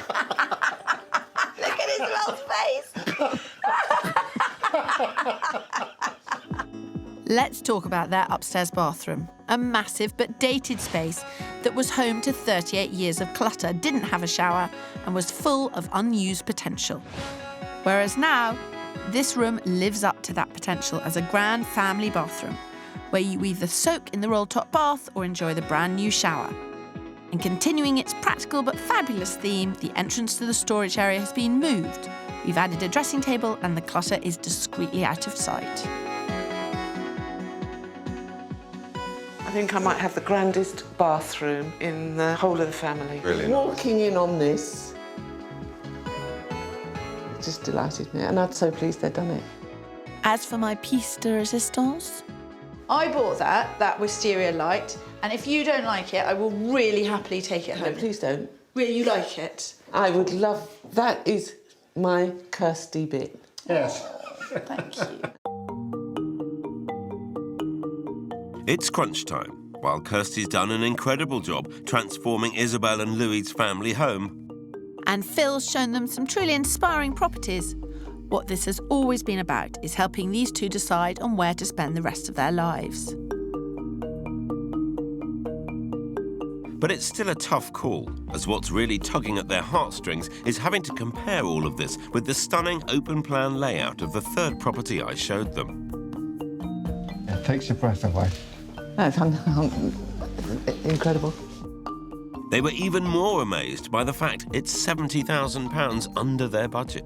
I have been slightly blown away by this, to be fair. I take it, that makes two of us, darling. Hopefully, what Kirstie and I have done is put you in a position that you can make a confident decision. So the question is, will you love it? Or will you list it? I think we'll love it. I think we're very lucky people. You've changed it completely for us. And it's more practical. Much more practical. It's been such a big change down here and upstairs. Definitely.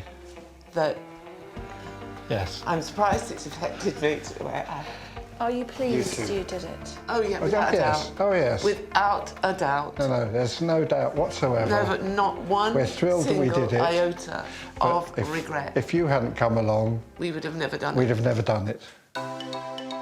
While I couldn't be happier that we've both helped Isabel and Louis to love it rather than list it, apparently it's still me who has to buy Madam a drink.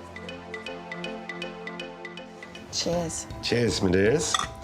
Congratulations. Thank you. I've heard of drowning your sorrows, but you get your whole head in that. I might in a little while. Came close though, didn't it? It was very close. I think what you've done with the house has enabled them to live in a different way. They can entertain in a different way, whilst not having the hassle of actually moving. Couldn't have put it better myself. Over this series, we've travelled thousands of miles, from Huddersfield Welcome to Yorkshire. Look at that. to Harlow. I always thought Essex was super sunny. Everyone's so tan that comes from here. We've rescued homes. Don't touch it!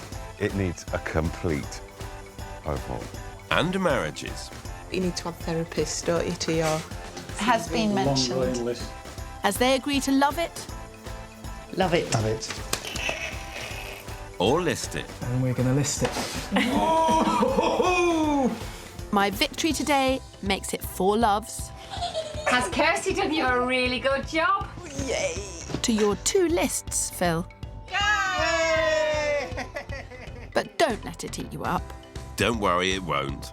Just wait till next year. You know what, Phil? You are a good sport. You're a good loser. And you're going to get a lot of practice in. God, dear.